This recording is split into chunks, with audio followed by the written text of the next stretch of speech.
together forever, I hoped. I thought we'd always be in each other's arms, and time would pass us by, and I really need you. I know there's a choice in everyone, and I know there's a promise of a way out. It's not just anyone, it's all so clear to me now.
the rhythm drives me.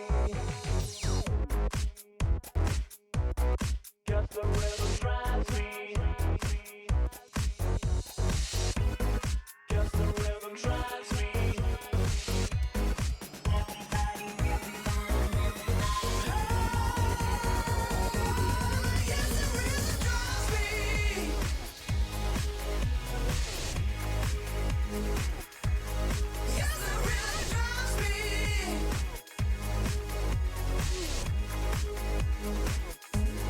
Yes,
privilege for all who can witness this. I am close to divine. Know the moment is mine, need no omen or sign. Spring, providing a back sound to all the squares that ask around. We getting it, my skills pay me. Trying to get a million, baby, with an adopted flow that God gave me. Tell whoever runners that they spot is temporary till I take it as mine. I'm selfish, you will. Tell Miss I'm on my wealth tip. So when we cash out soon, I'm just investing. No yes men, I've been a legend since before mom and dad had me and was best friends. I chew through comp, don't test them. I chew on tracks cause after that I bless them. I just do what I do. You see me? I just do what I do. I just do what I do. I don't know about you, I just do what I do. Check. I just do what I do. See me? I just do what I do. Feel me? I just do what I do.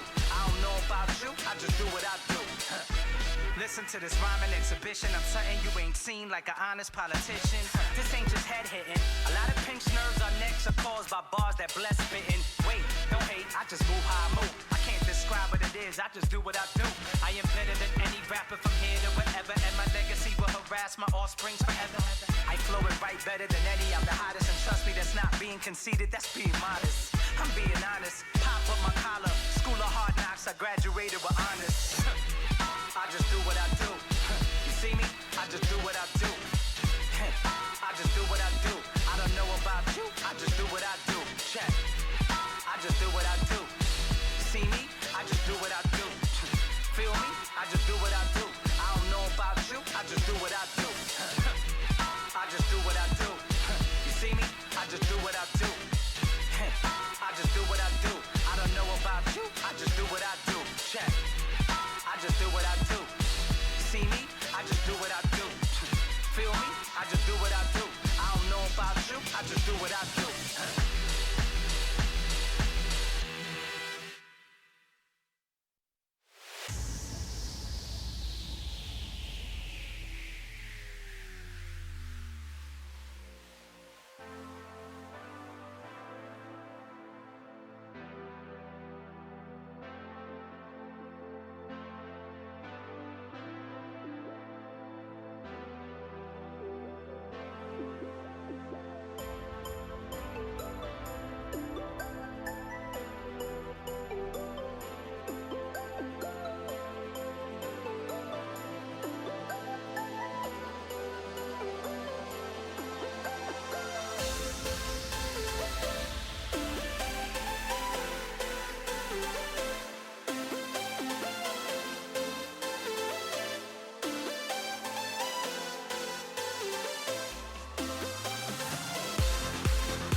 Put your best shoes on, to see what it's all about. But you're never gonna lose on. Yeah, you make me wanna shout out. We're traveling double quick, like a rocket to the moon. Systematic, I'm automatic, cold static. Everybody's a fanatic.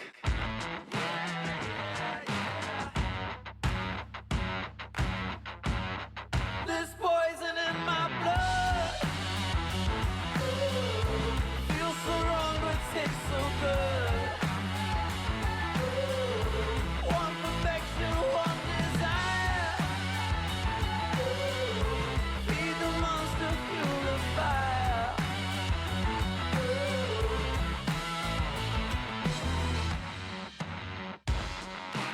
7-seater jet plane, hot in the sky. Everybody's looking at us, all know why. Systematic, I'm automatic.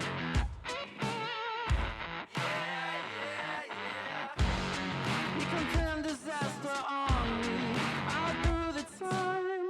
You can try all night to wrong me, but I'm bad by design.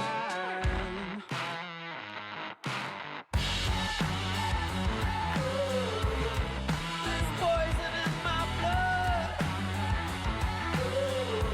Feels so wrong but tastes so good.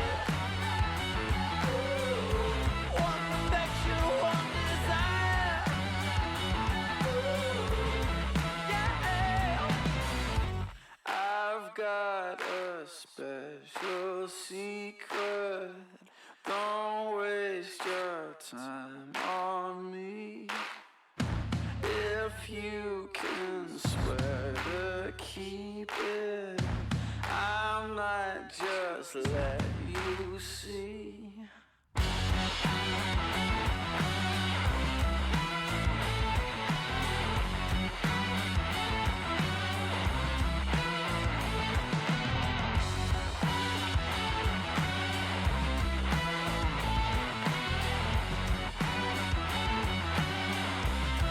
There's poison in my blood. Yeah, feels so wrong but tastes so good. Ooh,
Something's building, it's a picture, it's a rhythm, it's a context.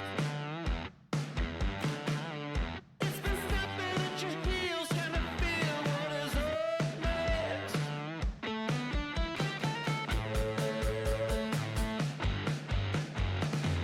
Everybody's on the pulse of it and dancing to a new groove. You can sit, you can lie, but you know your feet are ground.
저는 개인적으로 A조가 더 어려운 것 같아요.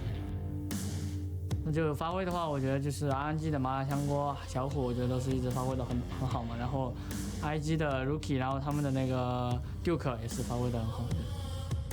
以我的情况来讲的话，我之前也在其他队友跟 EDG 交过手嘛，但都是没有赢过 EDG 的，就也希望跟他们交手的时候赢他们。A 组的话有一些很强的下路嘛，就像 IG、RNG 这种，这样我就是比较期待和他们一起交手吧，打出很精彩的比赛。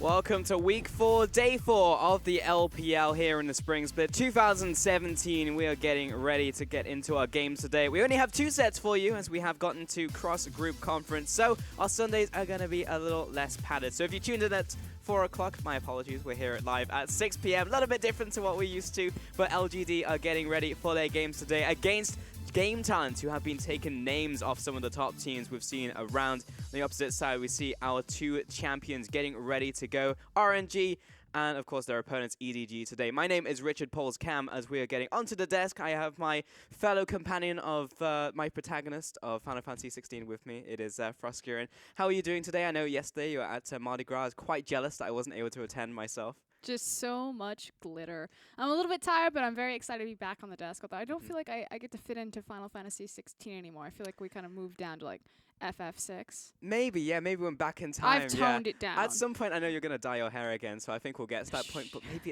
it's not now. We didn't reveal what color it is. I didn't even know what color it is. But I'm excited to get into this one. I can see the glitter is actually still there somewhere. Yeah. So if you look really closely, then you can notice the glitter in. I was like really concerned about close up if it would catch it. My hair is literally I just coated in glitter right now. Yeah, it was nuts. I can see a lot of it's gone away right now. But let's talk about yesterday real quick, because I know you weren't with us, but you were watching the show. A lot of the games were not necessarily worth talking about in terms of development for the teams. I think a lot of the what we learned was that the teams have a long way to go, especially the teams who are not in the top 4, and especially the teams we're seeing today, such as EDG and RNG.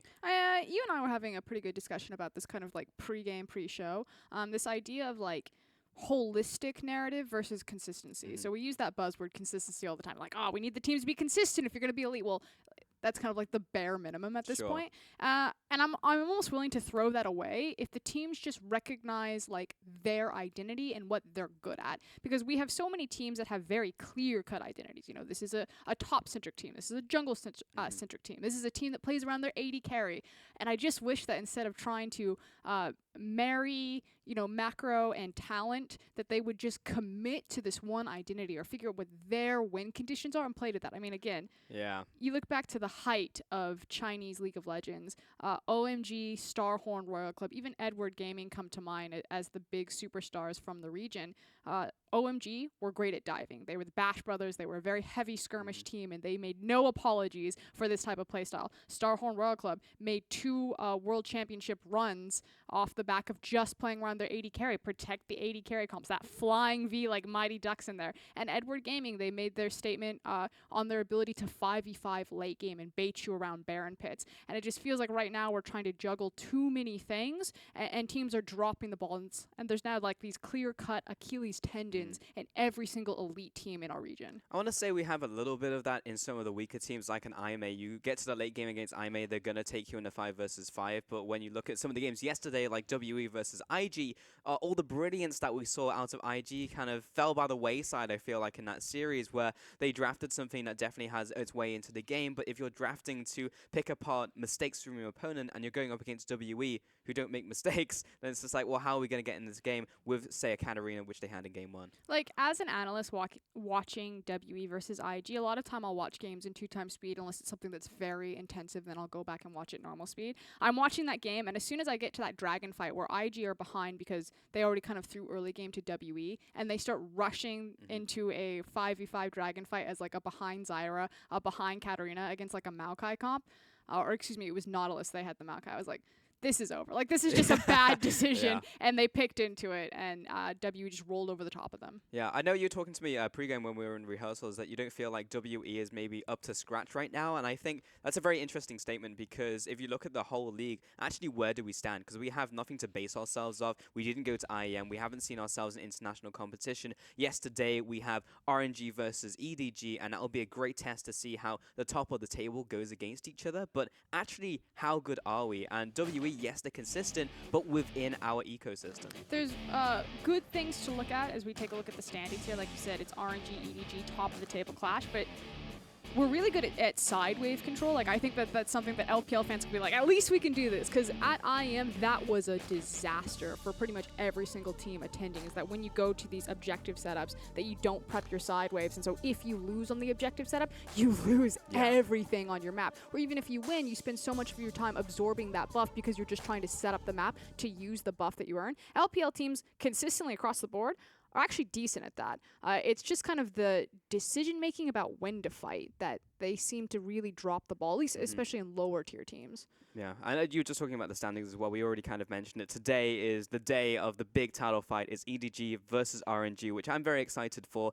We also have LGD going up against GT. And GT, the permanent blue shell of our league. They're at the bottom, and you always say, X team heavy favorites in this matchup. There's no way they can lose. And then GT start taking a game from EDG. They take a game from RNG. And I guess they have that in common today as they go up against each other. But GT could still take a game off LGD, especially when you look at LGD and they came on swinging out of Lunar New Year. We praised them heavily and we got our hopes up, and then LGD kind of sunk back down again. And that storyline has maintained itself through lots of different teams. Yeah, the ebb and flow, the rise and fall of LGD. What face are you going to get from them? As an analyst, again, kind of preparing into these matches, we're always going to be like, yes, this is heavy favorite for pretty much every single person in the match against the last place team. Like, no duh. But it's like, how do GT win games? Like, how... If GT were to win, when you step back, you'd be like, what happened? You have to look at Gimgoon, you have to look at Republic. Those are kind of their most consistent carry points or the members that will step up. Now they do have their new AD carry West. He came out swinging in game 1, picked up the pentakill, got a little bit of a nod from Uzi there. Ultimately, it wasn't enough. But as they start adding these multiple arsenals, you got to start looking at GT, like, where does the power have to go? And I feel like the problem with them right now is that because it has to go to the top side of the map and because of the iteration of the meta that we're currently in, it's just really hard for them to punch above their weight class. And so they're just kind of swinging wildly. Occasionally they catch you with a sucker punch, but more likely than not, they're just going to tire themselves up and lose late game because of the meta game that they play on the map or the meta game that they need to win games. Like, specifically when we look at the team, it's like, what do we need? We need a Gimgoon to get rolling. We need a bot lane to perform. We need a Kled. We need something very specific, and they have to get ahead in the early game, snowball it. What we did see from them in the last series, which was nice to see, is there's more ways for them to win the game. If they fall behind in the early game, then they still have a way to get back in, because maybe it was the shot calling, maybe it was just Uzi perhaps going a little too far forwards. And when I say a little bit too far forwards, he went a lot too far forward and basically gave it to them on the silver platter, but they were able to execute on that mistake, and that's really nice to see from GT, that they're not just sitting in their base. They're a scrappy team who will try and get back in. And you have to go back to Savoki, rejoining the roster there. He was shot caller when he was on Masters 3. You would think that heavy voice would carry through on game talents when GT have looked their best. And again, like, game talents made playoffs last split, so they're not by any means just a straight relegation team, although this split, it's looking pretty rough right now. But they just look so much cleaner in their late game decision making and their late game macro shot calling when Savoki's on the roster. And I just had to question why it took so long to put him back there, because he's perfectly in meta right now. Like, Tom Kinch is his big champion that he's known for, and Tom Kinch is so good right now. For sure. And when we look at GT, it's like they had this revolving roster, and it's like, why? You looked so good in these early weeks, so just keep in the guys who are going to make it work for you, like Savoki. and then just stick with it. We've seen some of the best teams so far are the teams who have been sticking with their primary rosters. And they'll be going up against LGD today. We'll see what they can do there. I have to feel, though, for Oscar, it's going to be another one of those series where LGD are like, it's GT, and they lose game 1, and then they come back and just crush them. I'm really concerned about this series for LGD fans. Again, we talk about this all the time. LGD are a fun, kind of funny team. If you do something crazy, they're going to match you. It's not a lot of time that they come in and they feel like they need to make a statement game. I mean, sometimes you can see, Wayless is mad. He's just going to try to go off. Yeah. But LGD, member per member, they'll try to go toe-to-toe with you and be like, this guy wants to outplay me. I'm going to put him in his place. The funny thing is, we came into this and we were sat in rehearsal and it's like, yeah, I'm going to go all the way with LGD. And I was just like, man, I'm going to go all in on the GT train. And we actually just swapped up there. It's just like, yeah, there is concern for the LGD lineup. And because GT, if they take an inch, they'll take a mile. If there was any team that could lose to GT in a series, I would say it would be LGD or Invictus Gaming, because it's just the nature and like the essence of those teams. You watch them, they kind of bounce around, they're smiling a lot, they play a little bit fast and loose, a little bit crazy. We'll take a look at the lineup from GT. Gimgoon, Xiaoyu, Republic, West, and Savoki, so keeping that bot lane down there, which I like to see. They put on a clinic the other day, so I'm glad to see they're remaining in the bottom lane, at least for game 1. And across for them, it's going to be Funny, Intruder, GodV, Imp, and PYL. So speaking of revolving doors, Intruder still kind of the starting force in the jungle, and not Amy there. That's an interesting one, so we'll see how he does today as well. But he's facing down Xiaoyu, and Xiaoyu's a player who is a bit flip-floppy, I think is the best way to say it. Like, he came in and was just like, what do we actually think about this jungler? And then he had some couple good performances, and they kind of went the other way as well. But I don't think he's the crux of the composition or even the lineup when you look at them in total. It's like, you look at Gimgoon, you look even at the bottom lane from the shot calling, which is less tangible from Savoki, but you also look towards West, who came in the other day and looked great. So maybe it's not on the jungle and it's not on the mid lane, which is such a stark contrast to many of the other teams where we say, look at the jungle, look at the mid lane, look how they're going to react, but it's actually the polar opposite for GT. Yeah, and frankly, like pound for pound, we just don't have enough footage of these players to really get a definitive statement on them. We haven't seen enough of Xiaoyu. We don't know enough about West. It could just come out that these guys come into kind of their second big series and just completely fall flat, and then suddenly it's like, well, this guy looked good, and now he's actually just kind of a disaster. Whereas with LGD, we have a bit more of a consistent track record. Again, PYL and Imp, the longest standing bottom lane in the LPL right now. They should have no excuses for their lack of synergy or when one of them does something stupid. Sure, and we had big question marks about the bottom lane as well. And as the weeks went on, we actually started answering some of those questions in a positive light. Imp started going in. Maybe we gave him a little bit too much leeway, but we did see him go in on teams, and probably, he was literally the reason why they were winning games sometimes. So it was really nice to see that they're old, but they're not in the retirement home just yet. Not in the retirement home. Back in my day when we had to walk 15 miles uphill. Yeah. Against kind of the really young new guns. And it is cool to see GT kind of giving time to young players like Xiaoyu, like West, and trying to develop the talent there. Again, we're only in week 4, so there's still plenty of competition left. Unfortunately, I feel like the door on their group is a little bit closed, but you still then have to prepare for the promotion tournament. Exactly. I think from LGD, it's coming into this one and being like, all right, well, we just need to make sure that this is a win. It doesn't have to be pretty necessarily. It doesn't have to be a 2-0, but we just need the win. We need the points. We need to get in there and rise up our own group. The fact that that's probably the game plan, that it doesn't have to be pretty, I think says a lot about LGD as a team. Because you're probably right. It probably won't be pretty. I hope it is. I would love to see we always call them statement games. Like LGD need to prove themselves. They need to come in and 2-0. No, that's never. That is never a topic on discussion with LG or playing. It's like just please win. Just win the game, please. That would be fantastic. Yeah, and that's all you can really hope for against a team like GT. And at the very least, they do have a pedigree underneath them that somehow GT get games off people. And it doesn't matter who you are. You can literally be at the top of the table, RNG, EDG, and GT will still take games. And they're actually set up to really exploit LGD where they are weak. So again, you have to look at Funny in that top lane. He did have a better performance in his most recent series against EDG, particularly on that Rumble. I was like, you take away that nameplate, Funny right now looks just like Acorn of 2015. Unfortunately, kind of fell off in game number 2. Yeah. But against someone like Gimgoon, who has had a consistent, good, strong performance every time, even in GT's multiple losses,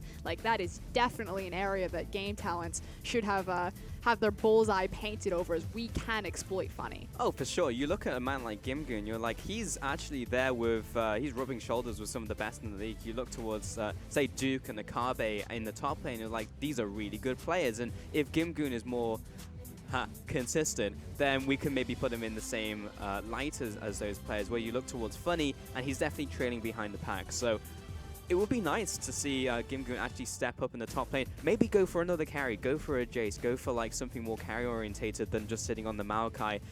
We know players can carry with it. We've seen Kabe go 4-0 and literally 1v9, but just go for a carry. Pick up Kled again. Go for that pick and just stomp all over top lane and try and make it work. It's just so awful because the meta is so volatile right now for those carry top laners. You know, everyone wants to see the Maokais, the Shins, the Nautilus is coming out. That's been pretty much the global standard, as well as the standard in the LPL. And both Funny and Gimgoon, you know, Funny from the mid lane over into top lane, are more comfortable on the likes of the Kleds, the Fioras, the Camille's, the Rumbles. Yeah, sure. We also have Gragas coming up there as well, who just seems to have a good matchup to everybody. Like, you actually look at all the meta top laners right now, and it's just like, wow, Gragas somehow wins this with the tools that he has. Like, oh, Rumble? Yeah, he turns him around when he hits him with Body Slam. Like, what even is that interaction? And for some reason, Gragas just wins all these matchups, so perhaps that's something we could see as well from Gimgoon, where it's a reactive pick. Gragas is just so hard to balance just because of the multiple tools on his kit. The fact that he has one of the longest range displacements in the game, and you have so many low mobility 80 carries running around, like not only in his individual 1v1 matchups on that top side against like the likes of the Camille, the Maokais, and the Shins, but also in the ecosystem of the strong champions of like the 80 carry pool. Like, Gragas just frankly destroys a lot of them, or creates a very unsafe atmosphere for a lot of mid laners that are in the ecosystem and a lot of 80 carries in the ecosystem. Could be a very fun pick to see, but actually, where do you think the priority is going to be? Because we look towards bottom, like, wow, these players are... LGD was laughing. Yeah, Xiaoyu looks a bit sleepy. Yeah, we're just chill right here. But where do you think the priority is going to be in picks and bans? Do we look towards the bottom lane? Do we want to get Imp on a pick that is comfortable for him, like Caitlyn, like Sivir? You would think that priority pick for game talents would be getting one of their threats, a strong champion. Corki stands out to me, particularly for Republic. He's the big Corki player. Corki's really in vogue right now for how he itemizes into it. Jace also fits into that wheelhouse. So I would expect that they would go more towards their jungle mid priority, whereas LGD would probably prioritize either their top lane or their bottom lane, just because they're comfortable playing with the priority pushing on getting like the Caitlyn, the Ashe, the Karma, things like that. But also, we really don't know the depth of Funny's champion pool. We saw a great performance on the Rumble, but Rumble's kind of like that training wheel, you know, halfway between the carry, halfway in between the tank. He did a good job on it, but can he actually step up and be that carry Maokai that likes of Kabe could be? It's a great discussion, and one that I hope we can carry on with as we head into picks and bans. For our first matchup of the day, I would like to say this is our warm-up match. Oh, look. Before we head into our match of the week, but it's GT versus LGD. Low the line for both teams. It would be a nice proving game for GT if they can take this one away. And it's going to be Rumble, Gragas, and Maokai. So I'm pretty happy you spoke about the top lane, because all of us are top lane bans. On the opposite side, we've got another 2 top lane bans in the form of Camille and Jace, while LeBlanc aimed at Republic. And they're going to first pick Ryze for him. So they actually see him as a power point. They want to get that priority pick for him. But we've seen some less than stellar performances from Republic in the past. So the theory was correct, though. They still value Republic as their big carry, the thing that's going to anchor the team down. Now, because there is so much top lane attention, the question is, you know, when do they actually go for those top laners? You would think that it would either be in second or first rotation, because another ban wave of this can really start, you know, pinching Funny and really trying to see, you know, this mid laner into top lane. How deep and how far can you go? It's still funny that they see Republic as that carry when we've seen great performances from West, great performances from Gimgoon. But regardless, that's what GT are looking for. On the opposite side, they leave up Rengar, so that will go towards Intruder. And he'll probably be living up to his namesake with that pick coming in here, along with Varus for Imp. So LGD just got a bunch of power picks. And Varus, the fact that he gets through. I'm not so hot on the Rengar. I've really cooled off on him, especially because Malzahar is still up and available. Savoki, even if he doesn't want to look towards the Malzahar, he could look towards something like Tahm Kench, who is also just as disruptive against an assassin champion like Rengar, who wants to make those picks. But hey, look at there. What a shocker. They're thinking about Malzahar and Anders gonna lock it in. It's so easy. Rengar jumps in, you click R, and then congratulations, you've countered the champion. They're also gonna pick up Kha'Zix as well for the jungle. And just the fact that Malzahar is still so demanding of champions building QSS and expending that 1200 gold, which can really delay a lot of power spikes. Fortunately for Imp, if they do pick up the Tahm Kench, or if he picks up a support that can keep him safe, he doesn't have to itemize it. Likewise, it's not as punishing on Varus's build path because he peaks at every single item completed, since he'll look for that lethality, versus someone like Ashe or Sivir because they have to invest more into crit. Multiplicative builds. Exactly. Yeah. That's when it gets really punishing on your power spikes. Well, LGD are pretty much all going in on the Rengar hype train right now as they lock in Shen as well for Funny. I'll give him a strong pick in the top lane. Gragas is off the table, so there's very few things that will completely body a Shen up there. One of those, which could be a good pick, is Gangplank, who will be banned away by LGD. Making sure that Gangplank just can't sit across from Shen and accumulate all of that farm. The other cool thing about GP into Shen is that he's one of the few champions that can theoretically follow or beat Shen to the punch on a cross-map teleport. He himself doesn't follow, but he drops his ultimate while Shen's Stand United is still trying to come in. And wow, they're continuing to throw down the gauntlet. Wow, okay, so another ban towards the top lane from LGD here. And that will be Renekton towards Gimgoon. So they're really trying to sway that top lane, which does make a lot of sense if you're up against GT. But Kled is still available. I know. Don't tell them. Don't whisper it, because maybe they haven't noticed, because GT are waiting on their final ban. They did ban Orianna as well, and they'll follow suit with a Syndra ban towards Godv. So he will not be getting his hands on that one. And we know how deadly Godv can be with both of those picks, so it makes sense. But Corki's still available. If LGD want to be a bit safer, though, you'd pick the support, Tahm Kench, Karma, even Lulu. Works really well into the Malzahar, just because if she has picks on her, she can clear out the void lanes. Likewise, if Kha'Zix jumps in on someone, tries to find that assassination. That said, most Kha'Zix are going kind of more utility or team-oriented builds. Yep. You can deny a lot of that, and just works so well with Varus because he's not going to naturally itemize attack speed, and the Whimsy, if she doesn't use it offensively, can be used on the Varus. I'm going to look towards GT now, and they'll probably lock in their ADC here. Remember, we are looking for a top laner and an AD carry, and it will be Caitlyn for this game. Seen some great performances from Imp on that champion, but West going to prove himself as well. And here's the hover over the pick that I want to see personally. Lots of standout performances from Gimgoon on the champion. He's had many a highlight clip, and indeed it will be locked in, so I'm a happy man. 40% win rate, and I'm pretty sure all of those games were from Gimgoon. So in the 40% of games that he did win, though, in those 2 games, those were fun games to watch. So And there we go. The thing for me, though, is that West had the opportunity to look for Sivir. Sivir actually doesn't do terribly in lane across from the likes of Varus. I mean, Caitlyn kind of same mentality, but Sivir synergizes so much better with the likes of Malzahar, Ryze, and Kled. Just that classic like run-at-you composition, as well as augmenting Ryze and Malzahar's natural movement speed so they can catch up and lock down targets. So maybe a question of comfort here. Maybe. I guess it fills the same kind of void here. So it's actually cool that you can pick a pick like Kled, and it's just like, well, you essentially have Sivir in the top lane. Maybe you can be less versatile with the pick because you have to run within the same place that Kled is running, but regardless, they'll be able to get into these fights. So I actually really like the composition from GT. It's kind of fun. I really like it. It's really fun. Yeah, there you go. I'm a play-by-play Frosker, and I'm not an analyst. I spent 2 days as an analyst on this test. I just want to go back to the roots of being a League of Legends player, which is this composition is fun to play and fun to watch. The problem is trying to get to that point where they can execute it. I don't think I've ever seen once, even when Gimgoon gets ahead on Kled, the ultimate being used like collectively with 5 people. Yeah, me neither. It feels like every time we see Kled in the LPL, he'll use the ultimate to like chase down a kill. Yeah, and for be a like snipe or an outplay. yeah, like a cleanup duty versus like a full 5v5 engage.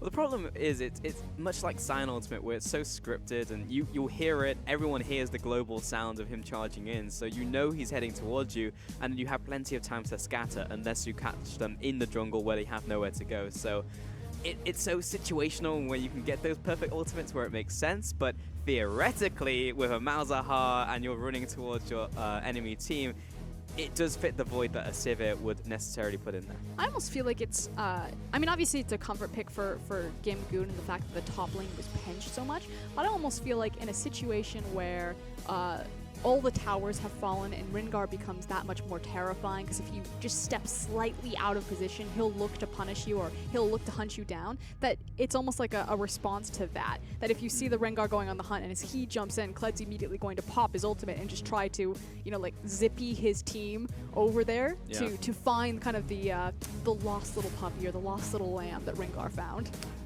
That makes sense. That could definitely be something there. Alternatively, Rengar jumps in as it's like, well, you're going to go by yourself. I'm going to send 5 people at you, and we're going to pop the ultimate, and we're all going to charge towards your team. So there's lots of different ways they can use it. I hope we see one of those. In reality, it's probably going to just be used to hunt down one person. But I have hope. I have faith in GT that they can execute this composition. But we have them facing down LGD in our first matchup of the day. It will be our first best of 3 as we gear towards our match of the week later today. So let's get into this one for us, Kieran. You have hope. I have questions.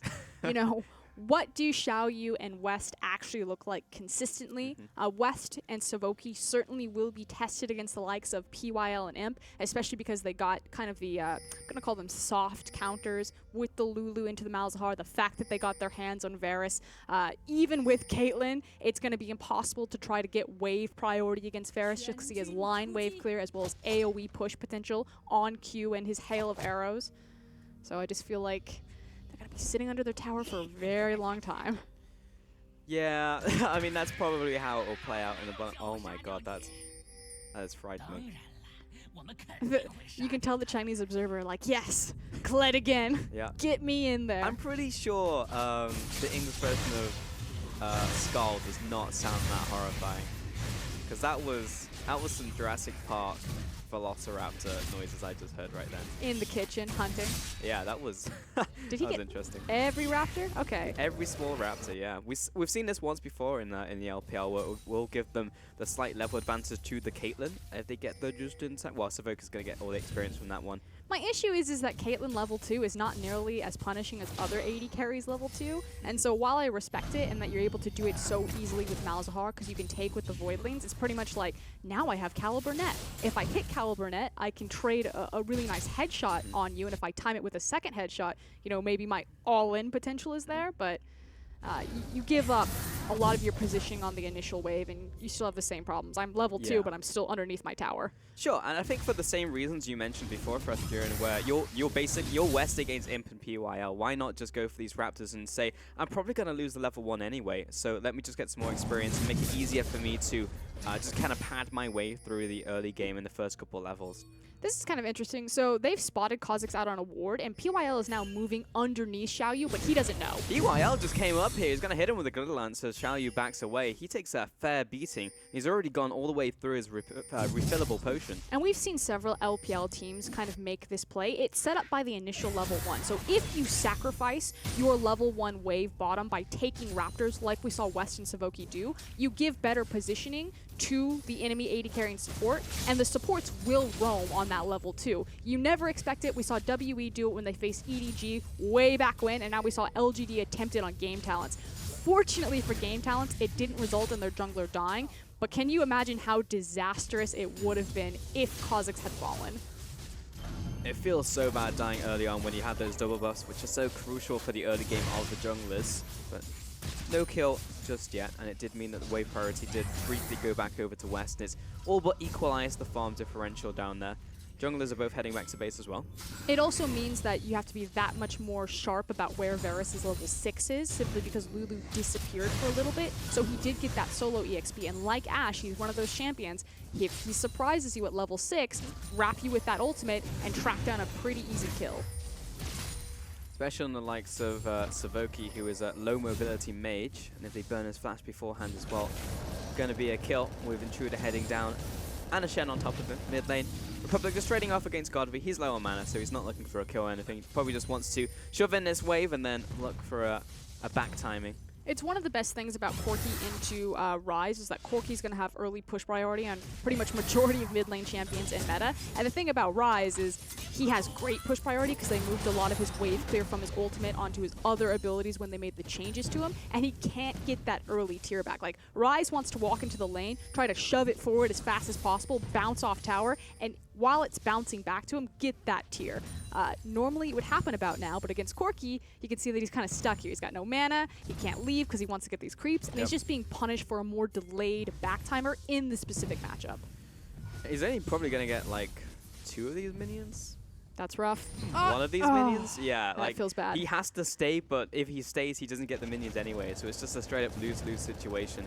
He really wants to go back. He just is like Xiaoyu, just to turn up in mid lane, but then you lose the advantage from jungle, and it's just, yeah, it just feels straight up bad. Intruder could have placed his control ward after he killed the Zord, or maybe he was losing vision on it, and he could only get the 2 hits. Now Xiaoyu shows his face in mid lane. Someone needs to help just this go Rise. back to base. He can't do it. Top lane, violent tendencies onto Funny. He's just kind of getting these even trades, but you can see he's lost scars, so he'll get a lot of that health back as soon as he procs it with the next combo from his little shotgun thing, hand cannon. Shotgun's pretty accurate. Good news, There we go. Scar returns, but better news for Rise. He did manage to get back, probably backed on a cannon wave, so he would lose less of the farm that Corki's just been punishing. You can see the CS discrepancy opening up. It's only going to get worse because Rise is, you know, like hoofing it back to lane. But he's also got his boots, so... It's one of those things we never really show too much because in the grand scheme of things, holding that fort because Xiaoyu's coming in here up against an intruder. Realm will come in as well. Republic just have his flash, will chase after, lands the rune prison as well, isolated damage, and Xiaoyu will come up with first blood. Excellent communication from Xiaoyu and Republic right there. Republic getting the Realm Warp so he could follow up on that, and that's 3 summoners burned, Flash, Ghost, and Flash on Jungler. But first blood?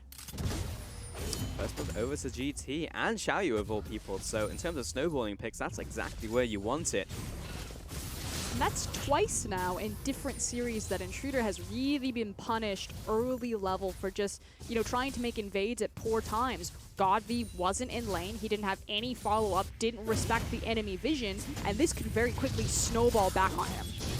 Gimgoon chasing into the top lane, gets Bear Trap on the rope down as well onto Funny. Finally the Refuge has been parked by Funny, but that was a little close for comfort. Both of them had flash, so in reality he was probably safe, but Gimgoon, now that he's got that level 6, does have great chasing power, so he's still under attack. Doesn't know where Rengar is though, because he was recently killed and came back onto the map, so it was a risky play, but could have gone for it. But will Intruder reveal his positioning to grab all of this gold that's going to be crashing into the tower? His top laner doesn't have teleport, so unfortunately some of the creep will go down. But again, this is Intruder's decision making. He takes Krugs and he immediately walks across map. He doesn't go top to show himself. I think in reality, not too many creeps are going to be missed, but the point I wanted to make earlier is we never really show how many creeps are going to be missed.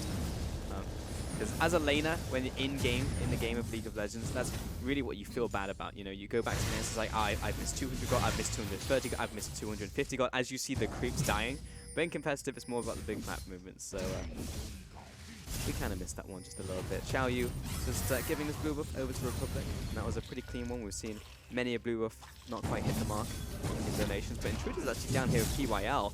They had the push advantage in the bottom lane, and Savuki had to go back, so Intruder's going to walk in and take red. And it's learning from your past mistakes. You know, Intruder tried to invade on that initial ward, gave up first blood. This time around, he backs, times it with PYL, and invades with his support. They use the fact that Republic on the blue buff now heading top was a cross map with his jungler to steal away red buff. Let's go down. They know there's a ward in that bush, but here comes the gank into bottom lane. Intruder's going to launch himself onto Wes. He has Jen on top of him. Such an easy dive, and Savoki's got nowhere to go. PYL chimes in with the final kill there. And LGD 2 kills and probably bot lane tower. Yeah, and they've got the wave coming in, so it will be first brick. Republic and Xiaoyu are just trying to find table scraps at this point. You know, they attempted to make a push, possibly mid, but Godby stalled that. Now it's just kind of this stalemate of, well, if I can't take you tower, I will deny you creeps. Small victories, we take those. Gimgoon is doing a fair amount of damage to the top tower. He's got violent tendencies coming up soon as well, so he will get a probably most of that tower, if not the tower. He's got Kha'Zix coming up, so yeah, that tower's pretty dead. 1-for-1 trade, ultimately still more gold in LGD's pocket, and they'll also get the initial rotation about where they move their bottom lane. You would think that it would either be mid or the top lane, but LGD get a little bit funky sometimes. Yeah. Could be one or the other. Gimgoon is in a pretty good spot, honestly. He'll go back to base. He went for Tiamat first. He's not under threat of dying to Shen. And he's opened up a nice CS advantage for himself as well, as Shen had to look for that roam. So Gimgoon back to base. Is it going to be right towards the Titanic Hydra? Well, he's picked up the Warhammer as well, along with his Tiamat. So looks like he's, yeah, he was considering going back top lane. It looks like a call went elsewhere. I think they're looking towards Dragon right now. Well, they have this window where Funny's doing his best to hold the way forward. Of course, it's a little bit difficult because he does have Bomby Cinder, so he can't control it as well as he would like. But right now, Gimgoon has nowhere to be on the map other than kind of grouping with his team, applying pressure to different lanes. He doesn't want to be that overextended, and he's waiting for that big collection of CS just to push back safely for him. So he can just go into the top lane and collect it. And that's exactly what he's doing right now, heading back up river. 10 minutes in, and no one has taken the Dragon just yet. LGD do have the wards over the area, and Savoki and PYL in their support wards. Trying to place down a bit of damage, a bit of poke, and a couple of wards as well. But the fact that LGD have so much vision over this area will mean that they will take this Dragon away. Xiaoyu is in the area if he wants to try a steal attempt. With no flash, it would be a one-way trip.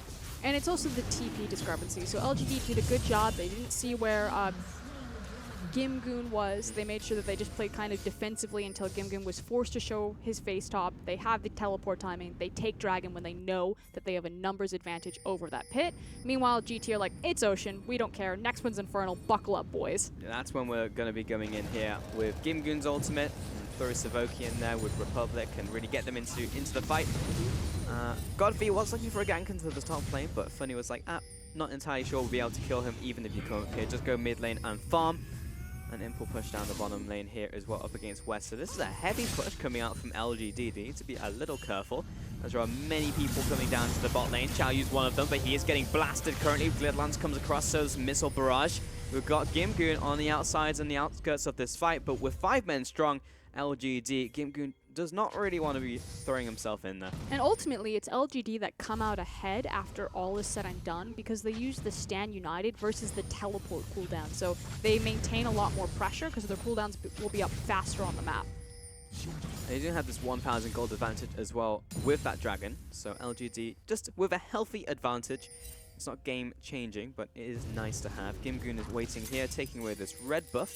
I believe he has been spotted out there. There was a couple things going down, or I actually think that was Xiaoyu saying, back away, I want it. Yep, there you go. That makes more sense. Gimgoon heading up there, sees PY out, so they have the vision over that area, as well as Intruder coming down. So if they stick around, there'll be Knife Cat jumping on their faces, but they're going to back off to River. But we now have the earlier rotation, or LGD kind of setting pace of the game, and that they swap their duo lane back towards the top side. Again, you look at Funny, he's trying his best just to hold the wave, constantly backing off the creep so the Bomby Cinder doesn't auto-push it. And they've now also stalled Gimgoon's back. So LGD for kind of the last 15 to 20 seconds have been much more proactive because they've been on the map in the right areas, and it's led to this giant wave accumulating topside.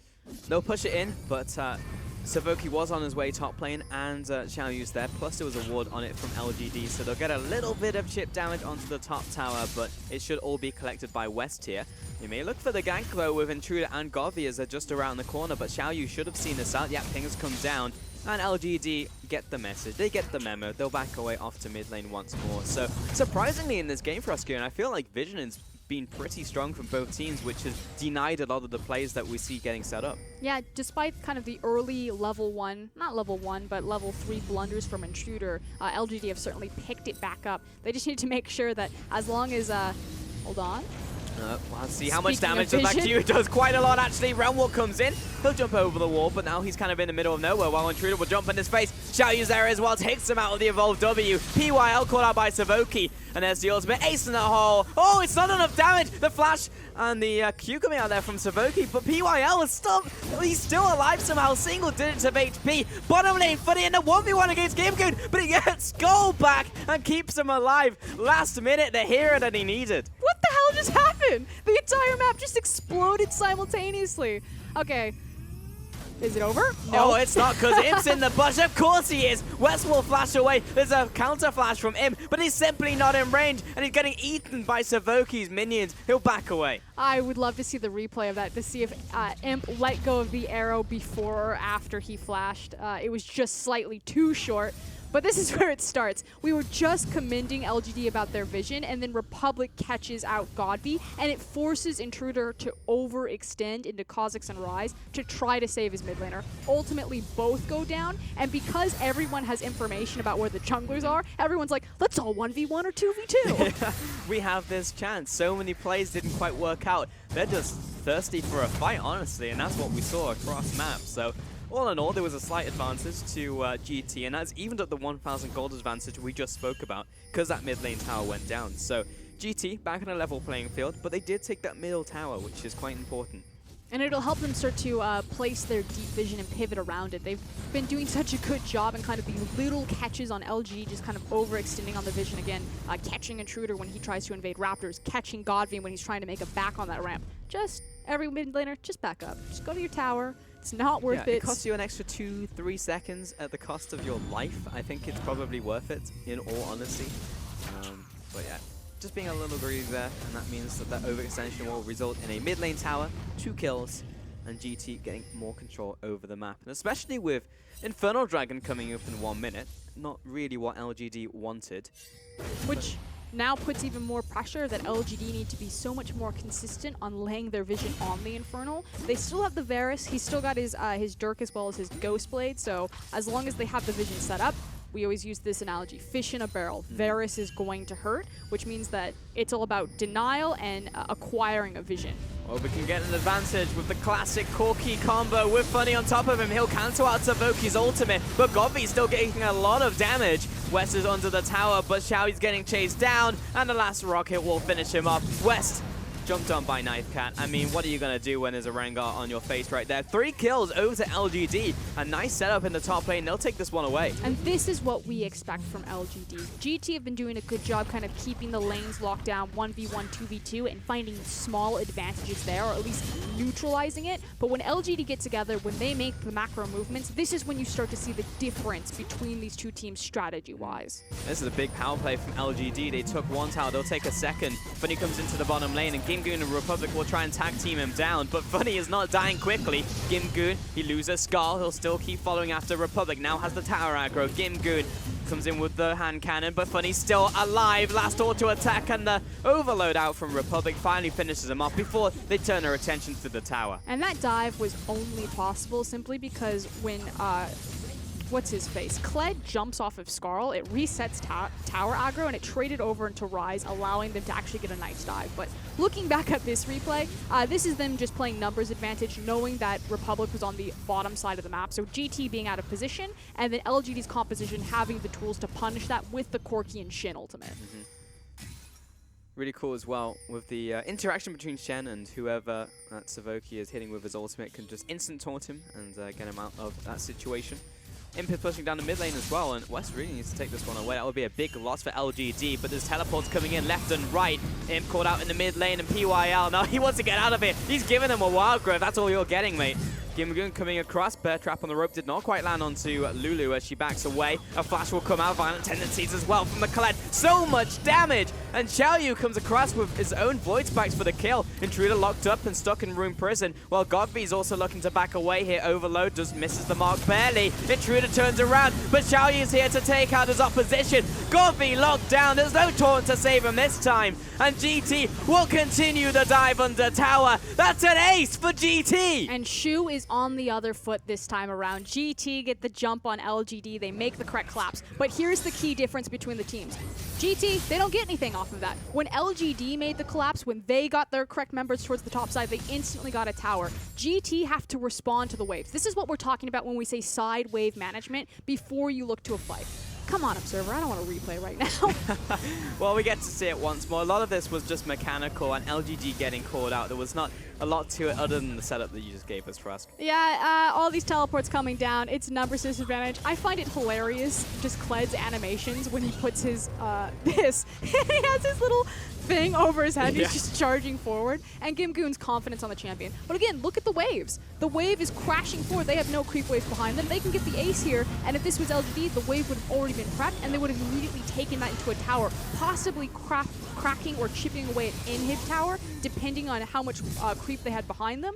But because Sure. it's not, literally all they get is the gold. And that's the difference between the two teams. You know, you have this setup in GT. If they see you slightly out of position, they'll pull the trigger, yes, but they're not constantly looking across map and what happens next. They're looking at step 1. There's never a plan B or a step 2 to their plan, which is fine. They still get the gold advantage. But if we look into the future now, LGD, if they continue at this pace, will still win out ahead in the long run. But it does show that GT are very strong when they get the jump on someone, and they will try and convert it into a Baron. I mean, they saw Intruder and Godby on the bottom side, and they'll just turn around onto Baron. They know this is warded. Funny's over the wall, but there's no one who can realistically steal this one away, and GT will just literally walk up and take the Baron. LGD not respecting game talent's composition at all. You have the Malzahar, you have the Caitlyn, who's now broken the Infinity Edge, as well as Kha'Zix. Like, there's so much raw AD damage there.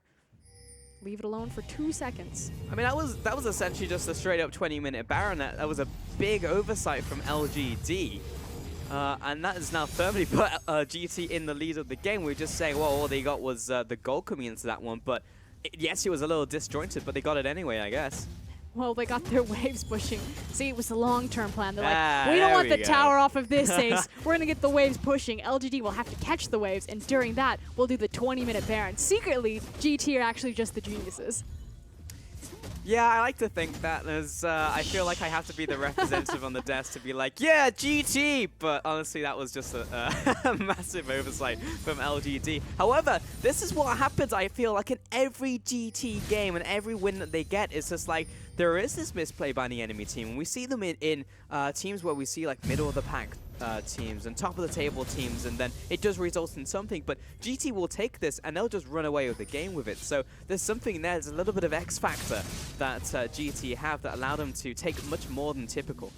The nice thing about GT is they're one of the few teams that I think recognize where they're strong. Again, we saw that in their draft phase, the priority of the Rise pick. You know, they understand and see that Republic is a leader in the team. The fact that they're fine to give Gimgoon Kled repeatedly because they know that he's confident on this champion. And that's kind of where they find these successes. They've been doing such a good job making sure that there's never a true 5v5. Like, even when we see all 5 members on the map, no one was there all together. Yeah. We've never had, you know, a line of scrimmage drawn like, cross this line and I'll fight you to the death. It's always just someone chasing someone around. So if GT are constantly forcing teams onto the back foot to play their style of League of Legends, that's how they get ahead. That's how they win games. That's how they take down top teams, as opposed to the top team, you know, using that experience and veteran status to set the status quo and be proactive on the map. And Republic just took that tower by himself up against Godby. He just couldn't approach. He was trying to clear out the wave, and maybe that wasn't the right decision in retrospect, because Republic slowly chipped down the tower. And now we're looking at a game where GT are 5 towers to 3.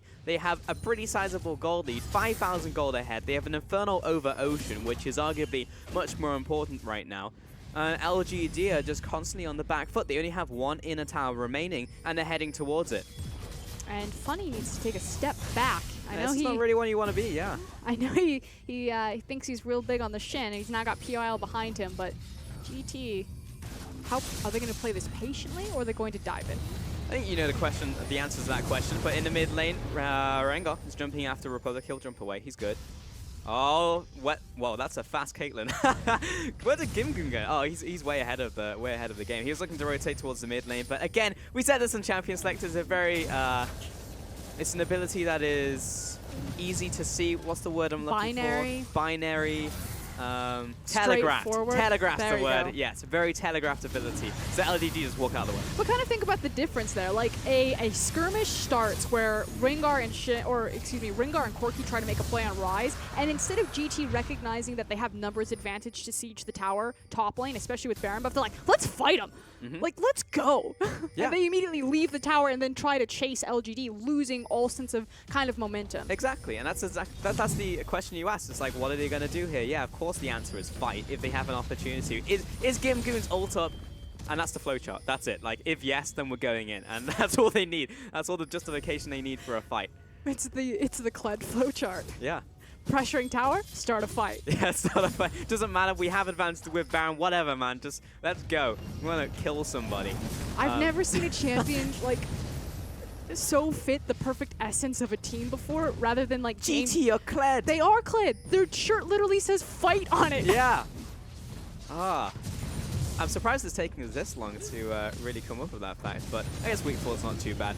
Godv backing away. That tower's almost dead as well. GT just needs to go back up there and just one strong punch will take it away. Man, this would be so much easier if only they had a Baron buff. Oh yeah, shocking. I wonder what happened to that one. Maybe we just wasted the mid lane when we were trying to run towards them. Oh. And now their Corki and their Varus are back in position, and no, here comes the Savoki, not counterplay. like this. Intruder's coming after him. He's got the Shen ultimate on top of him, but he's a little too early on this one. Savoki turns around, the ultimate comes down. Intruder will get him eventually. Xiaoyu also caught out. Gimgoon, he completes the TP, and he goes in. Of course he goes in. Gimgoon is rocketing after Godv, but he's literally 1 versus 5 right now. He hops off Skull, but he's not getting him back for a long time. Funny chasing after.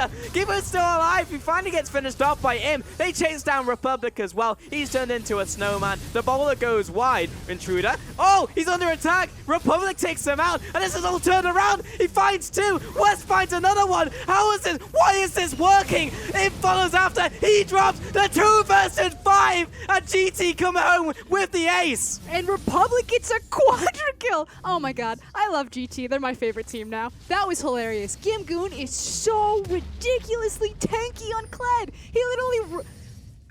Pulse, that was a numbers disadvantage. Oh my god, Frost, what did I just witness? That was 3 versus 5, and Gimgoon's like, let's go for it. Runs in. Meanwhile, West and Republic like, I don't know, man. Are we going into this? They're Are we like not looking going on, watching this like Kled just 1v5 the NA team. I'm just like, wait a minute, he's actually just not dying. I guess he's kind of winning. We'll jump in there. 2 versus 5. We've got to see that one again. Okay, this is amazing.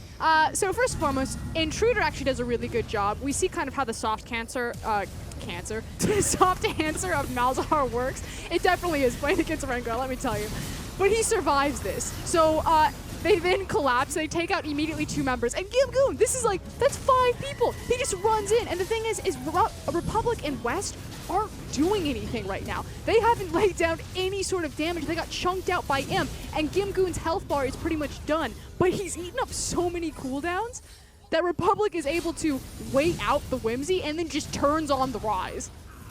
Look at this. This is just absurd. They just don't have anything left in the tank, and Imp and Godv are running for their lives, and it's like, I still have my ultimate. I'm going in. I'm going to finish off the rest of the team. But can you imagine how much scarier that would have been if they fought with Gimgoon? Because they literally watched Gimgoon like be the warm-up fight and then just decided to turn it on. Yeah, I guess so. I mean, maybe that worked out perfectly. Maybe that is the GT fight style, to be honest, because yes, they burnt all the ultimates onto Gimgoon. Had Republic and West been in there, maybe they would have been in range for some of those ultimates. So in reality, maybe that was the best way to win out the fight. And now check out this Rise. Void Staff, Roa, Abyssal, as well as Archangels. This guy is massive, and he's going in. Here comes Kled. We're charging in. Republic's chasing after Imp, and Gimgoon is off to the side, but Godv split up from the pack. PYL locked down into the Rune Prison, and Redemption's not going to save you on this time. Intruder backing away. Funny and Imp, they have to run for the hills, because Gimgoon's coming. He's chasing after Funny, and he has to go back to base. 3 kills to GT, and they're looking to close up the game. They do have Imp still alive, but can he hold off the G8 up Skarl as well as just the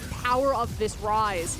He just needs to clear the creep wave. Yeah, this isn't happening for us. LGD, there's not a snowball chance in hell that they're coming back into this game. Imp and Funny are doing what they can, but Gimgoon's cutting off the escape route to the spawn pad in this game. GT are on to the Nexus, and they will take game 1 in this best of 3 against LGD. Ooh, we said it. We said how does a game occur where game talents take down LGD? A, it's LGD. You never know what kind of face or what kind of coin flip you're going to get with that team. But B, the win conditions of game talents. And the fact that they understand them is what's so great to watch. They know that Republic is their carry. They know that Gimgoon is their carry. There was like 20 top lane bans that game. Gimgoon still gets the Kled, still styles on it. Priority pick for Rise. Rise gets a quadra kill. Like, the top of the day, we said stop, throw out the word consistency. Figure out what your identity is. Game talents know what it is. I'll tell you what, Frost, that's the first time I've seen Imp without a smile on his face. That man did not look happy, and I wouldn't be either. Losing a game like that where you get 2v5'd and Gimgoon is going in there 1 versus 5 on that Kled, you got to start banning that out away from him. 1,000 gold lead turned into a massive deficit. And it was all at that one point in the game when that Baron happened as well. That was another spike you can see on your screen. And in 28 minutes, GT take out LGD. Look at that cliff, and look at that damage. Disgusting. I'd, again, have to say it, the Baron play. The macro shot calling certainly has tightened up from game talents. The fact that they took a very high risk, high reward, 20-minute Baron. Can you imagine if you're caught on that? Oh yeah, game's over. Yep. But you take it and you go for that play, and it's the snap decision making that catches teams off guard. And I think like when you look at Chinese teams, when you take them international, it's just like, man, they just went for that play. They just went for it. And teams who are like expecting you to like macro up the thing, it's like warded. Surely they won't take this Baron, and they go for it anyway. I think just GT embodies that. The clever thing too is that because they have the Rise, if they were caught on it, I forget if they use the Realm Warp to get onto the Baron faster, but there is always that factor that try the 20-minute Baron, we have the Rise. If they come for us, we'll just ult off of this. Yeah. So it was definitely a very cute, very creative composition. Again, it just goes back to this identity. Like if GT have a mascot, it is Kled. They're only going forward.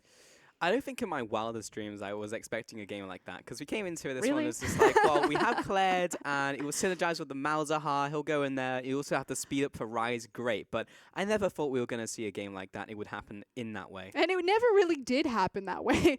There was never that moment where, like, you know, Kled is starting out the big 5v5 and everyone's just kind of tunneled running behind him. It was just kind of these smaller skirmishes, you know, making these picks. LGD couldn't afford to be messy on the map anymore because GT would never hesitate to try to contest them for it. Yeah, I want to take a look at that Baron fight one more time. We have a replay here to take a look at that one. And Savoki, he starts it off. They literally just go towards it and they take it away. It's as simple as that. And it's just about where Intruder is on the map. You can see Rengar, he's completely on the other side. There is a ward, so LGD see it going down, but Shin's just kind of standing watching his house burn down like, I don't know, what do you want me to do? What can he do? He's by himself, and I don't know, man. I mean, like, LGD were just out of position, and GT pounced on it. And this is, again, like, as much as we laugh and as much as we get hyped about it, it's fun to watch. But GT, again, this is another game where they shouldn't have gotten it, but they capitalize on a mistake from their opponents, and they go so hard that they just run over the opposing team. So my question is, coming into this next game, Frosk, is do we actually get another series where LGD turn it on, and we have an EDG, an RNG, where they just run over them? We'll answer that question in a second, because Republic, I had my doubts about this guy, but I mean, the fact that he didn't die, he had a perfect KDA, and he nuked the entire team. He ran them down, and Republic fully deserves this MVP. Yeah, still showing the power of Rise and why they gave him the responsibility with that priority pick, you know, understanding what he can do if he's given a weapon like this. Now, the thing is LGD this time around will be on the blue side of the map, so they don't have to throw away bans at Camille, at Jace, at LeBlanc. They can choose to target out the Kled or target out the Rise and really kind of kneecap any sort of game talent's functioning victories, because it's always been with these champions. Yeah, they should, to be honest, because that was just not okay. I mean, the fact that Republic just ran down the whole team, Gimgoon went in 1v5 and survived as long as he did and set up that entire team fight for them. So, yeah, I'm glad that they do now get that opportunity to start taking away some of these picks. And they do need to start taking away the Kled, but then maybe does he just go onto like a Jace, or does he go onto a different pick, and then problems start cropping up elsewhere? It's just like whack-a-mole, you know, like you eliminate one problem and another one arises for you. Well, that's what game talents now get to prove, because you have no doubt that something will be adjusted in the draft phase, that someone is going to be targeted out or forced onto a different champion. So can they still find success? In the past, and due to their standings, we would say no, that this is now where they're going to fall flat. We said that, you know, maybe LGD will probably drop game one and then pick up the next two. Yeah. So yeah, will as our much prediction as I want come to true? yeah, I know. Like, as much as I want to get hyped, we're on the precipice once again with this team where we look towards them and they've won game one, and we've been in a situation at least 2 more times. but will they just lose the rest of the series? I mean, that's really the big question, and we won't know until we get into the end of game 2. The cool thing, though, is it's always hard to make fans of kind of bottom-tier teams, especially in the LPL. We have a huge lead. We've got 2 more teams than pretty much anyone else. So it's like, how do you, drive hype or drive attention towards these bottom teams? It's so easy for Game Talents. They play Kled. They will run at you. They don't give, see hero, kill hero. If you like bloody fast League of Legends, it is so easy to be a fan of Game Talents. It's not even that. They actually pick up wins with it as well. A lot of time you see teams like this and you're just like, they're scrappy. They constantly go for these fights, but then they just always lose. But they're actually picking up wins in these series. Maybe they won't take the whole series, but they'll take a game off an EDG. They'll take up a game against LGD. So regardless, I mean, it's working. Analyst cheat words, scrappy, chaos style, skirmish heavy are all low key for this is a bad team. Yeah, if you're out there and you like memeing, bring up the LPL bingo card because we've got more of those on the way for you in this series for sure. But Game Talents are definitely kind of the little train that could. It's just the front of that train is Gimgoon. And it's just Kled, just dragging them uphill. But once they get over that apex and they just start going, the fact that Xiao Yu is such a new addition to the team, and he sees Intruder walk over a ward for a split second, and suddenly both Republic and Xiao Yu are pulling all of their summoners and flashing after that Rengar. You usually don't see that well-executed coordination between such a new member and such a young jungler on the team. And again, Republic is language barrier there. I mean, he speaks some Chinese, but he's their Korean import, and he's talking to a Chinese jungler, so... Yeah. Yeah, I think it's sometimes easy to forget that as well, you look at the mid lane, sometimes he's left on an island, but it makes sense if no one can talk to him, then you just kind of leave him there. It's well, I'm going top lane to see if I can talk to this guy, so I'm going to make that work for us. Either way, we're going to take a quick break before we set up for game 2, and we'll see if GT can finally do it. They can finally close out a series. We'll be back after the break to find out the answer to that question.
Maybe all I need is you. Nothing else makes a difference. Maybe all I need is you. You make all the difference. Back to the rhythm of my empty soul. Nothing here to let go. Back to the rhythm of my empty soul. Nothing here to let go. Give me something to let go.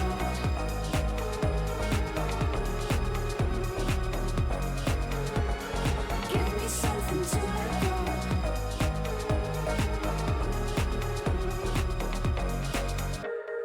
Give me something to.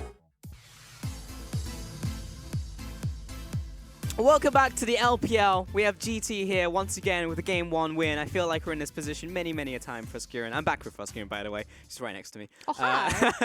The two-man desk. I'm glad you're with me today because this was not a series I was expecting to have. But again, Game 1 win for GT. I think this was probably the most fun game we've seen from GT, even in all of their wins. They're always fun in some way, and there's always hype that we drive towards them when they take down EDG.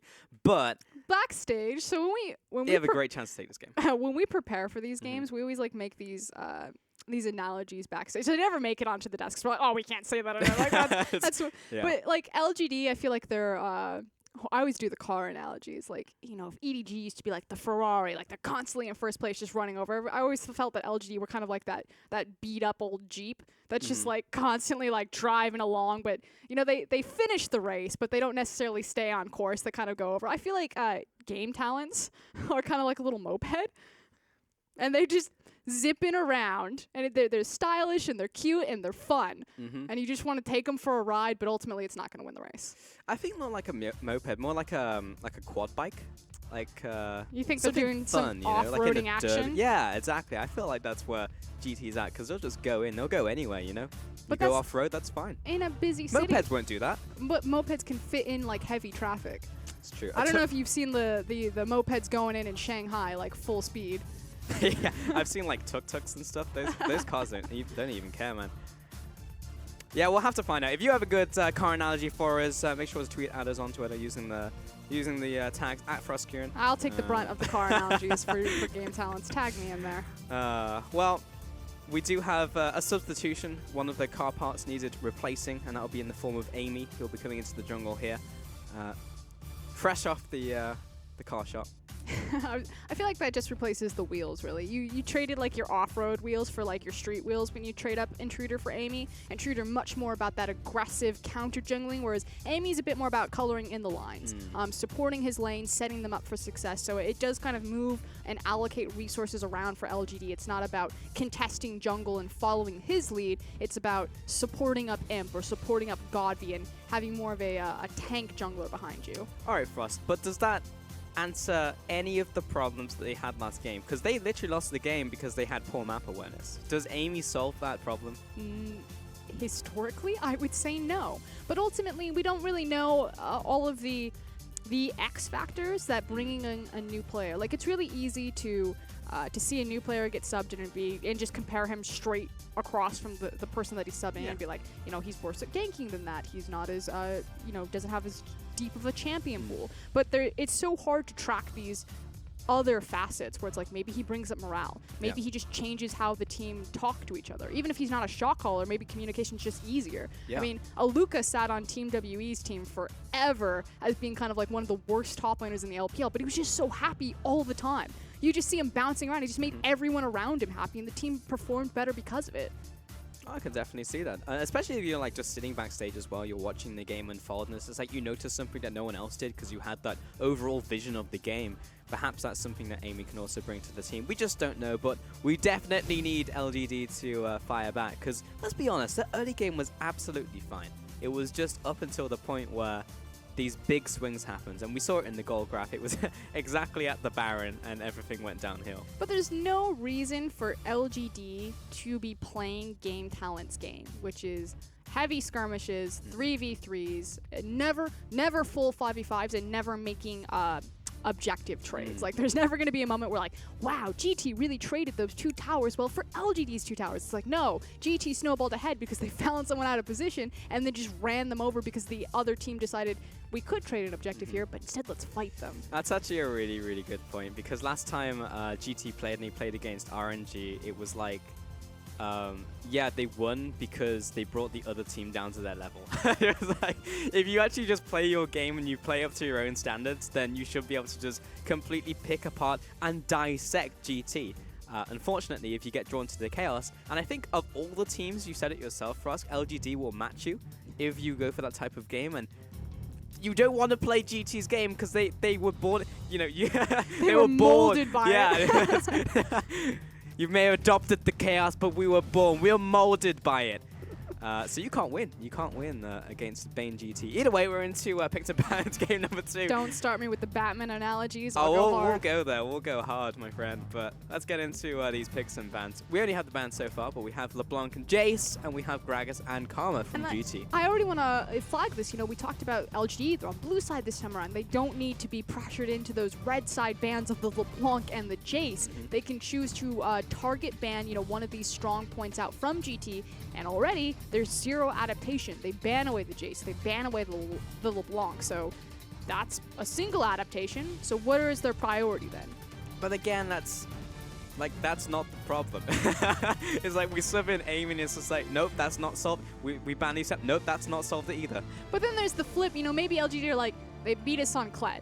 Like, are we gonna let this be a problem? No, give them Kled. It's not that important of a champion within like what the global meta is, Yeah. so just, that's not an answer. But sometimes you just have a tilt champion. Everyone has it. It can be a champion that doesn't make any sense. Like you Wow, play the against Cassiopeia excuse. yeah, like a Cassiopeia, or you play against Atrox, and you just cannot play against that champion. Just ban it away. Just get it off the table, you Did know? you say Atrox? Atrox, yeah, that's a champion. Like Aatrox? Atrox. It's the same thing. Atrox, Okay, Aatrox. Rookie. Aatrox. Aatrox would be like 1A. Atrox would be 2As. He's got, No. okay. Pretty sure that's not in the English language. Regardless, Syndra was the final ban against LGD, and Caitlyn was the first pick from LGD. So I actually really like that. Give Imp a priority pick. Yeah, but of all of your priority picks and of all of the champions left, this is what gets LGD into trouble, is that they kind of have their own draft meta where they just try to empower their pieces. Yeah. See, even something like Graves, I think, is a better priority pick. Luckily, they get it in second rotation, but against a better team, if you priority pick Caitlyn, they're gonna punch you in the face. They're gonna be like, Ash Karma, come at us. True. It would have been nice if they also paired it up with the bans following the same suit, right? Like they picked to empower the team, but they also banned to empower the team instead of just going meta. Regardless, Rise and Malzahar picked up for GT, so again, two really strong picks. Graves and Lulu. So both teams are essentially getting the pick of the litter. Yeah, and I like the fact that Svoki went back to the Malzahar. It pairs really well with Jin. And in response to that, of course, then you have the soft counter in the Lulu. I guess maybe Lulu can be considered the hard counter into I think Malzahar. so. Instantly deleting avoidings is massive. Yeah. So, yeah.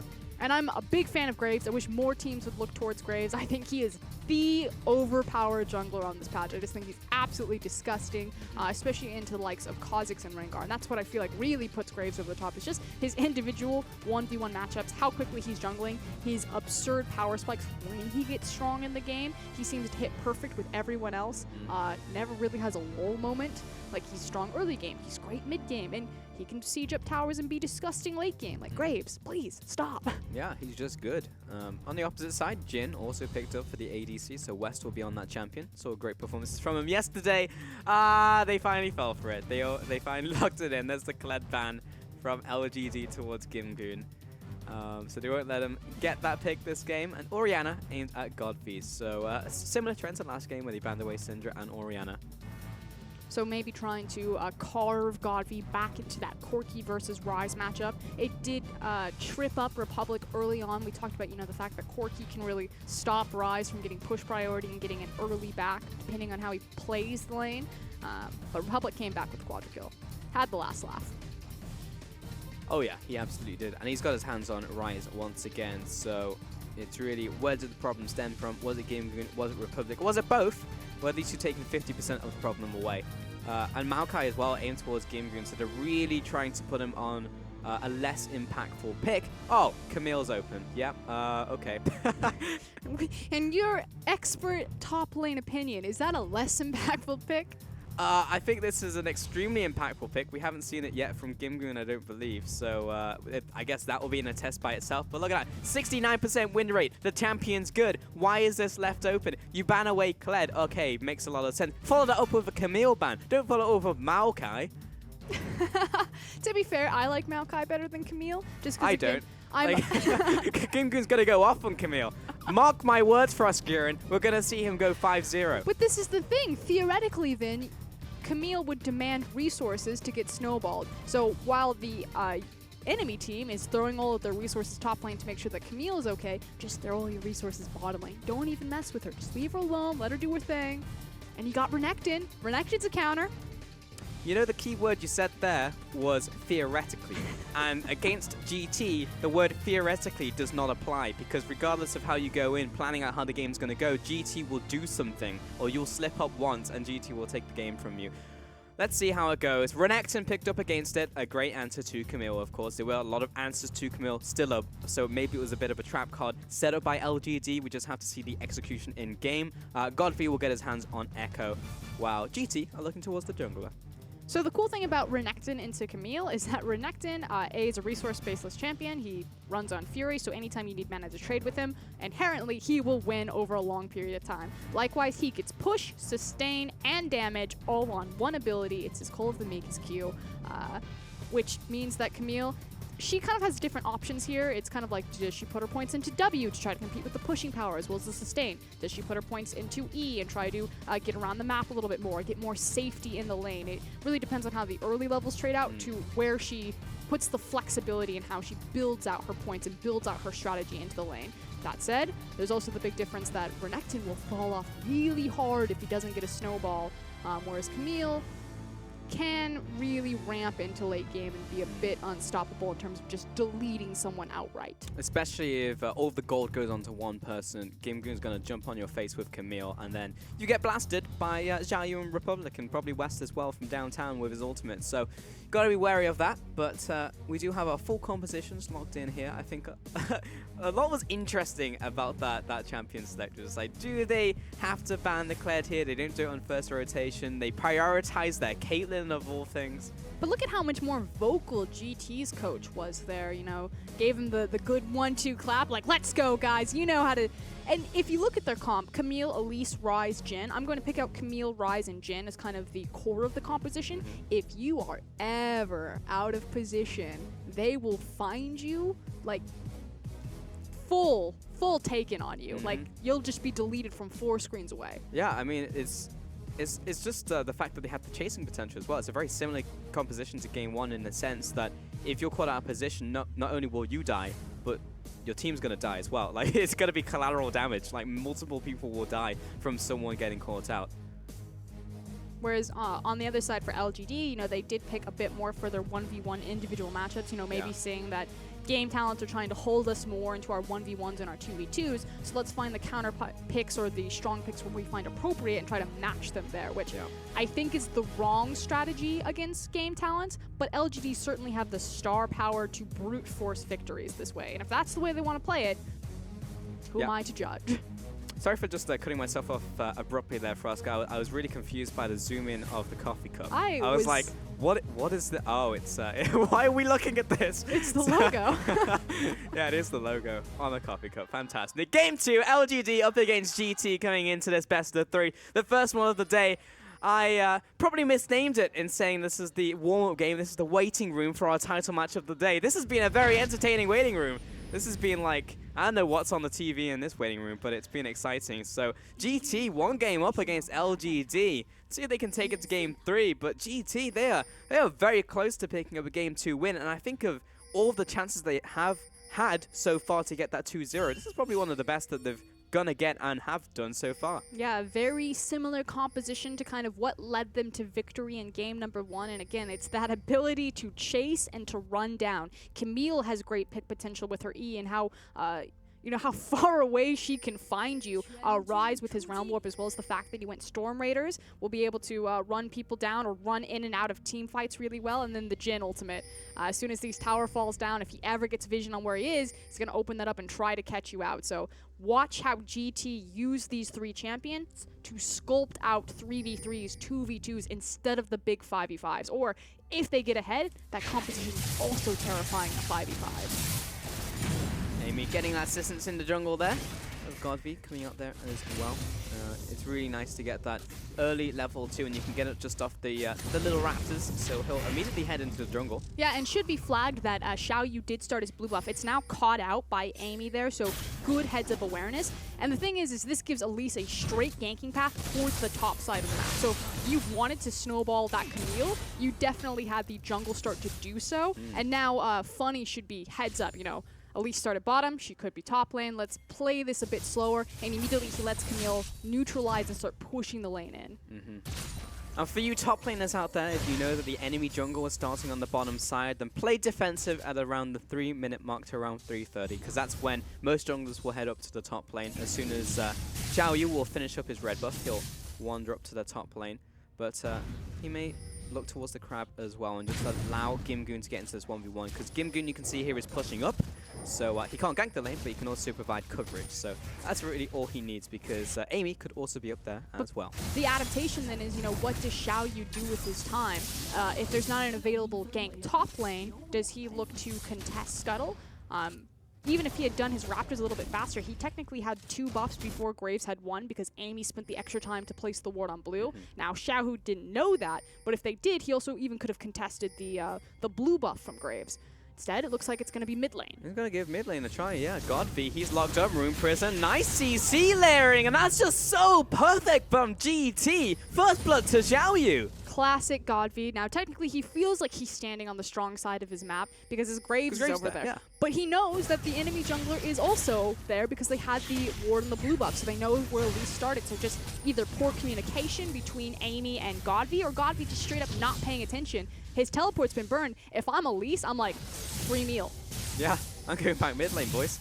And he's exactly going to do that. Turns the corner. Godby sees him. A flash, a cocoon once more into Godby. He'll get the shield up. Amy comes in as well. Lots of damage coming out, but repelled away from. Godby will get away from this, and Republic will have to go back to tower. But that was almost a second kill onto Godby. And the saving grace is that Godby died so quickly the first time that he still managed to have his flash. Saves his life again as he overextends on a teleport, but Xiaoyu's just on fire so far.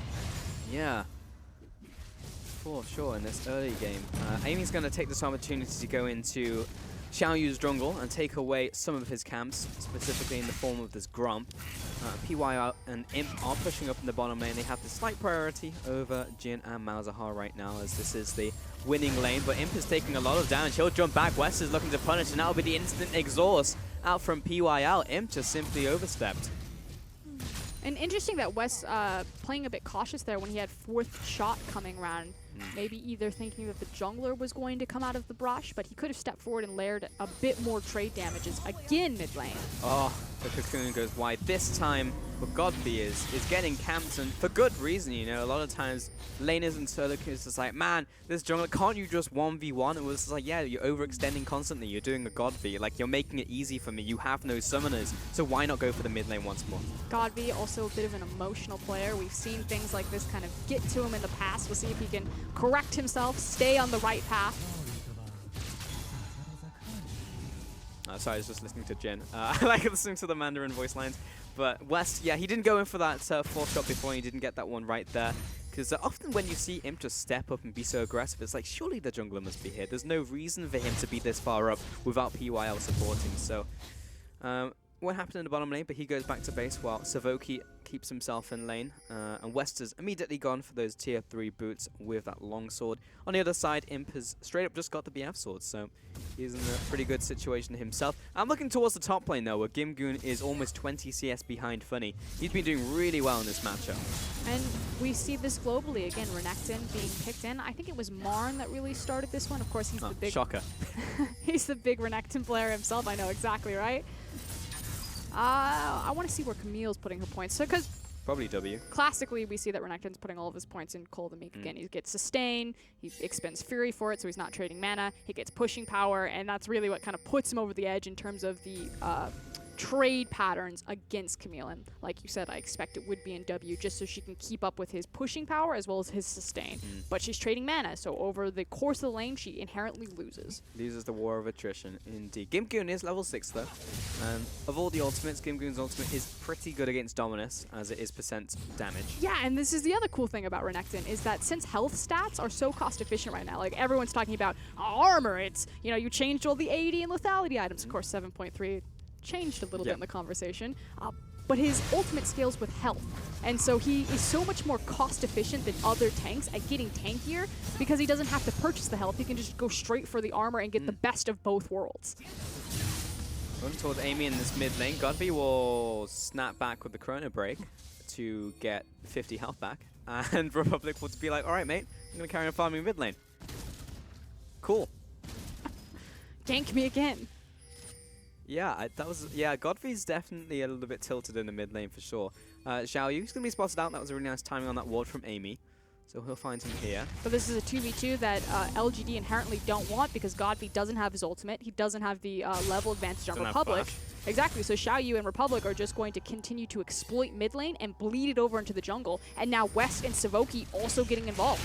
Oh, Xiaoyu just took away red from Amy. I mean, there's no contesting that. He's level 6 as well. Amy, no collateral damage. He knows he can't contest. And actually, the fact that GT were pushed up river means that they will have the priority if they needed to go over there. So the stars aligned for GT, and he takes away red. Again, and it all bled over from mid lane. Republic is just punishing Godby repeatedly, and now it's starting to leak over into Amy's lanes. I like the word leak. Leak, Yeah. bleed, Leaking over. saturate. Gimgoon still in the top lane. He's still down in farm. But I wonder where he'll go, actually. He's gone double giant, but he's got a fair amount of gold under his bags. So we'll see what he does with that one. Because we saw Sunfire Cape actually into Renekton last time, and that was okay. But it meant that he didn't really do anything in mid-game, so maybe he'll just go for the early Triforce. There's also kind of the different responsibilities that Camille and Renekton both have in a 5v5.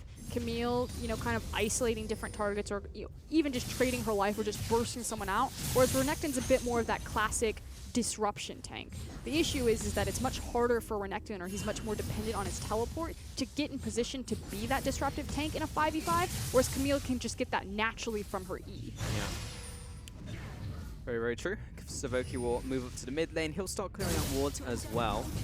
There's a lot of pressure happening in the bot side. Gimgoon trading off against Funny. I'm not really sure why he decided to stay, as Funny got his full combo off and he didn't respond with anything. So it doesn't seem like Gimgoon is that adept on this champion. I mean, it's always banned. It's always banned, and like the few times that I've seen his trades, like he's not trading efficiently, where we've seen a lot of Camille plays get over the fact they're in a losing matchup because Camille is so adaptive with the many ways that she can respond to these item builds, but Gimgoon hasn't been able to do it so far. That said, though, both Republic and Xiaoyu are kind of hunting around in this river. Now, Amy is also up top lane, but this is still kind of 2v3 at best. Possibly a 3v1 as Amy's thinking looking about the to recall. back. Yeah. Well, we have Realm Warp available, and Republic is setting They're going in. Xiaoyu for him. Oh, he's lining up the teleport. Funny jumps in. Gimgoon may drop before help arrives. Here comes the TP as well. Gimgoon still alive. Funny dropping low on top of that, has the dominance running. Godby comes into this fight. It's 3 versus 2 once more. Xiaoyu has to abandon Republic. He doesn't get the kill into Funny, and Funny comes out on top. 2 kills to the Crocodile. Bot lane trading up. PYL has to use his ultimate, but he's chased after by West. Now he's under attack by Im. He'll sidestep the deadly flourish. Savoki under attack as well. Flash forward, headshot for the kill. Weston is 1 versus 1, and Imp comes out ahead and kills both of them. Double kill to the bot lane, double kill to Funny. Across the map, LGD come up huge right now. Now Gimgoon trying to get back in on the teleport. Xiaoyu is behind him. That was not a great TP. 3 members still there. Good tactical sweep. Xiaoyu still underneath the tower. Repel comes up. They're not low enough. All the health back with the Chrono Break. And Xiaoyu will fall as well. Another kill to Funny. 4 kills to Renekton. 4 kills at 10 minutes, as well as, I think, possibly 2 towers here. Taking a look at bottom. Yeah, this is lights out. Man, that's sad. All this happened in the last, like, 2 minutes as well, where LGD have basically just gotten the game. And GT, like, they just needed to play slower. Okay. I'm sure we'll get the replay. It's always that analyst, like, do I go into it before the replay, or do I wait Or for do the we get replay? one? Yeah. Well, we're just I gonna like go. to think we're gonna get one. Yeah, it's actually gonna be bot lane though. Oh, but this is cool too. So, PYL is actually going to ult himself to survive kind of this initial skirmish, Savoki taking a lot of damage. But what's important here is to watch that Imp manages to get the Caliber net on Malzahar. There he goes, and then he's going to flash forward for the last of the auto. Will now Q here after the auto, so in between the orb walking, and picks up the double kill. So, like, just the perfect point about when he's using his E, when he's using his Q, that allows him to pick up that double kill there. Just great mechanics straight up from Imp, and that double kill in the bottom lane, plus the 4 kills to Funny. I actually can't believe that GT just TP back in just to die once more, and Funny is gigantic. And that's never where you want the Renekton. And again, game talents, they technically had the early numbers advantage. The teleport was delayed coming in from Godby, but it's Renekton, king of the 2v1s. And why is he that? It's because he gets the free health from his ultimate. He just gets so tanky without having to invest the gold into it early. Here comes the collapse though. Amy being a little too aggressive, and the ultimatum keeps him in place. Savoki locking down PYL, looking for the double here. Gimgoon takes one. Funny coming down. The big Crocodile. Can he make this work? Lining up the shot. Didn't find it. Imp was there to protect him. 1 kill to GT. But they do have inside track on mid tower, so could look to still get something. Looks like they're actually going to back off. So for now, GT just pick up that one kill, very GT fashion, where they'll look for the kill but aren't really able to take any objectives off it because they don't necessarily have the setup.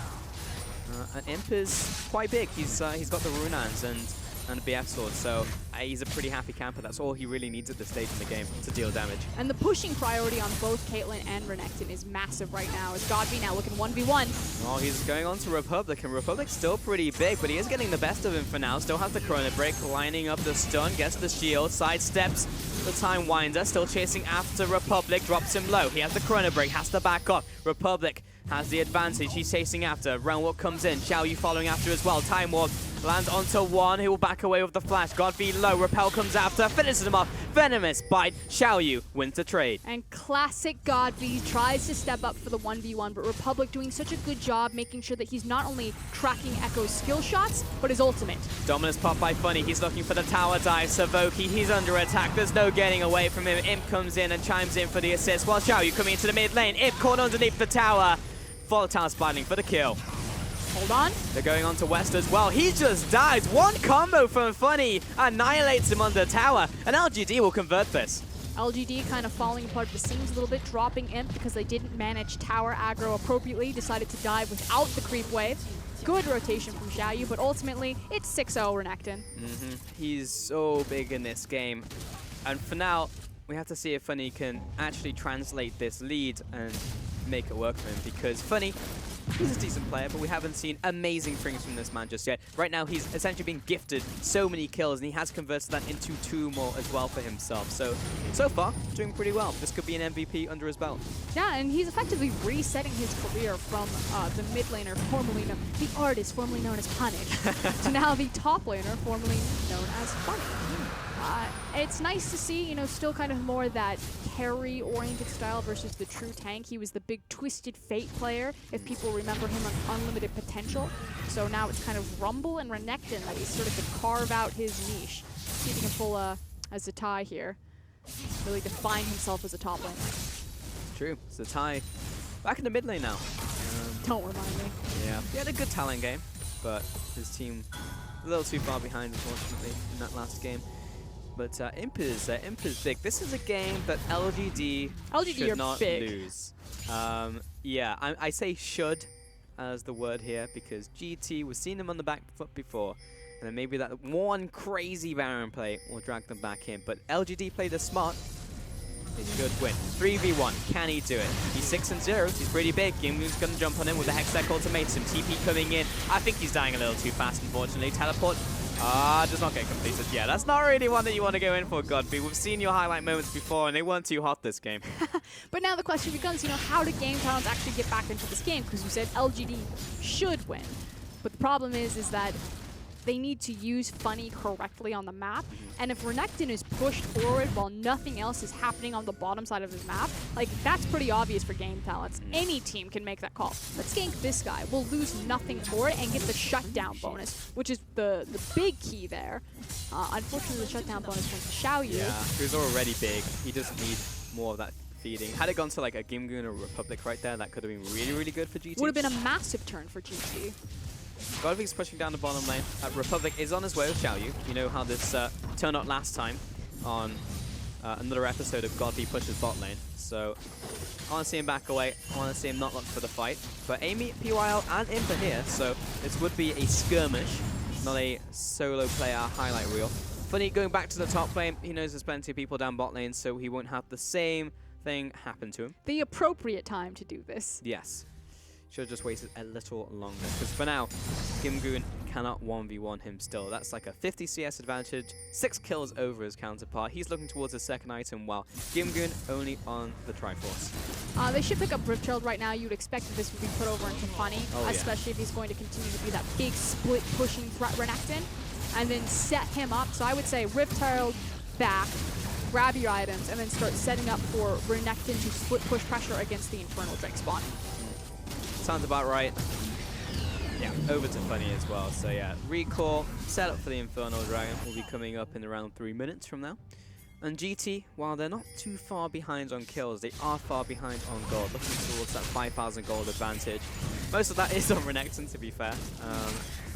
And you look towards bottom lane as well. Ah, it's almost like they were listening to me. And we can see a lot of imp in the bottom lane against West.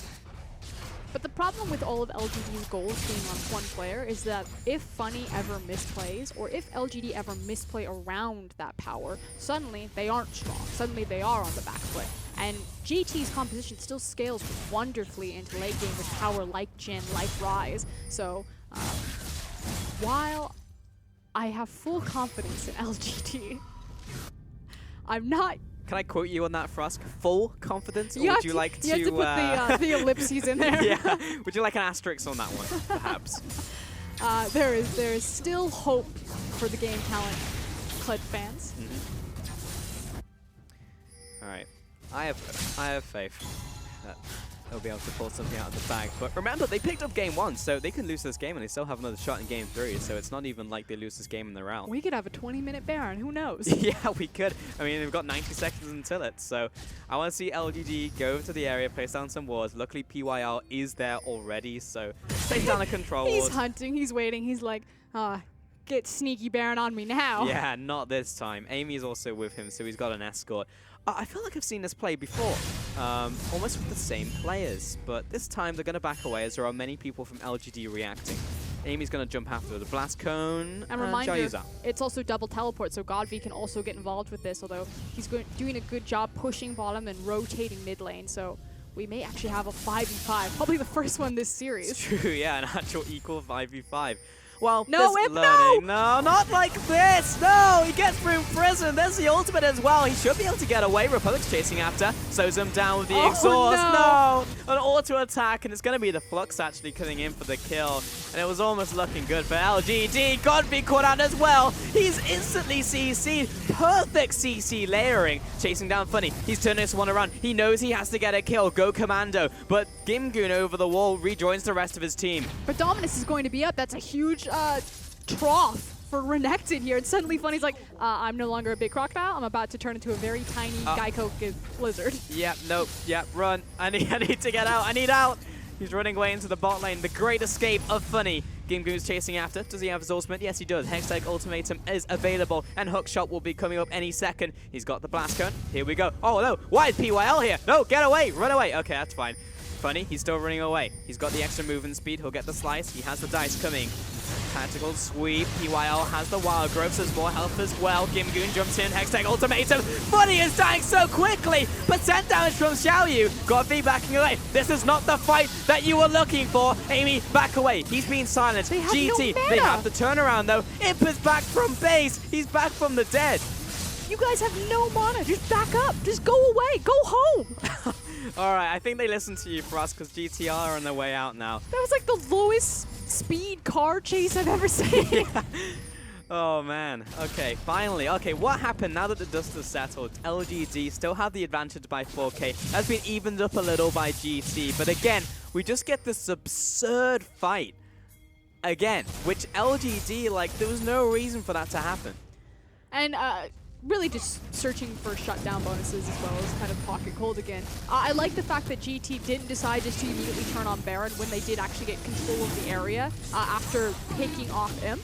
Simply because Amy was still alive. So that's actually good from Amy. He made sure that, okay, we lost our AD carry. We're now going to lose our tank. I need to stay alive in case GT try to turn this into another quick 20-minute Baron. And that forced GT's hands a bit into the chase after Renekton. But that said, you know, even if Graves had died there, who knows what GT would have done? That could have almost been disastrous. And triple Quicksilver stashes have been completed by LGD. And actually, when you look at it, that's pretty much all of the gold advantage they have over GT, like 1.2k gold a pop. Like, that's all of that gold. So if you discount that, they're fairly equal in combat strength. And now it's kind of like, where are our targets that we actually get to QSS? And it's pretty much PYL or Amy. And you have to do PYL because if you don't, he's just going to Whimsy Malzahar or knock him up and get rid of the ultimate. Godby. He's into the jungle. It has been revealed, but he's fairly safe. Xiaoyu's taking away the red buff. Does get the steal. He ult that? He, collateral damage from Amy. Definitely Godby ulted it. got the kill, yeah. Okay, LGD push up the top tower. They will take the inner tower away. Everything so far, so good. LGD are playing safer. They have the vision. They're staying within the areas that they can see. There is a Gimgoon pushing down the bottom lane that someone will have to deal with at some point, but it's only an outer tower, so I don't think LGD will be too unhappy with them taking this one away. As long as they trade something for it, like you said, having that inner tower, that's fine. But ultimately, anytime you trade with a team that you have an advantage on, you're inherently putting yourself at a disadvantage. Yeah. So like you shouldn't have to do that.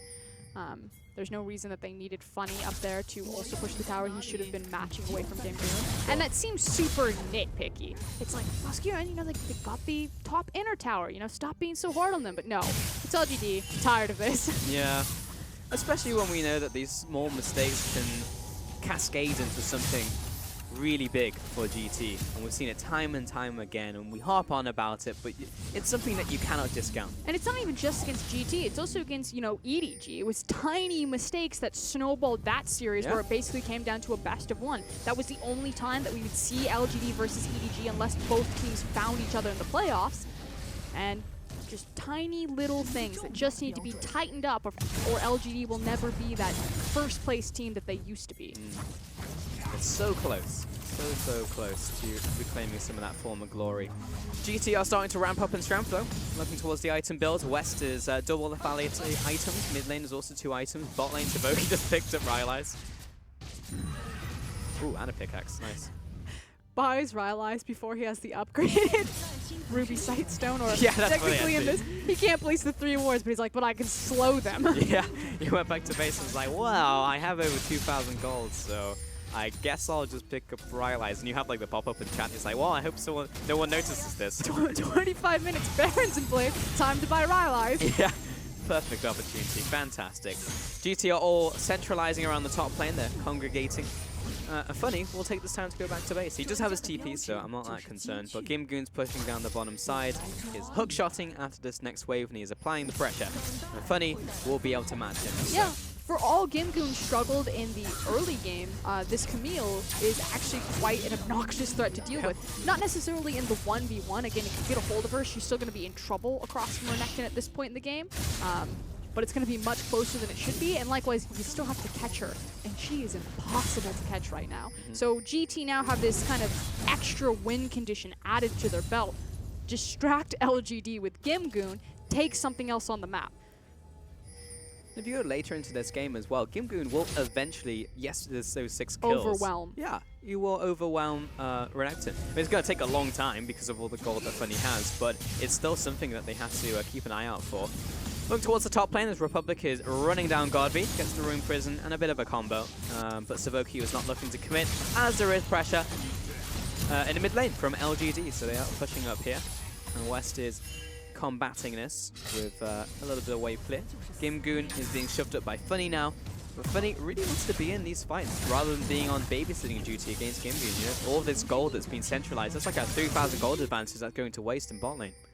But there's also the good thing that they're constantly keeping game talents. You know, as long as those waves are pushed forward, that means they get control over the Baron area. Yep. So while I agree with you that you want your power with you, LGD are kind of reverting back to let's just play the macro game against GT and see where they slip up. See if we can catch them kind of either cheating towards Gimgoon or cheating towards the mid lane, and then try to build an advantage off of that catch.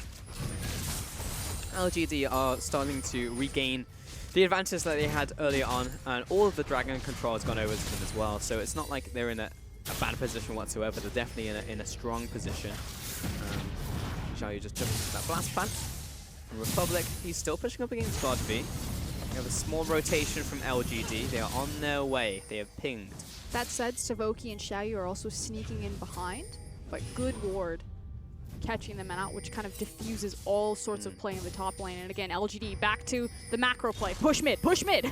Ult West, shove him back. He was trying to bring up the Edge of Night, but that did not get up in time. Gimgoon coming in for the flank. He'll jump right onto him, the Hextech Ultimatum. He jumps backwards though, so Gimgoon's a little overextended, and that forces him to flash away. That was a really nice flash from him. And Imp standing strong again, knowing how strong he is on that Caitlyn. Not really phased by the Camille. Yes, he pulls the trigger on the flash, but it was also kind of a threat from Jhin there. Ultimately, though, Republic gets tower, but it's traded for inner mid. Brute force down from LGD here. GT could not contest without Republic, So he'll be going back to base, and Imp will take away blue buff as they look towards Dragon now, which will be their third of the game. So LGD, business as usual. They're going through the motions, which is what we want to see from them. I feel like there's kind of these points in games though where I don't know if Imp takes the reins, but it visually looks like Imp does. He's the first one to the objective. He's the first, like he's leading everyone around. He's literally standing in the front sometimes. You know, you go back to that classic when he was sniped off by the Jhin ultimate. But again, watching those things, it's kind of like, just stand in front of me. Just tank the shots. Just brute force it. So I think Imp is definitely starting to be the guy to watch on this Caitlyn, especially as she ticks out of her mid-game power drop towards that late-game power spike. Imp is sitting in mid lane right now. He'll, once again, ace and hole west. I think he was still a little bit wounded from that last one. Funny, into the top lane once more. We're just playing a slower game. Don't let GT somehow just get... I say slow, but they're just going to pull the trigger onto Baron. Okay, well, GT around the top side. Gimgoon's heading back to base. Yeah, back away from that one. Not necessarily sure that was a great call. But Gimgoon, he canceled his back, so he wanted to go for the home guards because they were looking for the 5v5. Again, Ryze doesn't have Realm Warp. But as soon as they see that LG pulled off Baron, Gimgoon again applies pressure on this bottom tower. And it's just going to be this game of cat and mouse. You know, Gimgoon's back looking for the 5v5. It forces Funny to respond to the crashing wave because he doesn't see the Camille, doesn't know if she's just standing off to the side. So I was just going to say, is it smart to send Funny down there? Why not send Godfrey? Well, actually, Funny cancels his TP and Godfrey goes down. So they realized that actually just send Godfrey right now. He's not as big as the Renekton in terms of these team fights and the amount of combat power that he provides. So they'll keep him around there. Import pick up this red buff as he is in Fog of War, and GT all centralized around the Baron. Gimgoon has essentially given up his bot lane, pushing pressure, and has rejoined the team. I feel like maybe he could have just stayed down there, pulling the trigger a little bit too early, so misreading the situation just a little. It also could be the communication that we want to move into the Baron pit and contest the vision. They didn't end up doing that, but they technically could have. Imp was on the red buff. Echo was down bottom, clearing up the mid lane, so they had numbers advantage. Gimgoon, though. Don't do it, Godfrey. 3 of those deaths all from solo expeditions. He's looking for something bigger. I just want a checklist from Godby about all of the players in the LPL he tries to 1v1 and how successful he actually is at it. It's true, actually. I feel like it's a negative win record, honestly. Finny clearing up this ward. GT setting up this bush, but kind of revealed by the fact they were taking Raptors. Godby is still over to the side, and again, Imp's in front. Yeah, Republic taken down to half. He'll go into Zhonya's. I don't think that was the right thing to do here. He'll have to use his flash, and he does manage to take down his target. West goes down. Republic forced to back away. He's taken out by Imp as well. And LGD are running down GT. Gimgoon has to back away, and El Brute forced the middle lane. And they create this cute trap where Godby's just sitting off to the side, just looking for his target. Unfortunately for West, it is him. Deletes the Jhin in the back, resets with his ultimate, gets multiple burst damage, and then Imp just really cleans up the rest. And while he may have been 0-3 on his attempts this game, that one definitely worked. And a bit of that was set up from Republic just walking into a trap. Yeah, also the fact that West flashes into the stun there. Comes back, like you said, Republic in the trap, he eats a lot of the burst damage, and then the Renekton and the Caitlyn are just able to chase down, chip out the health, and ultimately get the tower.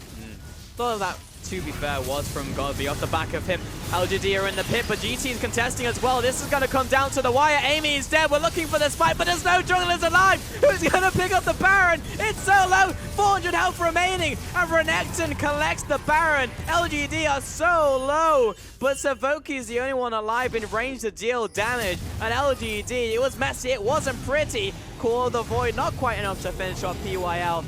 But LGD get the Baron. Do you ever feel like teams never learn from their mistakes because they're never punished for the terrible choices that they make? Can you imagine if GT picked up that Baron right there, what that would have done to the game? Luckily, LGD do pick it up and maintain their advantage. And they didn't need to. They had the super creep advantage in the mid lane. Yep. Could have just been patient, could have just waited. Completely unnecessary, and yeah, that's a play that shouldn't have worked out and should have been punished. So scary too, not. because Jin's ultimate. Yeah, Jin's ultimate was a thing. They had shoved out all the other damage dealers though. Like only Savuki was nearby to hit it, and Funny was body blocking. So in reality, it wasn't too bad, but just not having a smite just is, yeah, it's really scary. But they did get the Baron. They're on the front foot. They're now looking to siege up. The rest of the team needs to get behind them, however. They don't see that Graves and Echo aren't there, but that was technically Imp, again, just kind of leading the charge on Caitlyn. Like, come on, guys. Let's get it together. We have the Baron. Let's go. Yes, it was messy, but we have it right now. And if we ignore the fact that it was a sloppy play, we still have it. We can still push this bottom lane, and we can still close out this game. Bring it to a game 3. LGD, play it slow. Push in the lane. Wait for mid lane. Play it slow. Siege with him. They've got their tools this time, though. There is a ward placed behind them.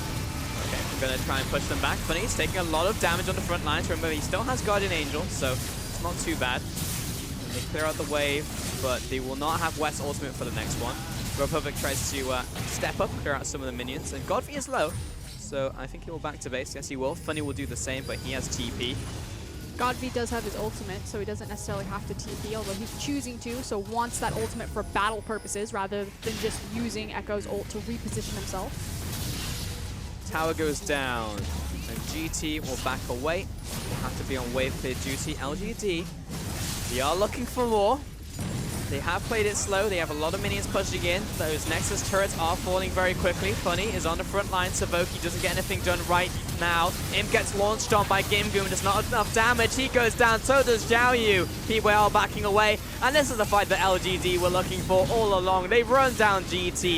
And finally, all of the advantages that they have culminated do turn into the win. It's game 2 going over to LGD. But a very close call, much closer than LGD fans would like to admit or like to see from their team. Again, it came down to, I'm not even going to call it a 50-50 Baron. That was a 30-70. That was a scary situation. They managed to grab it though, and then immediately knowing that they have the power, close the game. So can compliment them on their decisive action once the Baron was picked up.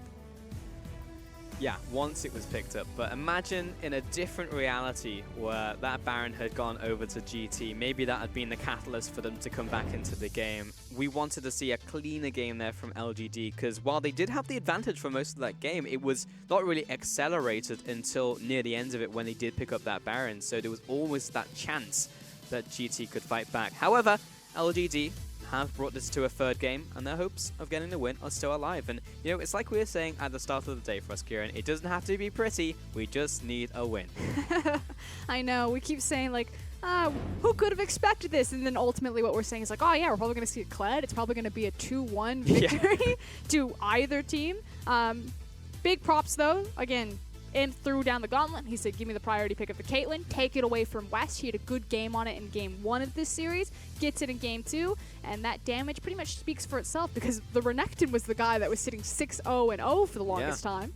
And I said at the start as well, like I really wanted Funny to do more with like the 6 kills that he got and then like collect that MVP. But I think by the end of it, it actually felt like Imp was the guy who was leading the charge and getting him to his objectives, dealing the consistent damage. And Funny just went back into the role of not being a carry, but instead just being the frontline threat and just sitting there and allowing his backline to do the work. And again, there's kind of that issue that if all of your gold is allocated on one guy, if you don't play perfectly either to exploit the map because GT have to send multiple resources to deal with the Renekton, or you use him in the 5v5 and he just counts for multiple members because he's so far ahead, then that gold difference doesn't mean anything. I think it was 2 or 3 times that we saw Funny overextended without LGD having any other pressure on the map. He just gets caught out, and that gold lead means nothing for itself. Likewise, you pointed out the itemization of the QSS on I think 3 or 4 members, which pretty much at that point in the game accounted for all of LGD's gold lead, just as a defensive option against Savuki. Yeah.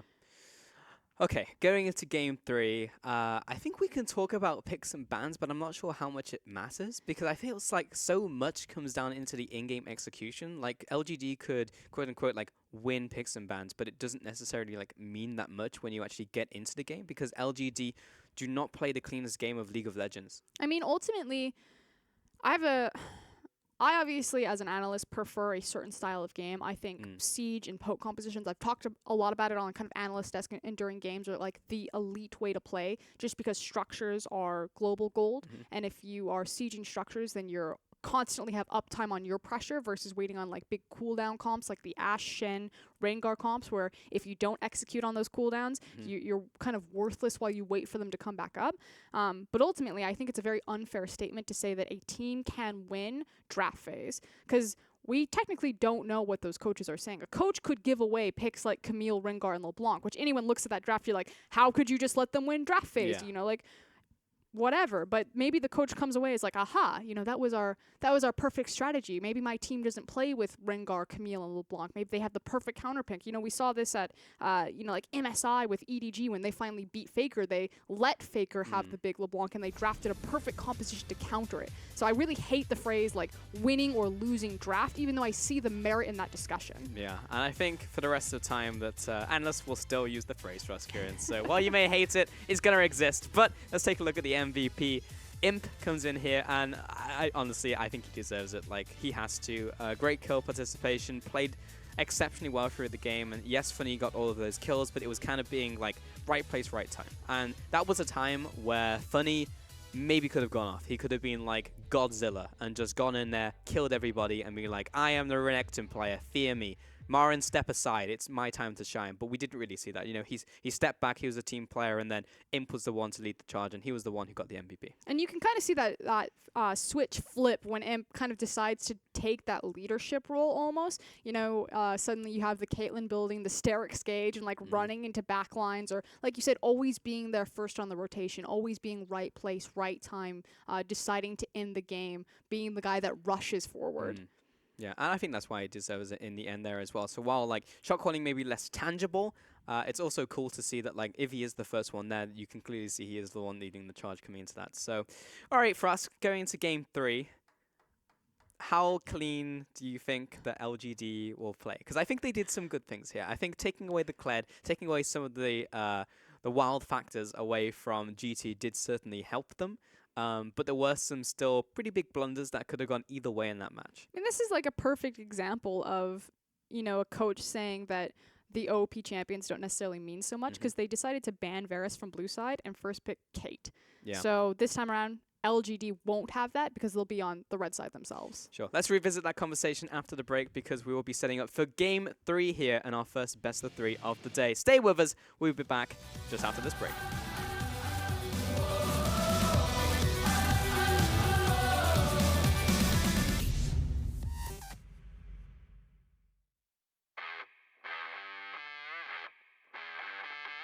Something's building, it's a picture, it's a rhythm, it's a context. It's been stepping at your heels, trying to feel what is up next.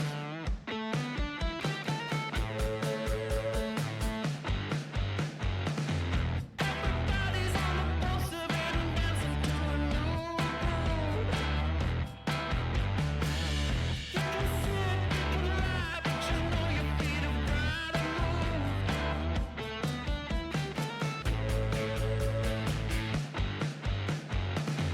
First cross the line, I'm in the hot wire, light the ground, turn me on and nail it down. Table tipping, record skipping, it's equipping us with more to say. It's a moment for the people, for the lovers, and it starts today.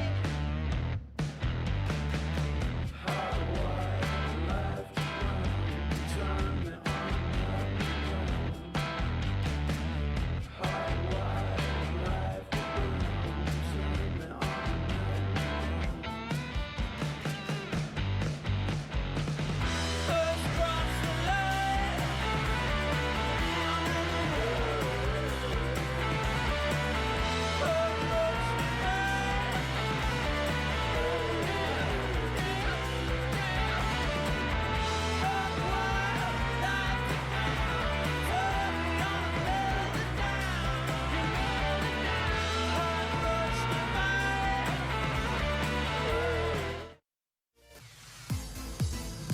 Welcome back to the LPL and our third game here between GT and LGD. We're back in this situation once again. I feel like if you've watched the LPL, then you've seen many a game go to 3 games with GT, and then them ultimately not get that 3rd game. But I'm back with Roskira, and hello, how's it going? She's hiding behind a book. What's going on? I'm sad we didn't get on the camera, but that was great. Sorry, just that phrase. Which, by the way, I was reminded during our break. Camille, 5-0, huh, Pulse?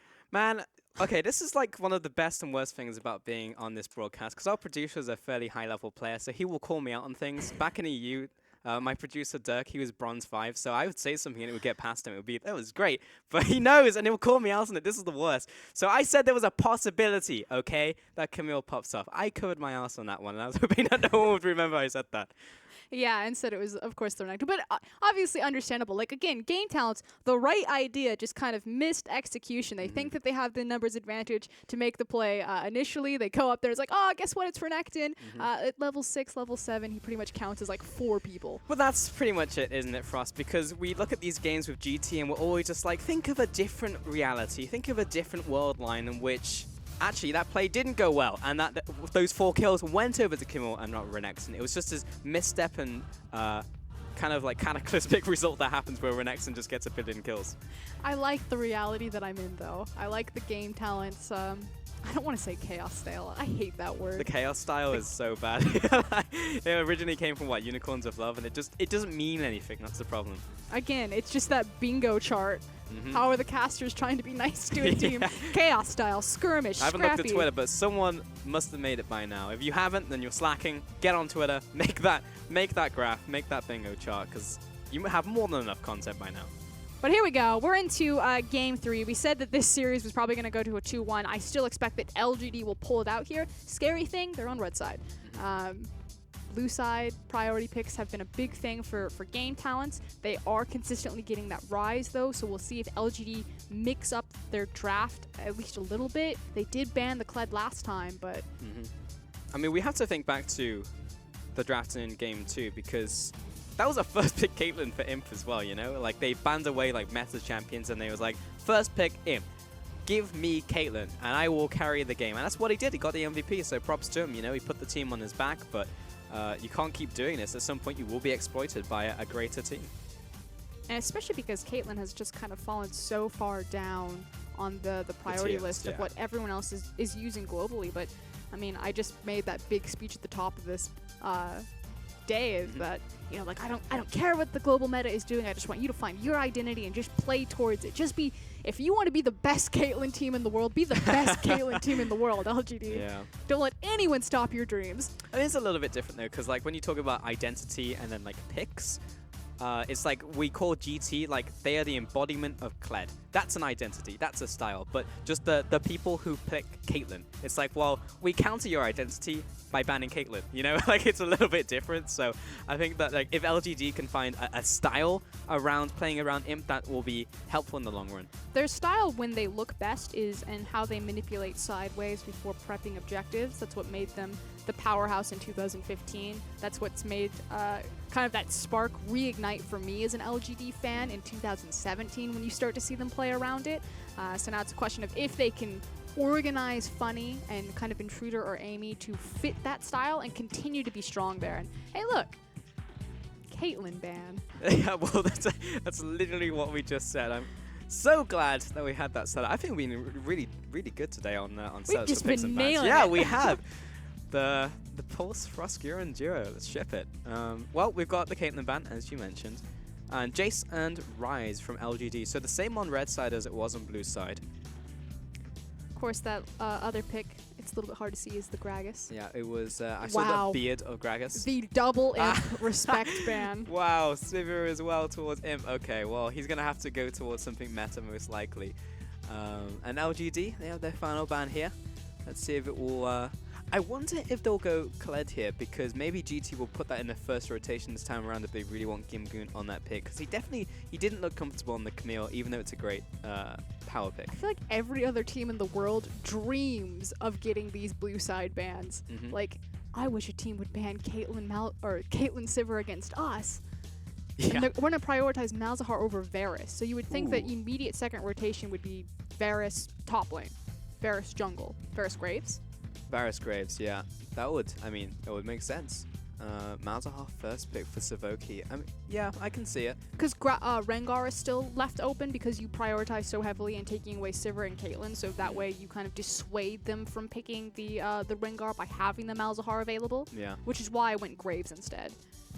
Yeah, so it does dissuade that. But again, Graves is just a strong pick in its own right, so it's not that bad for LGD if they just pick up that first rotation. Camille's still up as well, but I wasn't really blown away by Gimgoon's Camille. Maybe it's something that we could see from Funny. There we go. I mean, you called it. So at this point, Game Talents could pick up their AD carry as well as their support if they want to hide their hand. You would think, though, that it would be the top laner unless they feel comfortable enough that Gimgoon can continue to push through all of the bans that will surely be thrown at him in second rotation if they don't grab it now. But Jhin is expected. Yeah. Hovering this pick, and it's probably just going to be that Luckin. Indeed, it will be. Rise has been banned away, so Republic will not get his hands on that pick once more. You know, Syndra is still left open. You don't necessarily want to pick it without also kind of banning Corki or some other answers.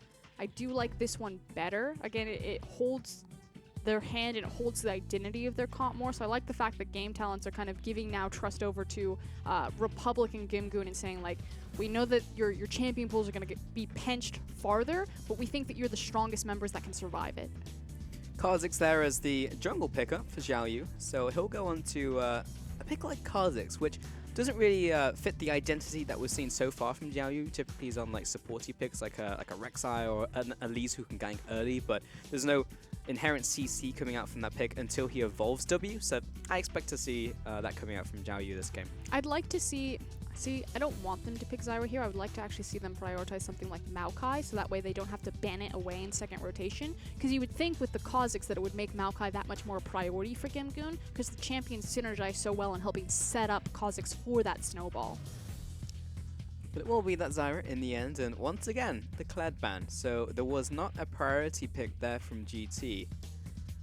I'm trying to think if like there was a chance for GT to pick up Kled, but they needed the Mouse there to prevent the Rengar. They really wanted the bot lane pick up there as well from Jhin. There's still plenty of champions left.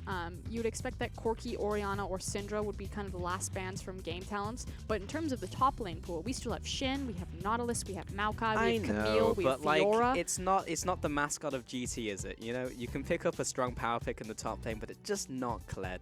It's just not the same. It's just not the same, man. That little guy running past you with his little pitchfork. Yeah. What is it? I don't know. I think it's like a pitchfork. I'm not entirely sure. It's Camille as the final ban there from LGD.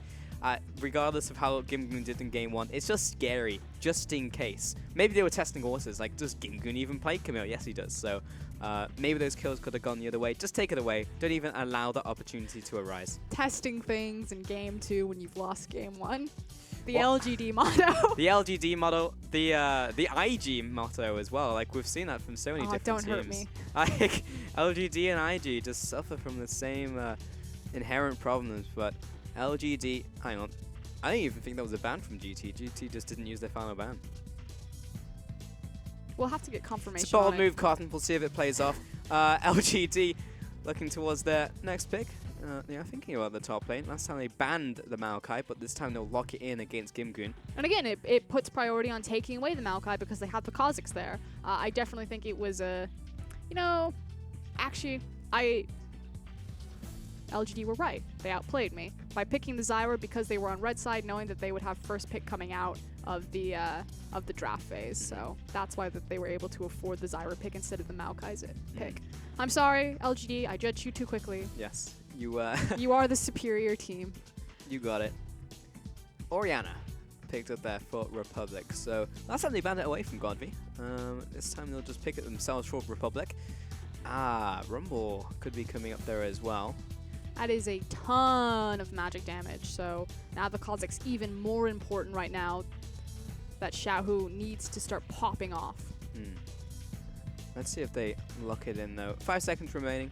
I did just get confirmation as well that the final ban was just left blank by GT. So I guess it was just a play from... I don't think it had necessarily any tactical value, but I'm not sure if there's any specific thing they wanted to take away from LGD at this point. I mean, it leaves kind of those big three open of the Cassiopeia, Orianna, and Syndra. Ultimately, you are going to get counter-picked, so as I say that, they're like, right turn, Zed.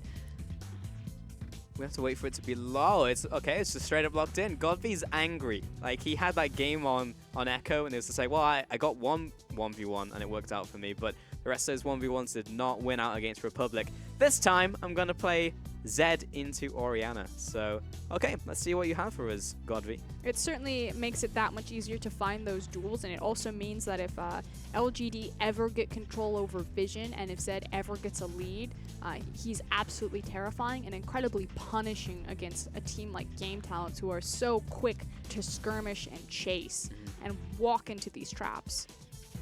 On the opposite side, we're seeing the same thing, though. LGD will step a little too far forwards, even with what we saw being close to, I want to say, watertight vision in the top side. Imp, unfortunately, just turned the corner, and there happened to be some angry GT members there to meet him. So we're getting up and gearing up for Game 3 between GT and LGD. Our first series of the day has been a lot more exciting than I think many people may have given it credit for. So I would definitely say, if you are right now watching the Telecom Wars, then make sure you catch this VOD. And I'm saying that to people who won't even hear me, because they wouldn't be here in the first place. Good job, Pulse. So we're getting into Game 3 here, and Game Talents looking to fire back. Can they do it? Because they've been in this position far too many times. We technically have two big 5v5 compositions, and that's all I want. I just want one true 5v5 this entire series, because every fight that we've seen happen, and there's been a lot of them, have been either these skirmishes or someone picked. You know, we thought we were going to get one, and then Imp turned a corner blind and just got T-boned by Elise. Okay. Well, if it comes down to team fights, then it suddenly becomes like a 60-40 either way, or like a 50-50. So it really is a coin flip. And a win is a win for LGD, we keep on saying it, but GT, it could be the time to pick up a win here and maybe elevate themselves off bottom of the table, because that's where they're sat. And LGD have also plummeted down the standings, so a really important win for both teams. And the thing that we have learned from this series so far is that West and Xiaoyu are good.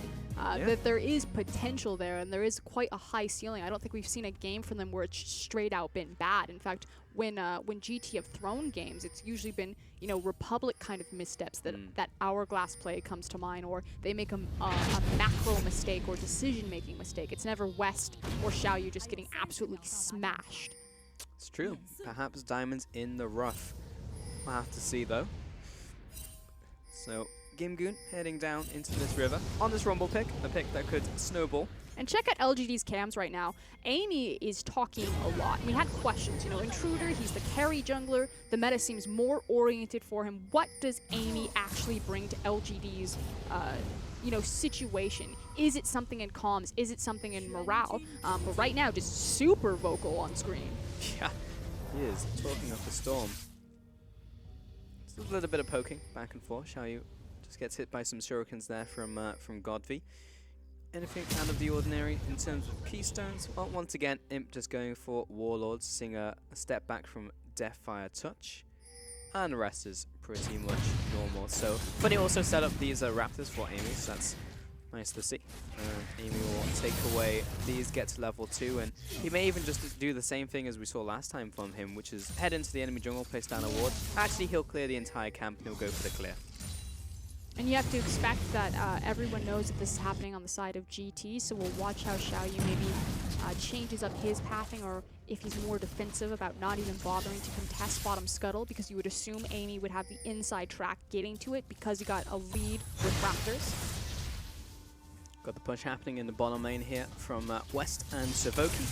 But Amy actually slowed himself down, so instead of kind of cheating the extra camp of getting the Scuttle Crab, he used that Raptor start to cheat Wolves ahead of Kha'Zix, which makes sense because his bottom lane's not even pushed up, so why even try to extend yourself for Scuttle Crab when they don't need it for safety? Not even necessary, so we'll take blue buff instead.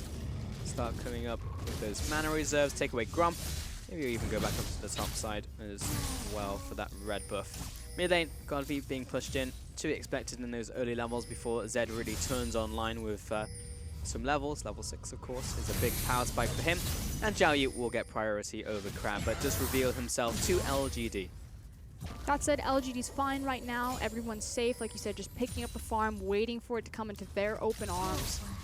Even the fact that Zyra and Varus gave up level 1 push by hiding before the creep wave came in is quite interesting. Republic still pushing up in this mid lane, and it'll essentially be a test of how well can Godby last hit from the tower.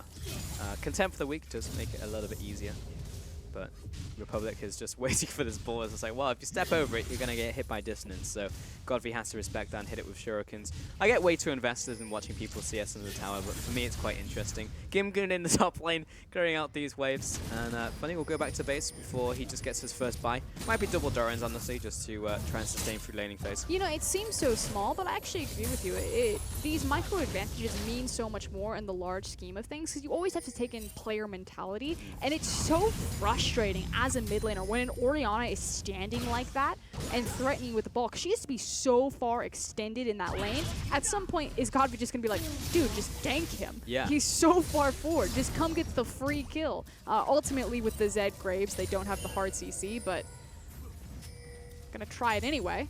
Because, I mean, he's pushed up, so they have a decent amount of time just to run him down. And they still do a lot of damage despite not really having any CC. I think he was actually tagged by that ward. There's multiple on-the-way pings from Xiaoyu, so I actually think that Amy was tagged out from that one. So we'll walk into the bush, but Amy's going to blast him. Hit him with End of the Line. Bottom lane, PYL caught out. Savoki chasing after these. Voidlings are doing work, but there was no vision, so they'll back off and turn their attention to the minions. Immediately lose interest right there, and if you think, if Savoki had the ward, would he have flashed forward and placed the ward to allow his Voidlings to continue to chase? I'm sure he would have done. PYL did take a fair beating. He didn't use any of the summoners though, so he held it. And Savoki did use his exhaust on that one. So Republic stepping up. Godby coming in here. We'll have to run down Republic, taking lots of damage. The flash after, and actually the Thunderlords just blows him up where he stands. First blood to LGD. And again, that mentality, if the Orianna is going to play that far forward, if she's going to punish the melee champion with that range advantage, you do leave yourself exposed for ganks like that. Xiaoyu will come into the mid lane, reveal himself, but he wants this tasty farm. And take this one away. He'll get most of those minions. And yeah, if you're that pushed up, that will happen. He's immediately gone for the Seeker's Arm Guard because he knows that most of the damage threats coming for him in the mid lane will be AD focused. So that'll be the start of the game for him. PYL going to be interrupted here by Savoki. He tries to sidestep the Grasping Roots, but doesn't quite happen. There's no ultimate to follow from West, so PYL is fine. He'll just have to walk a little bit further to get back to base. Could have been a really dangerous situation, though, if West and Savoki were on the same page there. They could have easily walked or at least forced the flash from Zyra if Malzahar continued to follow up on that route. Oh, now level 6. On Godby, not Republic just yet. He needs a couple more minions. But as soon as Godby recognizes that fact, he'll probably be keeping hold of his shadow so he can jump back to safety. And he's just farming with shurikens. Yeah, he's fully respecting the fact that Republic can blow him up once he reaches level 6, which he has just done.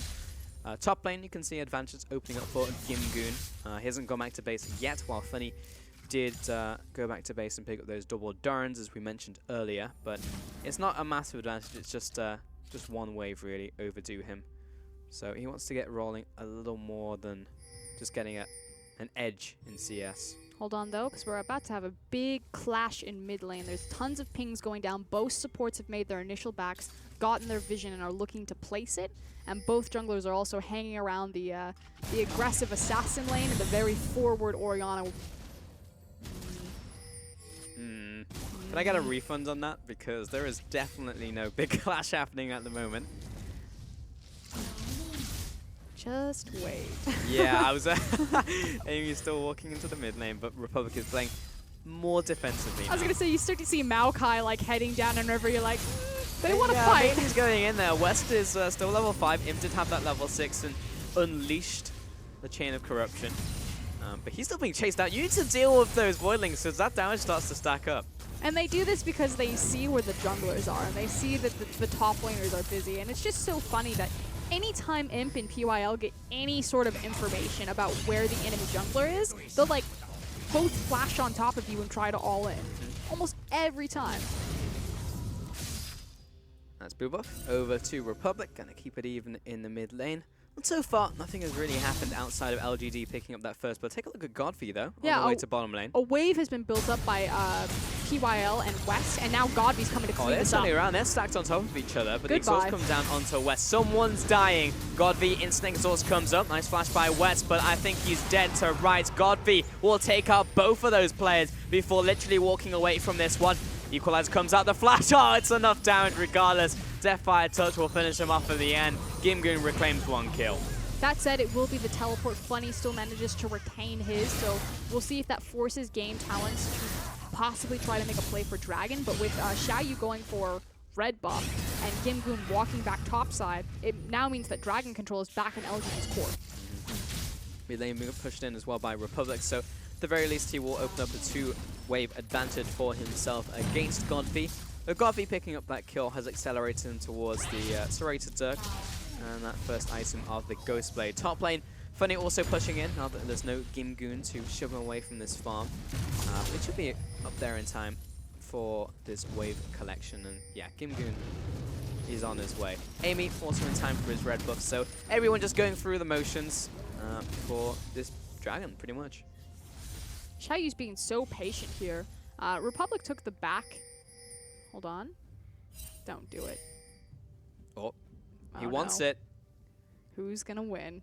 Godby turns the corner. Face check. Well, Xiaoyu, lots of damage. Takes him down to half. He's got the unseen threat, jumps over the wall. Auto attack gets him. And Xiaoyu, just a straight up outplay over Godby. And there's just no reason for Godby to be there. He didn't even place vision. Yeah, I mean, that's pretty much it, to He be honest. There's no literally just, like, analyzing that. walked Like, around Godby and just just- walked in and died. Yeah, like, that was it. That was the tale of Godby.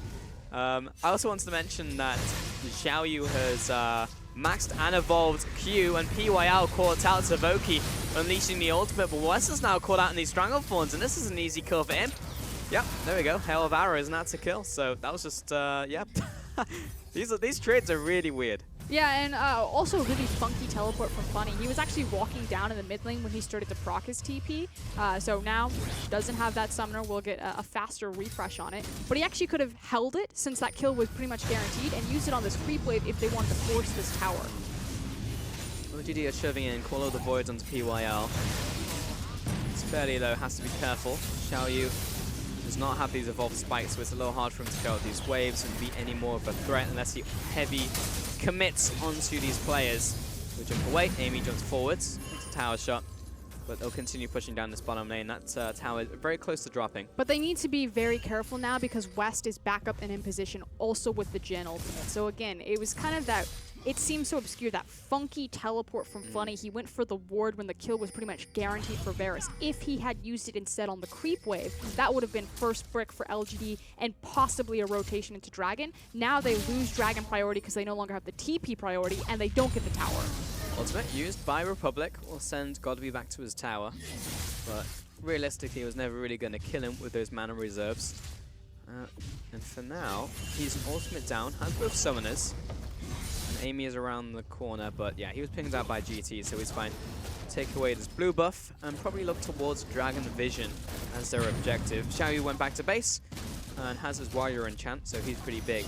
It's just interesting that Xiaoyu decided to go for a damage-orientated, like, kind of carry build when he has these big carries on his team already. So I guess they're going for the quad threat in this game. Bit of that solo queue mentality still maybe left over or imprinted on Kha'Zix here. Although this could give away the dragon simply because Republic doesn't have mana, doesn't have his ultimate, and has to force a back here. If they find Xiaoyu... Yeah, they just see him. He knows it's not being... Actually, I think he did get revealed by that ward that's just out of range, that control ward. There are so many pings going down, even more than usual. Rumble's Gimgoon's TP is about to come back out though, so this is a very small window of execution. Gimgoon can teleport on his way. right about now. Nice flash from Republic and a speed up from Dissonance. He doesn't even get taken out, but it may open up mid lane. No, there's not enough creeps, so really nice reaction times from Republic. See if the flash can be punished again was a very tiny window for perfect execution from LGD. Him caught out in the bottom lane. West will chase after. Chain of Corruption. PYL blasted by Savoki. Opening up with the curtain call. He'll turn his attention to him. 2 lands will flash out of that one. The 4th shot does not land. Turns around. Takes out the minions. And that's the end of that trade. We've got Godby and Amy in the jungle. Forcing back Xiaoyu. And they'll look towards the bottom tower. This one should go over to LGD. No contest. And finally, they just overwhelm both West and Savoki. Just this slow war of attrition that LGD have created in the bottom side. Now moving it over for more. Yeah, Dragon should be taken away here, and Xiaoyu, there's no good reason to try and contest and try and go for the steal. He'll just back away. There's too many wards down from LGD to make it worthwhile. You would also think that maybe if they had West Gen ultimate available, that they could try to contest, but like you said, vision control, the fact that they lost a key battle ultimate with Jin just seconds prior, and the fact that Xiaoyu and Republic want to commit themselves to this blue buff, they just give away the mountain, and unfortunately RNG is not on their side. Next spawn will be Cloud if they choose to try to fight that one with the power of their... I mean, technically they have a really strong dragon fighting comp. You got Orianna, you have Rumble. You can say the same thing about LGD though as well, right? They just hit like double power spikes on lethality. They have a Maokai, they have a Graves. Yeah, but they also have a different win condition that anytime you have a Zed on your team and when that Zed gets ahead, we say this all the time, 1-3-1, 1-4 is possible. And they have a great sieging comp, as well as a good 5v5. Oh no. You know, he's doing the Naruto run towards West, but he just kind of walked away from it, so it's fine. He'll take out the mini wave. That'll be a consolation prize for him. And Godfrey, he's 1-2-2. Again, he constantly looks for these challenges and constantly loses these challenges, but he's on Zed this time, so he's usually going to take someone with him. Xiaoyu waiting in the bushes. Will a Zed turn around the corner once again? Who knows? Who really knows what goes through the head of Godfrey? But Xiaoyu will be there to meet him, and that's the important thing. Xiaoyu, maxing W second, but also gets called out. So actually this time, the threat was in the form of Amy and PYL. He'll go back to base, and the flash was used, but also by Amy. Mid lane also being brute forced by LGD off the back of that play. West gets pinned down. Stronger Thorns comes up. Oh, he actually gets away. He was on around 20 HP, so he was pretty safe. And Xiaoyu also bounced back to tower. Top lane's being shoved in. Yeah, forgot the fact that Rumble exists, and he'll take the top lane tower. Mid lane being shoved in, but the ultimate's back up from West. Enough to zone away LGD, but he's not hurting that much at level 8. Do you need a breather? Because we're not done yet. Godby now getting involved. Yeah, breather, much appreciated for us here. Do you ever just feel like one of those guys at, I don't want to say Square Dancing Festival. What's it? That was not where I thought you were taking that. You know what I mean, though? The auction. Auction, yeah. Casting the LPL as a play-by-play caster. I don't know why I thought Square Dancing. Do you think there's an esports caster whose origins were in auctioneering? Probably. There's got to be one person. I think esports is big enough for that to be a reality. Or maybe the other way around. They started off as an esports caster, and they are now an auctioneer. Who knows? I'd like to do that at some point in my life. Seems fun. Don't let anyone stop your dreams from becoming a reality cult. I'll just do that in my spare time one day. That'd be great. West, just doing what? I just realized there was a massive CS advantage between bottom lane that's opened up over time, like 40 CS it's or 30 because CS. West can't be anywhere, and the problem is that GT aren't getting him in the right lane assignments. God, we know. Not again. He's called off in a side lane. Oh, he's getting blocked to death by Savoki. He'll jump in with Death Mark, but what are you going to do? And Xiaoyu, that was the weakest Death Mark I've ever seen. Godby, just stop it, man. Like, you're that guy in solo queue who's like, I got to make plays. I've got to be the guy to carry. No, just let your team carry you. Okay, hold on though. Rumble ultimate. We've got the zoom out. Lays down the red carpet. PYL he's still ticking down. Run away from the equalizer. You don't want to be there for that. And Imp is going to die anyway. So Imp goes down. Another good play from GT. And I just feel like all of these kills are just comical. It's like, it's just bizarre. So, I want to go into the long point, but like another one of them is going to die. He's just trying to stop. He's trying to stall long enough for PYL to get over here because he feels confident holding the tower if Zyra's there, but Zyra's like, do I go mid? Do I go bottom? GT are going to take mid lane tower. PYL, they're going to take bottom do what tower. he can.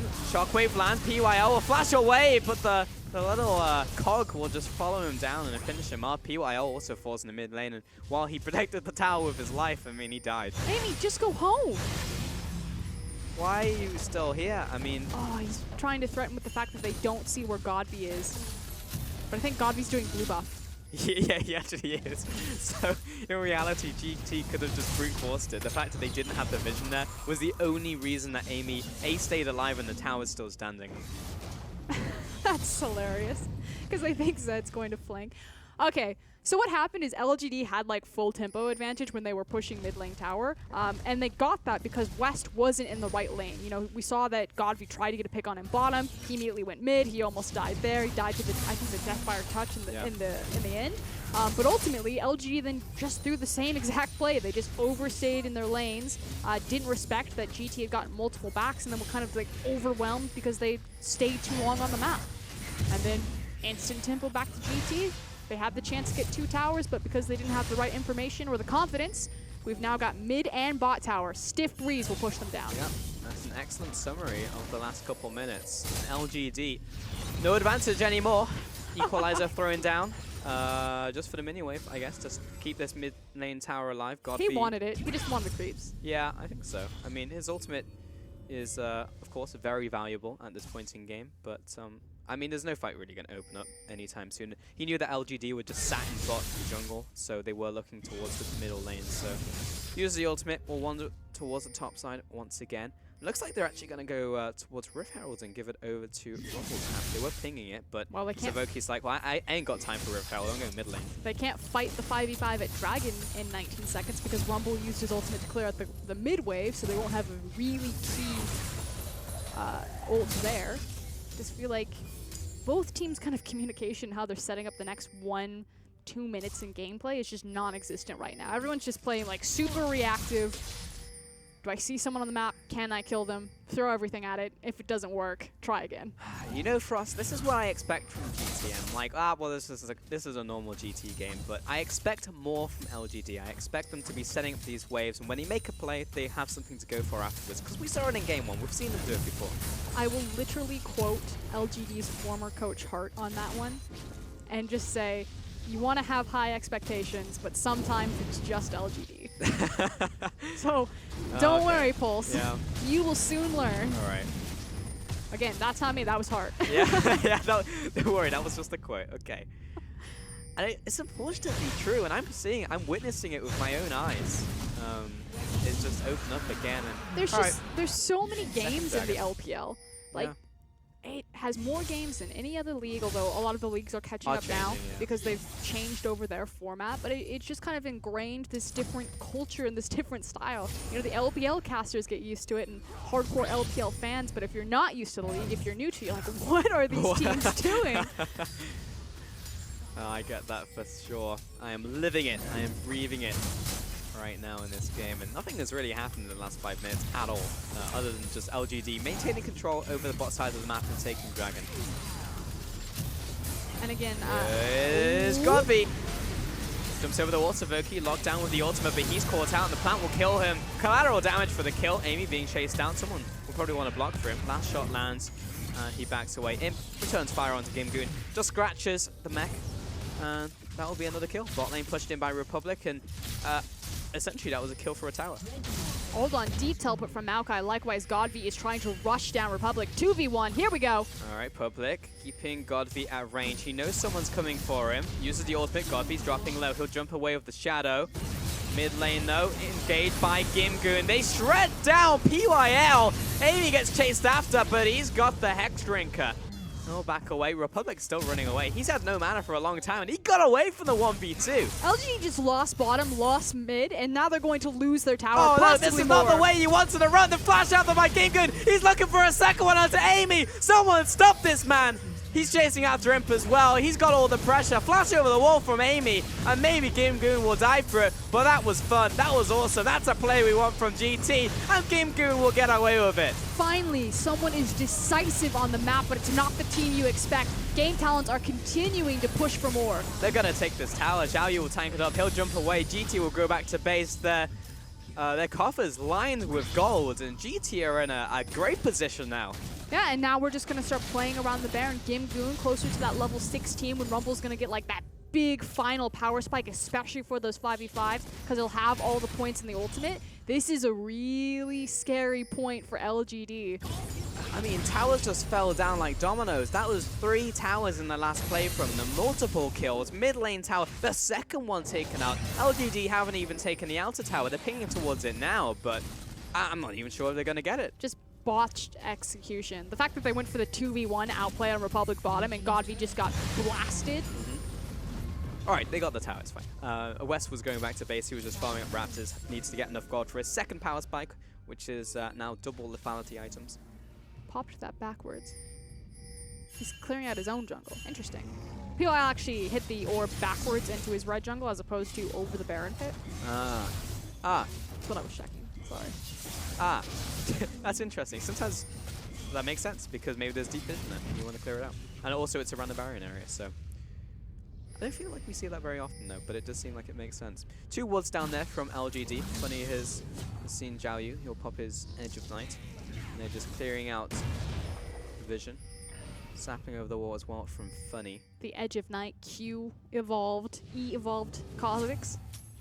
Yeah, he's just going in, man. Like, yeah, Zhao Yu is... And he's not being punished for it, and he's doing pretty well, so... And he has a lot of targets to pick from. Again, we thought we were going to get a 5v5. Joke's on us, it's LGD GT. We've still only had skirmishes this entire game, but his prime targets, Zyra, Varus, even Amy. Yeah, GT have had a great time this game. It's just like skirmishes are plenty, and that will definitely benefit Xiao Yu and Gimgoon as well. Gimgoon's 4-0-0. This is the performance I was expecting to wait from him from last game. Into curtain call, he's slowing down Amy, the equalizer as well, in a perfect position. Amy's got nowhere to go. Someone call the doctor. West is just blowing up nerds left and right. Amy goes down. Of the jungler of all people. So now Baron is under attack from GT. Which pretty much means the only play LGD have is to fight this Baron, which means they're face checking blind. Funny has to be so careful. Savoki flashes, ult's Funny. I mean, he's very tanky. He'll jump onto the team. Stronger Thorns comes up. GT are getting obliterated. Godby comes in. Good ultimate in return from Republic. But I feel the damage has already been done. Funny is still alive. Finally, he falls to Zhao Yu, but he'll trade his life for it. But Gimgoon, he's going in. He's got the meter. He's going into it, the passive. Oh, he's burning down him. Godby's still alive. Should be able to get this one. Republic in this showdown will be backing away eventually. Godby, he may look to go in on this one, but he's taken out. There was a ball there to catch him. I love Godby.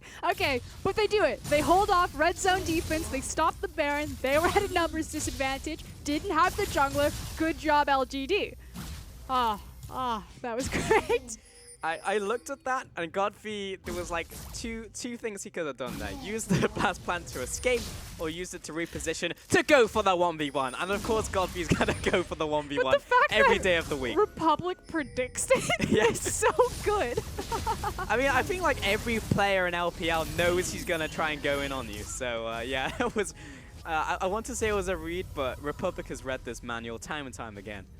Oh, okay, perfect. Here we go. So this is actually a really well-coordinated team fight. They use the Malzahar ultimate on the Maokai, but Godby gets great positioning from the backline and just pops the Jhin. Now, the Orianna ult comes out really late, does hit some key targets, but the fact that Imp has had such great long range and has been firing so many arrows from over the wall, put them in this advantageous position where you're like, okay, LGD could win this team fight. Oh no, Gimgoon, perfect hourglass. Picks up Imp, and then finally the Godby outplay. Oh. He could just walk away. Come on, man. He could have walked up. He could have walked right. He could have gotten away. He had Amy behind him. He could have just waited. There was like so many different options he could have gone for, but he just decides to go in and try and outplay his target, which was Republic. So in the end, he pays for it. He's 2-5. He made a good play. He made a bad play. In the end, it's Godby. And 12-9 currently in this game. Dragon went down. It did go over to GT.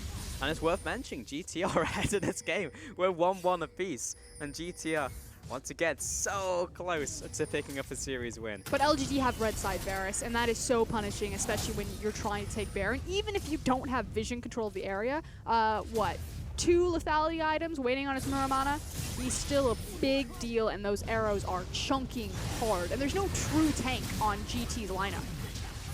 Baron's been started. That ward over the wall has been disabled by the control ward from GT. Godby's in the top side. We've got split push Maokai. Yeah, standard. Gimgoon doesn't have down teleport. Amy uses the equalizer flash out from Amy as well. So big ultimate down from GT. But all LGD have to do is stall out GT. Gimgoon doesn't have TP. Funny does, and he's also got a massive creep wave. So ultimately, as long as the Baron doesn't get conceded, LGD win here. Oh, Funny's got an Iceborne. He's going to take those towers actually quite quickly. GT turn onto the Baron. PYL puts a plant over the wall. It's dropping fast, down to half. Red side Varus. Red side Varus Xiaoryu down to half. Bot lane still being pushed in, but it looks like Funny, yeah, TP'd up to the top side to contest. Bot tower's not going to fall from that. Because the creeps have retargeted. Yep. They are fighting their own little war down in bot lane, so tower Did Funny remains standing. teleport? Yes. Yes, he did. Godby's on his way bot lane now. Everyone's recalling. If they had known Godby went to the bot lane, maybe GT could have gone for Baron once more. But everyone, it was just a gentleman's agreement. Everyone will back to base, buy their items, and have a gentlemanly bout in the mid lane. Okay, both teleports down. GT do need to reset the wave bottom, get it pushing up back. Wish I could check. It may actually bounce back on itself. No, it's not going to. Yeah, there's instantly a ping like, someone needs to take care of this. Yeah, so someone needs to go down there. Because anyone who comes down into the bot lane from LGD will take that tower. That being said, there's no one with TP anymore, so... That's what's frustrating. No reason for Funny to teleport there, especially when they decided that they couldn't do the Baron after GT backed off of it. It's like you said, they have Imp, right? They have Varus, so... It just loses them so much pressure. Double control ward, what does it mean? GT... Is that another double control? It is. Yeah. Alright. There's a bit of miscommunication on this team, but GT are somehow still making it work. Gimgoon's 6-1-3. He's massive. They just need to be patient now. Who's going to get picked out? Is it going to be Godby? Is it going to be Republic? Is it going to be Funny? It really is just roulette at this point. Funny back into the jungle to group up. Just stay with your friends. Okay, but bottom is starting to push back for GT now, as well as they've also got the mid wave pushing, so it's eking them farther and farther into this red buff jungle, so they can start clearing out this vision, make it more dangerous for LGD to approach and set up probably a better trap. I say that as Xiaoryu gets chunked by Baron. I'm just, like any second someone's just going to overextend, and it's not going to be from a creative play, it's because someone just stepped into a fog of war. I know it. I can feel it in my bones, Rasgurin. This is how the next 5 minutes is going to happen. Theoretically, they're doing it the right way. They're just playing their side waves. You keep using this word theoretically, Frost. Theoretically. Theoretically, Funny should not get caught in the top side, but theoretically, he's going to die to Xiaoyu, Republic, and Gimgoon. But now LGD come in here, the cavalry has arrived, PYL comes out, will he use that Stranglehold Form? Great equalizer out from Gimgoon, he zones everyone away, PYL under attack from Zavoki. Final shot goes wide, Godby's going in, but the Zonya is used by Republic, keeps him alive, Xiaoyu goes down, it's a 1-for-2. But they did it right. They pushed the side lanes, they caught LGD out of position because they were trying to correct their side lanes. And yes, it was from Fog of War and one guy getting caught out. But it was set up right, which means that they get the tower. Gimgoon's still massive, still the star of all these 5v5s. And I actually think we got a true 5v5 that time. Yeah, I mean, kinda. I mean, it was one guy getting caught out and everyone dogpiling into the fight after it, so it was kind of the 5v5. It was 5v5 asterisks, but GT will go back to base. They'll spend all of that gold they've accumulated. You know, I feel like we see so many games from GT and we never see a Gimgoon MVP, mainly because we never see GT win games, but this time he definitely deserves it if GT pick up this game and this series. LGD, though, they are still very close to winning this. They have Imp, who is still big. He is the counterpart to Gimgoon. He is LGD Gimgoon. But they need to hang on right here. So Funny teleport's still down right now. He had to clear the wave bottom, so again, tiny little window where if I'm GT, I'm just gonna run face first into LGD and force them to fight. Xiaoyu taken down to half as a Savoki, well played by Imp. He's keeping them at bay. And they're gonna have to share this honey fruit, or just go back to base. All right, PYL and Amy clearing out these wards now. But again, right idea, failed execution. They knew that Maokai was bottom, didn't have teleport. We need to start a fight. They jumped straight into Varus. Imp is keeping LGD afloat again. This guy, Imp, is really doing so much heavy lifting, not only in this game, but in the split so far. I've really been impressed from what Imp has done for the team, but I just want other people on the team to step up. I want to see Godby not just constantly look for these 1v out plays and be a 2-6-6 dead. I want Funny to be more consistent in the top lane. But here's the thing, like, if these plays work out for Godby, suddenly you're like, damn, Godby's so impressive. He's amazing. Like, this guy is creating so many opportunities for the team. So I kind of like the high risk, high reward playstyle. Yeah. Like, do crazy things so often that they're no longer crazy anymore. They're just expected.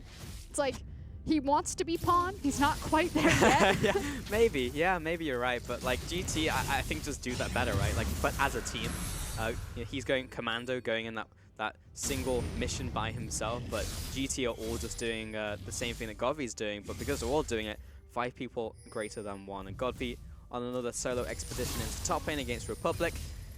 But he'll back away on this one. Imp farming up the mid lane. Just zoning away, maintaining vision, pushing up. And we're funneled into this Baron dance because, frankly, GT needed to close. They cannot close without Baron against the composition. Again, just too much massive wave clear between Zyra, Varus, and Graves, which is why we're just continuously playing this ping pong or this tango over the purple worm. But it's down to a 4th. Amy over the wall, but it's smited away by Xiao Yu. Damage control now for GT. Funny will jump into the backlines. He's locked up by Savoki. Here comes Godby. He's looking for the assassinate, but the jump over the wall. He's been exhausted. Gimgoon takes him out. 2 kills and the Baron looking to chase down Amy, PYL, and Imp. Who can get away? Xiao Yu jumps in. He's got the Guardian Angel. He drops down. Here comes the curtain call, slows down PYL, looking for the 4th shot. It lands onto Imp. They take down another. 4 kills. Baron, Gimgoon still chasing. They could probably push mid lane, but they want kills. This is GT we're talking about. He's over the wall. If Gimgoon had flash, he did have flash. I'm surprised he didn't flash after him, to be honest. But GT pushing down the mid lane, it will be an inhibitor at minimum. Yeah, at minimum. They've got a huge wave behind them as well as the Orianna. You would think that as long as they keep Imp busy, as he's stuck between a rock and a hard place, that they could actually just end the game here. And they're taking out. Gimgoon has TP. They could just push up onto these Nexus turrets and have an invulnerable minion, but they're going to play it safe, which is not a sentence I've ever thought I would say about GT, but they do. Just really respecting the fact that Maokai, Zed, and Zyra are up.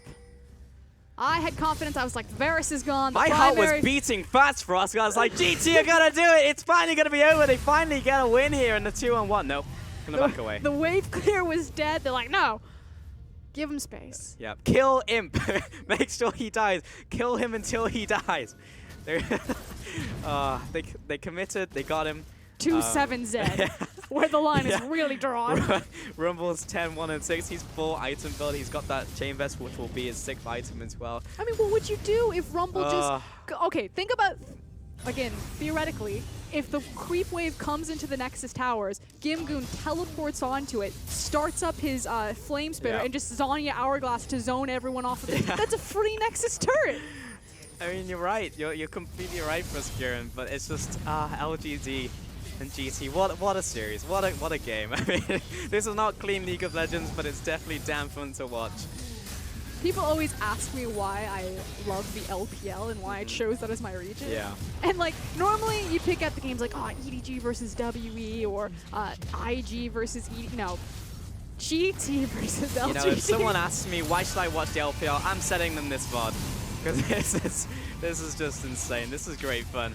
GT pushing down the bottom lane. They've got double cannon minions. Why doesn't anyone have Banner of Command? I feel like that's just the cherry on top in this game. But GT are continuing to push. They actually just can't reach these two minions. They're going to town on this bottom lane tower. Yeah, and unfortunately they also don't have the super creep wave. So they're just being patient, having to wait. There is a slight moment for LGD where there the moment goes. Yeah, so you where they were okay. They shove everyone back. Just that layer of the red carpet will push PYL back to base. They crack the base once more. 2nd inhibitor down from GT. They'll go back to base. They'll spend more gold. LGD stuck in the home turf. Can you just imagine their hands on the keyboard like, we're gonna do it. We're gonna do it. Just their hands shaking. We could close. No, take it slow, take it slow. All the inhibs. They're so close. They're so close to a win, Frosk. I can taste it. GT, play it slow, play it smart. I know you can do it. That last play, maybe you could have gone balls to the wall, but you held it. You held the trigger. You weren't itchy on the trigger finger. Wait for the GA on Xiao Yu. Whatever you've got to do, just do it. Here we go, though. Time running out. Will LGD... We always compliment them that they never lose slowly. This is probably one of the longest games that I've seen LGD in. Yeah. Are they going to get desperate? You'd think that Funny needs to pull his TP now. We'll be looking for a home guard play. Again, they're 2 inhibs down. This is kind of last stance. They do have a deep ward behind GT where they're pushed up in lane, as well as one on the red buff for flanks. But Maokai is just going to join the team. Godvy's rotating. There's 2 inhibitors down. Multiple pressure points from GT. They're pushing up the top lane. They're doing everything right. LGD looking for that one mistake, the one opportunity. Palms are sweaty. They're looking for this to happen. Mom spaghetti. That's a perfect way to describe I this couldn't, game, it was just honestly. it was compulsive. Xiao Yu poked away from Imp, but Imp is not really hurting that much anymore, and that's a major problem for LGD. Apology if you're wearing headphones, I just hit my mic with my pen. GT are pushing up the top lane, but it still hasn't been scratched. They're playing safe, but maybe too safe. They're using the current call to zone players away. It's going to hit Funny, it's hitting Amy, it's going all over the place. What are you aiming at, Wes? What are you doing? Hit the tower! Alright, last shot is zoning people away. Everyone converge back on the top lane. Good. GT, here comes the engage from Funny. Lays down the red carpet. Godby goes into the back lines. He's pulled in. Great ultimate from Republic. Savoki goes pop. He goes down. That's a 1-for-1 trade. Easy Hoon, Gimgoon, he's coming in. He takes one down. Xiao Yu into the back lines. He gets blown up. Oh no, it's going wrong for GT. Imp, he's on the front lines. He's zoning away. The top tower's still alive. But the base, the minions are flooding in. Amy, he has to do something. And that pressure allows GT to take the top tower. The flash, the kill from West. Imp takes him down for killing his support. He gets revenge. Here comes the TP from Gimgoon. He goes on to Amy. He chases him down. He hits the tower. He realizes he's rumbled. He's still hitting the tower. They're onto the Nexus. Oh, they could do it. Republic, he's hitting the Nexus. Imp comes forward. He hits him. Oh, he's got the Zhonya's, and the Superman is taking him out. The flash from Gimgoon, and it's over. It's finally over. GT take the win. We did it, boys. We're on the board. Okay. Game talents in a very, I'm not going to call it clean. I'm not going to say methodical. But in a very calm, patient game, managed to find the victory over LGD. Oh, Froskier, and I'm dead. I got this game was ridiculous, but they did it in the end. There's smiles on the faces of GT, and well deserved. They finally did it. The series, they won game 1, they lost game 2, but they won game 3, and they won the series. That's how they won the series, Pauls. No, it isn't. They won the series for us. That's all that matters. Yeah, you bow. Get in there. I'm still not quite sure what exactly happened. Oh. Gimgoon happened, Frosk. The hero that we needed, not the one we deserved. Gimgoon, it's so funny. His career could have had such a different trajectory. Gimgoon played on Xenix Storm, as like every great player once did in their career. It feels like that organization was just really a farm for all this incredible talent. You know, the likes of Swift, Coco also coming out of it. But just, you know, took a right-hand turn, ended up in the LSPL, came into LPL, was constantly just playing on kind of bottom-tier teams. And you know, for years, we were just like, watch Gimgoon. This guy, one day, he'll get on the right team, the right pieces will align, and you'll start to see his power and his skill take over. Unfortunately, that time has not come yet, but it did come for this day. He turns up. He turns up big. That's a weird goal graph, but 41 minutes on the clock. This is a weird game. This is a weird series for us. LGD did drop the 3rd game, and that has bigger implications as well, because we said at the start of the day, it just, okay, I'm going to pause that point, because look at 27k damage from Gimgoon in the top lane. He was blasting people. Imp did what he could, but he got to the stage where you saw those piercing arrows hit, and they just weren't doing any damage anymore. And that final fight, Gimgoon just ran over everyone. Godby popped Savoki. Of all the people to kill or to trade your life with on Zed, between the Orianna, between the Rumble, the Jhin, even I won't even give him the Rumble, because obviously Rumble had the Hourglass, I believe at that point it was still available. Sure, I guess so did Orianna as well, so you look towards like jungle and ADC. But just anyone, and he picks Malzahar. Imp's doing all of he can, but LGD's target selection and how they were playing those fights was just so poor. And Gimgoon, kind of that one-man army, you know, he's zoning off the back line, he's destroying the front line, he's that 10-in-1 Rumble, just played like a god. You know what I want to do? I want to relive some GT winning the game. Let's take a look at that Baron fight because they really just turned it on. They took away Baron. They pulled the trigger. By the time the ward goes over, oh crap, it's a 50% Baron. We need to jump in and do something. Oh, no, it's gone.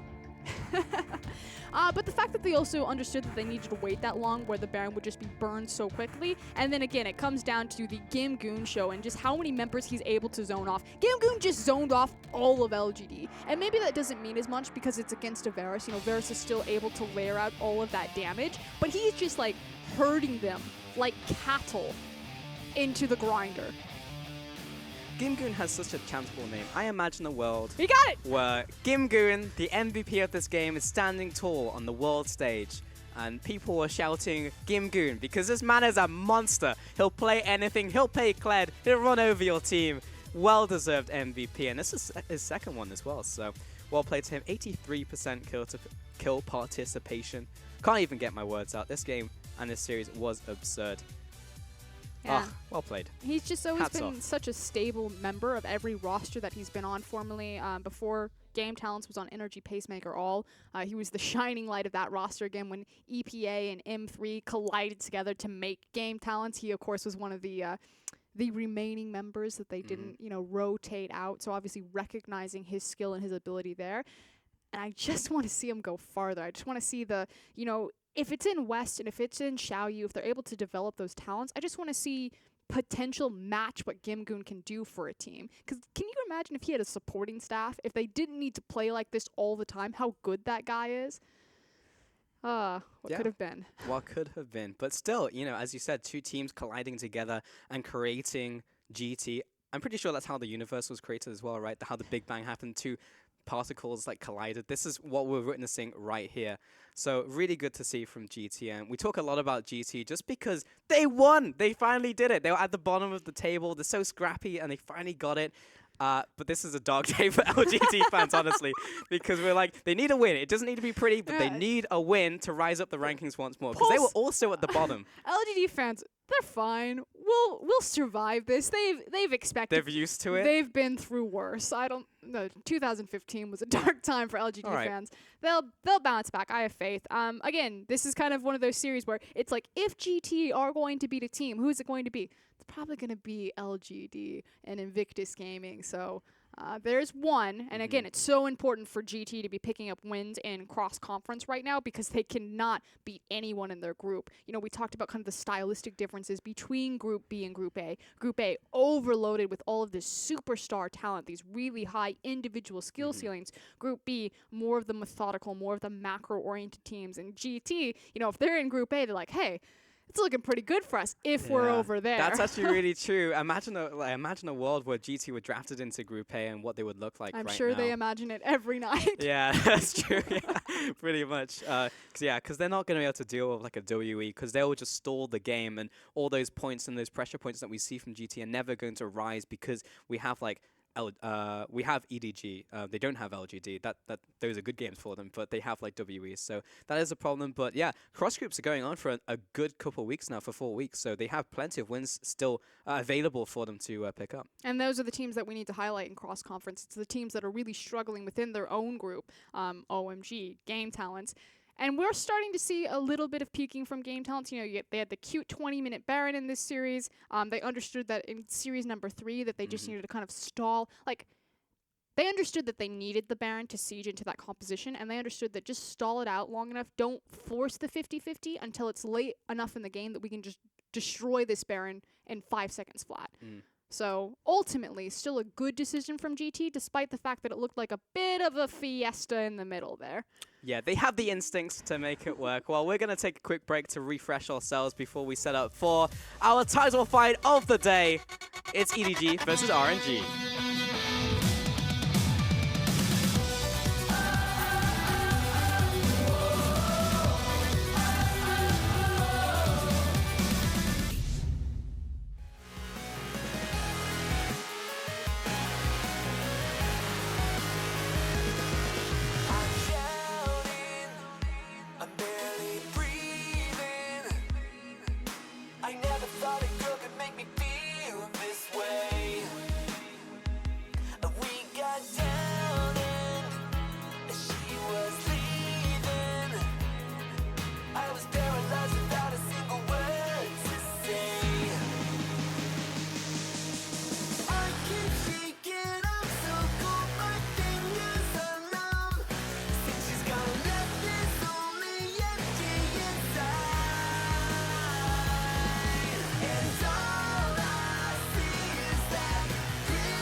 of reason.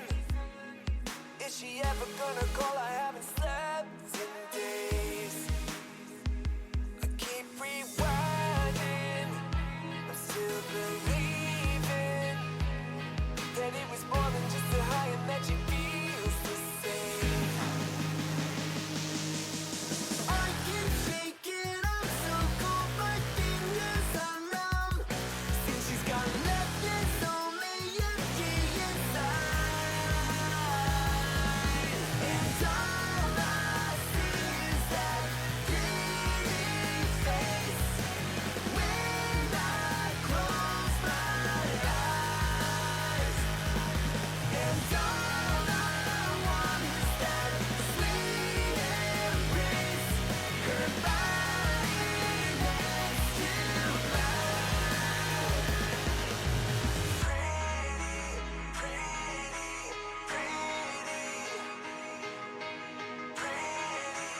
pretty.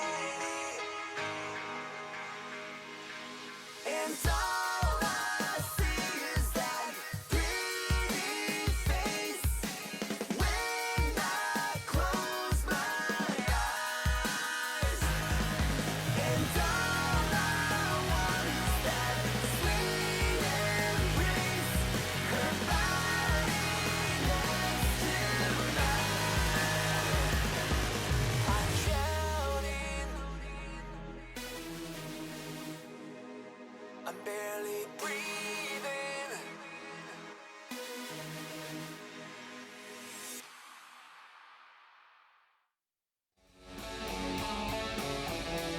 Welcome back to the LPL Week 4, Day 4, our final matchup of the week.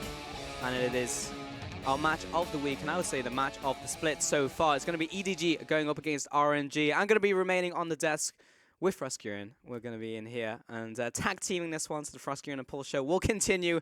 Get that close up in there. Hello, it's me. So I'm ready to go. This is like, the first game was crazy. It was bottom of the table, but it was entertaining. This is top of the table. This is the height of LPL. It was pre-game lobby. It was the waiting room, but man, was it fun. But we need to get on to higher level play, or what we expect from these two teams, because EDG and RNG have something to prove for today. And now it's kind of a question of what form and what iteration of the teams will we get. RNG, kind of a slow simmer to start, ramping slowly. They did admit earlier that they didn't focus too much on week 1 of the LPL when they really just came in and got blasted. You know, we had high expectations for them. They fell down, and then they say, it's fine, you know, we weren't focusing, it was Chinese New Year, now we're going to drive it home. And since then, really have been snowballing and ramping up. EDG, on the other hand, kind of peaked a little bit early. They looked incredible in week 1, and then slowly they've been staying afloat, but are starting to sink or starting to drop the ball, look a bit more vulnerable than we're used to seeing in the organization. Yeah, I feel like EDG are just kind of like been sitting atop the power of corpses that just like is in Group B, right? Like they're just sitting there while everyone else is fighting it out and just like, as you said, staying afloat. But we say this every single time that they play. Where's Clearlove? Where is he at? Because we know he's still on the sub bench, and he could come in at any moment. So is this the time that they bring it out, even for just fan value? I feel like Clearlove could be something that could really shake up the roster. Because don't get me wrong, Fire Lolly, great player. He's been doing exceptionally well so far, but Clearlove just brings that star power. I've been, it's so funny because today I was like really trying to grill. I was trying to get a hold of Aaron and just be like, so where's Clearlove? Did he retire? Have you guys just not announced it? Like, are you ever going to play him? And EDG are just like a solid wall. Like, they are not letting anything go. The silence everywhere. Since then, though, Firelolly is the starting jungler on the roster, so we don't have any reason to suspect that Clearlove will be starting. And ultimately now it's kind of like, we have to stop asking that question. It's time now to kick over to the new generation of EDG. You know, we lost Coral, we lost you, we lost Clearlove, we lost FCZF, and now it's time for Firelolly, Mouse, and Mako to pick up their mantle. They're still dominating the LPL, they're still top of the standings, but now, like, how much farther can they take it? And this is also a different EDG, not just in terms of like players, but also how those players are performing. Like you look at a player like Mouse as well, who when you look at him internationally, everyone's just like, well, this guy sucks. But then he comes back domestically and he had a rough run of things. And now that we've actually got to see what he can deliver, Mouse is really performing. We can see him not only just sitting on tanks, but he's done a really good job on carries. And again, everyone needs to remember that there were pretty extraneous circumstances around, Exactly. Mouse's lackluster performance internationally. Coming into Worlds when we were prepping with the global casters, they were like, Mouse doesn't look very good. It's a really stacked international competition. Is he going to be the weak point? And every single LPL caster's answer was, Mouse isn't incredible, but he's not a liability. Obviously, on the international stage, due to those circumstances, he really just got exploited and just was punched around and ripped EDG apart from the inside out. But now, back domestically, kind of back in form. And you saw Gimgoon, there's not just pushover top laners now in the LPL. We've upgraded a lot in that position. Kabe, Gimgoon, Flandre returning to form, and Mouse stepping up massive. You got Duke up there as well. Like, there are so many top laners. In fact, most of the top laners, it's tough competition. So really cool to see, just from an individual level, that EDG is still extremely strong. But you have to contrast that to EDG. They have star power in every single role. You look towards the bottom lane as well. You've still got Uzi in there. You've still got him training up little Ming off to the side. So he is still trying to learn. But Uzi is able to carry a lot of that weight and that mantle. So it's really like, what else have EDG got for us? Because I feel like what we've seen so far from EDG means that RNG might be able to overpower them with what they have already. And these rosters are kind of on similar trajectories in this idea of evolving or kind of giving to the new generation of young talent, if you will. In the case of RNG, an all-Chinese roster, Uzi's the most veteran member sitting on that team. Otherwise, you're flanked by not necessarily rookies, because MLXG, Xiaohu, they've now kind of carved out names for themselves on an international stage as well as domestically in the LPL, but they're still quite young and still new to the scene. So it's this idea of, we're passing the torch and we're passing the mantle to people like the Fire Lilies, like the Mouse, like the Mings and the Xiaohus, and it's who's going to rise to the occasion, who's actually going to take that heavyweight belt and declare themselves kind of the new champion. We've seen it already, though. Xiaohu has just been the collector of MVPs over the split so far. He's just like, every single game he goes into, it seems like he's getting MVP, and now we need to look to the rest of the team, and it's just like, we need to start spreading the love, because you can give it to him every single game, So when he goes up against EDG, it's just like, actually, is this guy is he gonna live up to what he's performed so far? And we haven't really seen that big test of him just yet, because we've seen them face down the top of their own group, but their own group is kind of in turmoil. So this is a really good test for RNG. Xiaohu's biggest struggle is always going to be himself. No one is ever going to question that guy's talent. We saw him, solo kill Faker on an international stage. We've seen him take #1 on the Korean solo queue ladder. He's constantly ranked highly. It's always going to be that decision making, like, Xiaohu, what are you doing? Why are you face checking these brushes? Why are you pressuring these power points? Like, why are you going these directions? So as soon as he can tune that up, he will be a phenomenal threat and weapon. But does he have the discipline to do so? Does he have the patience to invest in that? It's just very kind of hit and miss with him. Whereas Scout seems not to have the same highs that Xiaohu does mechanically, but seems to have that discipline. You constantly check in on his solo queue. He's grinding game after game.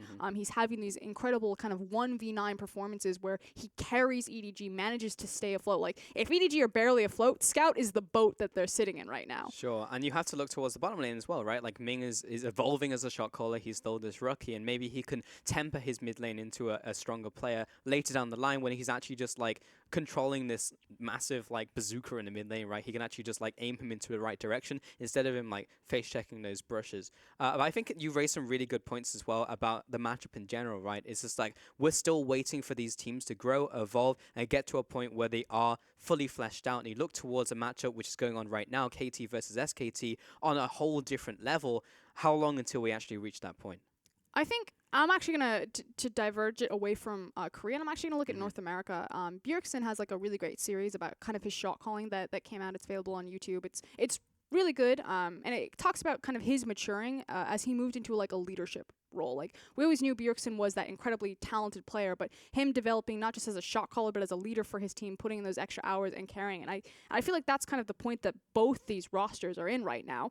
We thought it would be Uzi that would step up because he has shot calling experience. He's been to 2 world finals. He's a veteran of the LPL, been playing for like 4-5 years now professionally. But like MLXG and Xiaohu, to reach that stage of the KT and the SKT, like they need to go through that maturing, that road that Bjergsen has already traveled. And it might just start here. That's such a good word, maturing into a better team, because there's so much potential and so much fan support as well. Look at this RNG across the studio, and you've got to like understand that as well, because both teams will have so many fans behind them coming into this game, and it's a title fight. You know, this is like two heavyweight champions going head to head, top of the table from Group A and Group B. And while we maybe aren't at the same level as a KT and SKT, it's still a series worth watching to see where these teams are currently at, because they have the potential and they can grow and flourish into world-class teams. And it also has a lot of implications for kind of domestic success. So you do have an all-Chinese team right now. You know, in previous years, since kind of the big Korean migration, there's only been one all-Chinese team that remained in the LPL, and it was OMG. Now with the departure of Mata and Looper, RNG are now the second all-Chinese team. So it does mean a lot. There's a lot of pressure from fans looking at them to succeed, whereas, you know, EDG kind of going the other route, saying that we can continue to integrate Korean players or foreign players into the roster. We can continue to bridge communication problems, including with our support staff. You know, you have got Coach Nofei there leading the team, so there's a lot more on the line than just the title. Sure, yeah. Fantastic point you make there, because it's regional pride, you know. You look at these teams, it's like these guys have to perform. And if they do, imagine what that does on the world stage. You have this full, pure breed coming out there, you know, an all-Chinese roster standing toe-to-toe with the champions of the other regions. And maybe we see like a European team or an NA team, and it's just like there's an import in there. It's just like, look at these kids. Like, we have a full Chinese roster, and it's really... just so far, we have that separation within our own league, and it's just great to see that these full Chinese teams have actually risen to the top. And we know it creates kind of a different dynamic or different pressures. You know, the Chinese audience is so terrifying to play in front of it. It's so massive, their exposure to these players. I mean, we see it all the time in the Western world about North American, European players, you know, talking about the lashback. I am what Europe was receiving, particularly G2 after day one. Brutal. It is times 100 for Chinese players. And a lot of time there is kind of this carved out difference between like the Korean players or the Chinese players, the foreign imports on the team, and where the responsibility is shifted or where the blame is shifted when failures do happen internationally and domestically. So we've seen it kind of tear down teams from the inside out, and we'll see if these teams can continue to stay afloat or survive long enough, because whoever loses here, there's going to be quite a bit of lashback. That's true, and I do want to put it in perspective for new viewers. Maybe you're just tuning in for this this fight that we have here between RNG and EDG. We have 20 times the servers that North America does. You look at North America, 1 server. Europe, 2 servers, but everyone thinks of EU West. 20 servers on China. Massive player base, and you talk about 100 times, it's probably up there in 1,000 times. So much backlash from the community. And look at that audience. That is a full house, and this is on a night competing with SKT and KT. You know, these are the fans choosing. I could watch the 2 best teams in the world duke it out, or I could watch RNG versus EDG. We know that these teams have intense fan bases. Some of the most popular players in the world on both these rosters, of course, Clear Love not starting tonight, but definitely there in spirit behind EDG as an organization. That is regional pride you see right there on your screens. And Uzi, he's looking like happy Uzi, like he does at the start of every series. Mouse, Fire Lolly, Scout, Zet, and Mako will be making up EDG in the first game of this best of 3. And I'm done asking the question, where is Clear Love? Now my question is, where is Fire Lolly's ceiling as they look across at their opponents? Let me MLXG, Xiaohu, Uzi, and Shot Caller and Rookie Ming there. I just want to see a tighter ship run from RNG, you know, and I know that it's hard for Ming to kind of keep Uzi in line, because think how scary that would I know. be. He's the youngest guy on the roster. It's his rookie split. He's standing next to one of the most respected players in the world, and he's expected to be that shot caller to be like, hey, Uzi, could you maybe stop farming? We'd really like to fight. You know what I mean? If you look back to communication on Starhorn Royal Club, Zero used to talk about this all the time. Now the support for WE, but when he laned with Uzi in 2014 World Championship, it would be Insec would be calling plays, and Zero would literally be the barrier between Uzi and the rest of the team. So Insec would be like, we want to fight here, and then Zero would be like, hey Uzi, is that okay? And then depending on if Uzi said yes or no would be if they did it or not. And it's not like a Mado who's just like, get here right now, attention, and actually is like military sergeant and just brings them in line. So that you don't have that anymore. But yet the team is still doing well. So lots of questions, lots of facets to this matchup, and it's really just about getting in game and seeing how it all shakes out on stage. And both teams looking pretty lively right now. I mean, look at Uzi. We just saw Mako on your screen that was laughing. Uzi literally wiping tears from his eyes, and not of rage, but of genuine happiness, it looks like. And if there's anything more terrifying than an angry Uzi, it's happy Uzi. Well, there's still a chance to bring him down into unhappy Uzi because they've had a lot of shaky game ones, but he's got the fan support. There's a fan with RNG fighting. There you go. Hooked on phonics pulse? Yeah, I'll skip over that one. Oh, scout support as well. That's cool to see. I always like it when we see fan support for players who are not just like the stand-up players. When you think of a team like RNG, it's like you think Uzi. You look towards EDG before you used to think Clearlove. Maybe you look towards somewhere else. But it's just like the fact that newer players are becoming synonymous with those brands. It's just nice to see. And Scout certainly had big shoes to fill. We've kind of talked about his own history, his own storyline. It's so amazing. He's sitting behind Faker when he's on SKT, and he gets to play that one series, that famous series where ESC ever blow them up and beat them in Caspa Cup. Then he comes into EDG, he's like, finally, I get to, oh god, I'm starting behind Pawn, aren't I? So he's just always been in the shadow of these great mid laners. Now that Pawn has departed, now that he's gotten away from Faker's shadow, he gets to start, and he gets to show up big in 2017. So if he can continue to kind of build up that reputation that I'm not just a good mid laner, I'm an elite mid laner. And he's going up against Xiaohu as well, right? Like, Xiaohu has really been making a name for himself so far in the split. Yes, he has some fumbles time to time, but overall, he's a pretty tempered player, so it would be nice to kind of prove himself up against him as well. And those are more signs than I think I've ever seen in the LPL studio. Everyone's got a sign. I'm telling you, things are probably going to get pretty heated over this match. These teams have, like the Chinese casters actually joke that they don't ever want to cast RNG or EDG just because the blowback that they'll receive if the team loses, because the losing team's fans will just blast them. I don't know, somehow it's the caster's fault. Like, they're the ones calling the shots. Yeah, I mean that's how it happens all over the world as well. But had this discussion with Xiaoyan where she's just like, I really don't want to cast the RNG game because if they lose. But this is like a lose-lose situation for the casters then, right? Because no matter which way they lean, they're gonna lose. It's lose-lose for casters, but it's win-win for fans. There Got him. And we're sitting here in our nice studio here in Australia. You can't touch us. We can vote for whichever team we like. That's actually a good topic. Who do you actually think is going to take this game? I'm going to ask you before we get into Champion Select, so you're not pushed one way or the other. I am not going to answer that. I will reserve any sort of bias. Boo. All right, I'll ask you after Champion Select. Now I'll bring in the context of compositions. But we have Jace coming out here. I believe Graves as well from EDG, while RNG have found away Varus and LeBlanc from Scout. Yeah, so far pretty standard bans from red side. The question is always going to be who prioritizes what and blue side. Things have dramatically shifted. So before 7.3, blue side had an astronomical win advantage over red side. Since swapping to 7.3, red side has really started to peak up. You think about the strength of things like red side Varus, getting that second rotation, the fact that there's more available kind of over-tuned champions or things have been settled down. So we'll see who gets what punch first. Kha'Zix picked up here, or banned away rather, from RNG, and that's an instant lock of Camille who was left open. And when we look towards a series like the last one, it was just like, can these top players play it? Well, we know Mouse can, so he's going to insta-lock that one, and we know it's going to be strong. That said, there's still available champions like the Gragas, which we've seen kind of globally peak as the answer to Camille, or one of the answers. Likewise, Renekton still exists as a champion. So the question for me now is not necessarily that RNG have a wealth of options to deal with Camille in the top lane, but where they're going to pick it in their draft phase. Yeah, and which one of those is it going to be as well? First pick will be Elise, so Graves off the table, and that's where MLXG is putting his focus. It was pretty much going to be Elise or Lee Sin for him, honestly. And then looking towards their next pickup as well.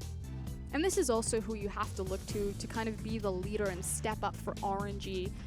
MLXG, when RNG have looked best, it's not when they're playing around Uzi, it's when they're playing around their jungler. You know, it was Mata and MLXG teaming up and being that battle ward team where they would lay deep vision in a jungle and just beat enemy teams to that rotation and pick up kills. We know that MLXG has the temperament that he can still lead the way, but will the rest of the team follow suit? Fire Lolly picking up the Gragas there. Will probably go into top lane, which means that Camille will flex into either jungle support or somewhere else. Or the Gragas could go anywhere. There's so many flex picks at the moment, it's difficult to actually say where they're going to go. Echo as the final lock-in for the first rotation over to EDG. Yeah, and that is quite clever. You know, we talked about kind of the wealth of options available to the Camille, and now suddenly things get very unclear about, is it Gragas jungle, Gragas top, you would assume, and then Camille support. But we've also seen Camille played in the mid lane, although the Echo's there. So I'm going to safely say there's probably Gragas top, Camille support, Echo mid, but who knows? My money's on Camille jungle. And if I nail it, I look like a god. If not, then I'm just a play-by-play. On the opposite side, we see RNG lock in Karma, along with Cinder as well for Zhao Hu, so he's got himself his power pick. Back as RNG for their bans as well. AD carry kind of the shared pinch pool, so you would think that would automatically give RNG the edge if they start target banning ADCs because they get first pick out of blue side. But I like the fact that they take away the Malzahar, so still trying to really carve out this identity that we will have the pushing priority bot lane because we have the Karma. If they want to double down on that, I would look towards the Zyra ban. Malzahar banned away from EDG. Renekton banned away towards the top lane. The fact that they ban Renekton put some question marks in RNG's head. It's like, wait a minute, is that a Camille top lane so they don't get the Renekton into Camille, or are they just trying to play with us? And Tam Kench as well as a support ban towards Maker. Yeah, and we did see that a Jhin was hovered very early in the draft phase by RNG. Spikes a bit more, itemizes better into the utility, but this could also make Ashe an incredibly potent and powerful pickup here for RNG.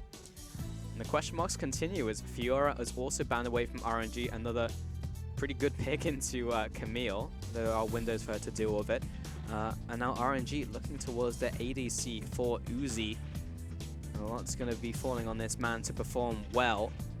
And we all know a good old-fashioned Uzi Ezreal, so that would be fun to see, even though there are multiple options available, such as the Jhin or even the Caitlyn, but the ADC of choice will be Ezreal. And he gets a lot of freedom to do this because he does have the Karma support next to him. You know, he doesn't need to prioritize that wave clear. He can go for the more self-sufficient or powerful option. Ezreal still feels really nice in the meta.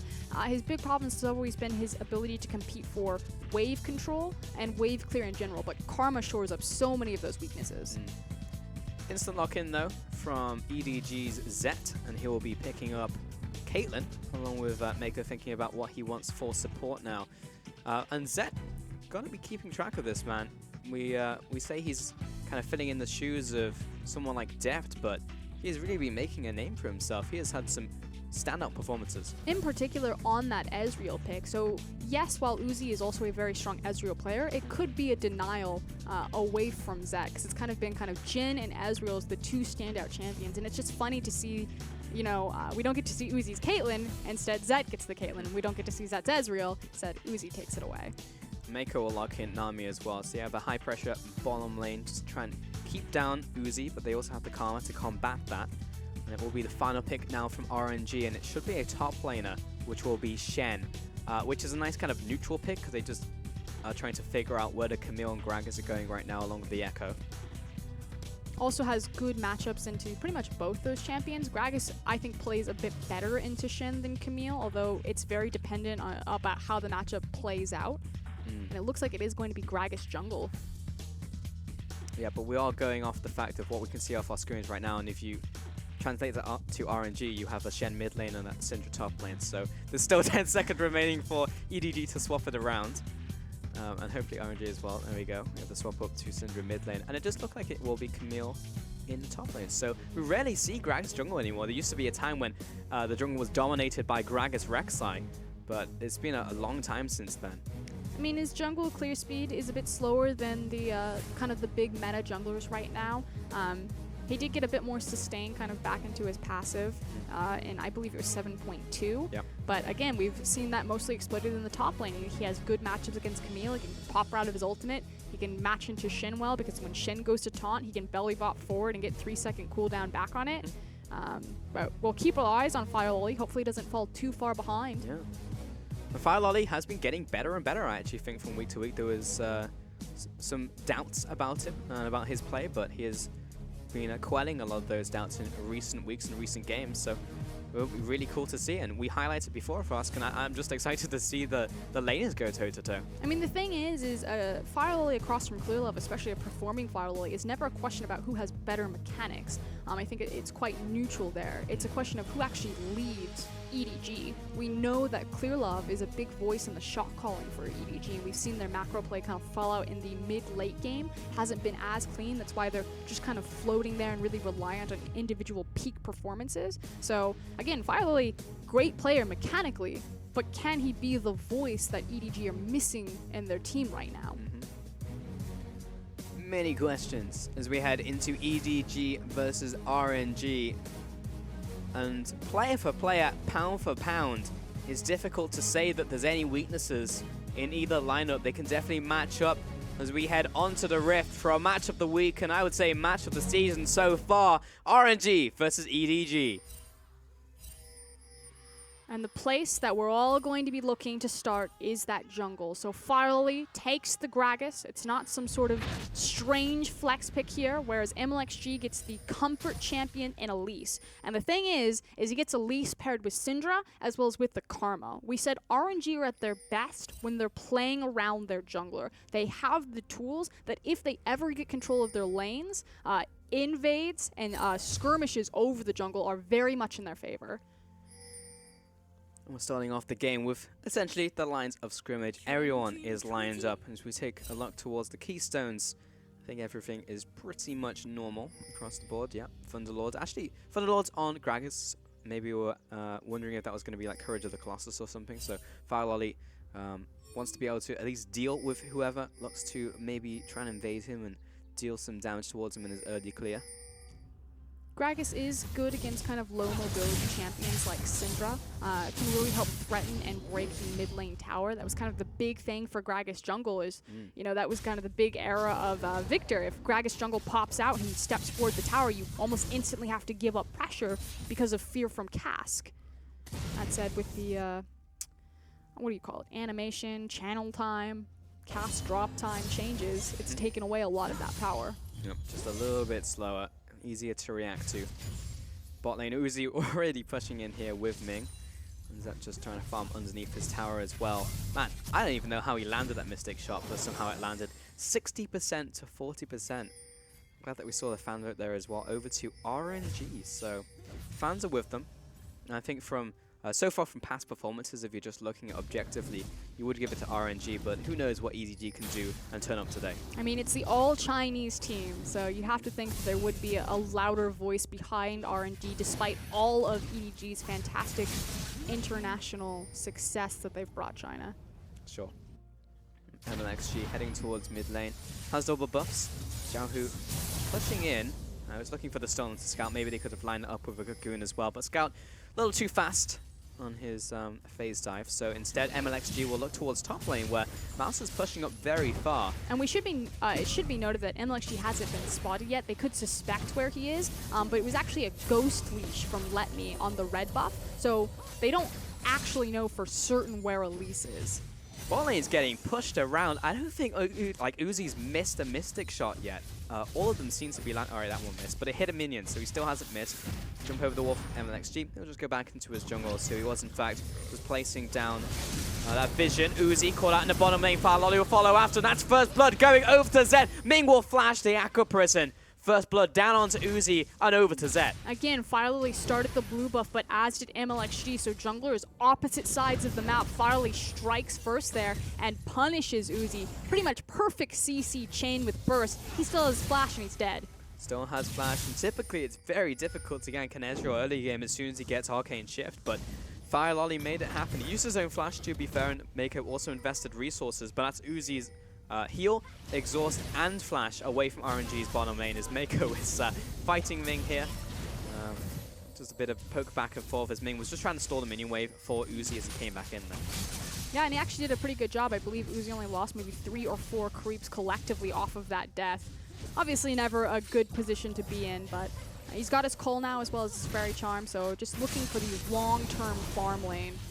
As I say that though, he's like, nope, step forward, yeah. punch them. I need to go back in. I need to regain some of these deficits that have accumulated. As that gets poked up once again. But Uzi is just going to take away this minion wave. Fire Lolly is taking the long waddle down to bot lane. But He's his going bot for lane, his Krugs. yeah, they want to back away. So he'll go Krugs. Maybe he'll stick around, but his work is done in the bottom lane for now. Mid lane Scalp gets hit by Xiaoyu, but he's out of mana, so there's no kill threat. He's also not level 6 just yet. And Scout will be looking to go back to base. Multiple on the way pings from both teams, so maybe you're looking for the junglers to head over there in a second. You would think the focus at this point would actually be towards acquiring neutral river vision, as well as both junglers, well, Gragas more particularly, farming up to level 6. So one of the cool things about Gragas that still is retained, despite his movements away from jungle, is his ability to level 3 and level 2 gank, and how effectively he can do it. Unfortunately, because Ezreal still has his flash, it doesn't give him just like a clear-cut route to immediately go back and gank bottom. Uzi's still very safe there despite not having the heal, so I would expect that Fire Lily is just going to be like, it's fine, I'll farm it to level 6, I'll try to see if we can find something else. Whereas more pressure on XG to kind of find some sort of response. His level 6 obviously not meaning nearly the same thing as Gragas. That's what Fire Lolly is looking towards. He just hit that level 5 and he is slightly ahead of LXG, who also dings level 5, so it's not too much of a differential. We haven't really touched on top lane just yet, just because nothing's really happening. It's just a farm lane. Mouse hasn't even gone back to base yet. He's still sat on that one Doran's Blade. And MLXG is invading over towards Fire Lolly, who is low on mana himself, and Mako is also on his way up. So there is one chance, one opportunity for maybe an Aqua Prison to land, but he's a little too fast on 8 legs. Mid lane, Xiaoyu damage onto Scout, but again, just a bit of back and forth. So nothing to write home about. And finally, we get to take a look at top lane. Good taunt there from Let Me. Will take a lot of damage from tower, but he'll hook shot away. And remember, he hasn't gone back to base yet, so he has the opportunity to use his teleport. We have aggression into the bot lane from MLXG. He turns human form as he knows he's not in range for repel, and EDG back away. But again, the onus is on MLXG to make a play right now. We know that Fire Lily just kind of wants to farm towards level 6. MLXG kind of peeking his head into the jungle, seeing if he can get a duel off. Good initial collapse from EDG, and even better, Scout's doing a phenomenal job keeping Xiaohu busy and locked down in the mid lane. So this Elise has kind of been unable to team up with Syndra and exploit side lanes or exploit jungle matchups. Maybe they'll get the chance to do that with level 6 being... now that Xiaoyu has level 6, that's a better way to phrase that. As well as his blue buff. And the blue buff, so maybe he will try and push the wave in that he has a better mana regen and look towards one of those side lanes. Top lane has finally gone back, and Mouse has gone for the Tiamat actually, so he's just trying to get pushing pressure against Let Me instead of going for the initial Triforce. MLXG is being invaded by Fire Lolly. Scout also here to apply the pressure. And it's going to be the kill there as well. Over to EDG onto that Raptor. Mako taking a beating, but Zed is just eating all of these Mystic shots. And Uzi is not missing at all this day. Just contesting every single farm, but speaking of contention, Scout's going to jump in here, and the red buff's going to go over to MLXG with the smite coming down. And he'll want to go back to base. Fire Lolly is dangerously near level 6. Mouse about to get over that horizon of the level 7 himself as well. There we go. And so far, lots of interactions, but only one kill so far to EDG. but not for lack of trying, like you're saying. Yeah. But this is normally something we expect of RNG. We expect them to be the aggressors, you know, moving into the jungle. So EDG, particularly against Scout, doing a great job making sure that Xiaohu is locked down, that Syndra's not beating him to the inside track and instead has to go all the way around to secure red buffs. Top lane, Let Me trading off against Mouse. Nice punish there with a hook shot. And adaptive defense has come up once more to even up that trade. Nice bit of healing as well from the tactical sweep. And he'll go down into River. Place down a bit more vision to keep himself aware of MLXG's position. It's just business as usual, going through the motions right now for both teams. Okay, but now that Fire Lily is 6, he does have more pressure on Xiaohu or that Syndra. Yes, he has the flash, and so that's what EDG should be looking to punish right now. They want this 2v2. They want to punish. They're trying to open it up. Scout over the wall will get the stun down. Oh no, the flash over the wall from Xiaohu. The outplay, the kill onto Fire Lolly. Scout under attack. Nice sidestep away from the stun, but it's not going to help him out of this situation. Scout also falls, but another kill over to Xiaoyu. That's a 2-for-1 trade. And we said that EDG, you know, they felt confident. They wanted to take the 2v2, but they did not want to take the Fog of War 2v3. Let me gets down there with the Stan United. It is a 1-for-2 trade, but still in RNG's favor, and they're now looking to collapse on top side, forcing Camille to back. Now, Camille did deal a nice bit of damage to that tower. That takes it down to around 50%, so every time that Let Me looks to roam, Camille will eat through those towers because the true damage does apply from the Q, but for now, Let Me will just store him, and he's actually ahead on farm as well as he pushes this next wave in, so he's not in a bad position whatsoever. Lots of pings towards the bottom side. There is a good amount of EDG members here, so they may look for another gank. They know there's no flash or summoners from Xiaoyu in the mid lane, so Fire Lolly may look towards that lane for another gank, or towards the dragon. Just controlling Scuttlecraft, there's no reason for them to be so far forward, especially when they don't have information about where the enemy jungler is, so why not just take the free control? Bit of trade once more in top lane, but this is how it goes. As soon as Let Me wants to place down the Spirit's Refuge, Mouse will just hit him with a tactical sweep, and that's how Camille generally wins that matchup, but Shen will just push, and is, for the most part, unkillable, so it'll just be a farming lane. Mouse is waiting in the wings, but MLXG is there, lands the Cocoon, brings a Shadow Dash and lands the Flash as well. That was unbelievably perfect from RNG. That was just by the book, and a nice kill to top lane. But in immediate response, EDG suddenly swarm the bottom dragon, trying to clear out all the vision and maybe get something back for this. Maybe not brave enough to pull the trigger on dragon themselves. Even Fire Lily is like, can I get Wolf Camp? Can I get Grom? And ultimately, it's nothing. MLXG takes his camp away from him on top of the kill. Still, it was surgical, it was well played, but yeah, it doesn't culminate into anything much. Ming is chasing forwards onto Zet and Mako. Mako will return with the Tidal Wave. Nice flash out of the way from the damage there from Uzi. Teleport now coming in from both teams, but EDG have priority. Ming backing away. Scout comes in. He'll chase after Ming. He just needs one auto attack from the Zed drive. Dissonance. Boom! Fire Lolly from off to the side will take him out with a big cask. Ming goes down. Uzi still alive. Xiaohu looking to catch him out. Just get a nice stun down onto 2. Unleashes the power. Here comes MLXG. Does not want to go in on that. And overall, it's just one pick to EDG. The team fighting is crazy from both of these sides. The amount of juked skill shots, the amount of, you know, perfect placement, target priority, Scout using his teleport bottom just to apply enough pressure and buy time for Fire Lily to get down there, and then ults back mid before trying to walk back bottom.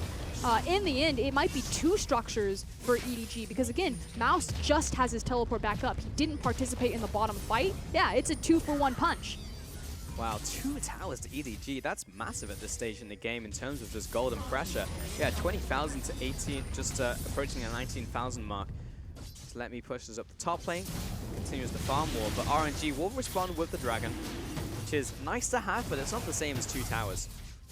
It means a bit more because it's so early in the game, and it's more about, you know, that pace of the jungler setting how long they can stay out on the map, how long they can apply pressure through these ganks.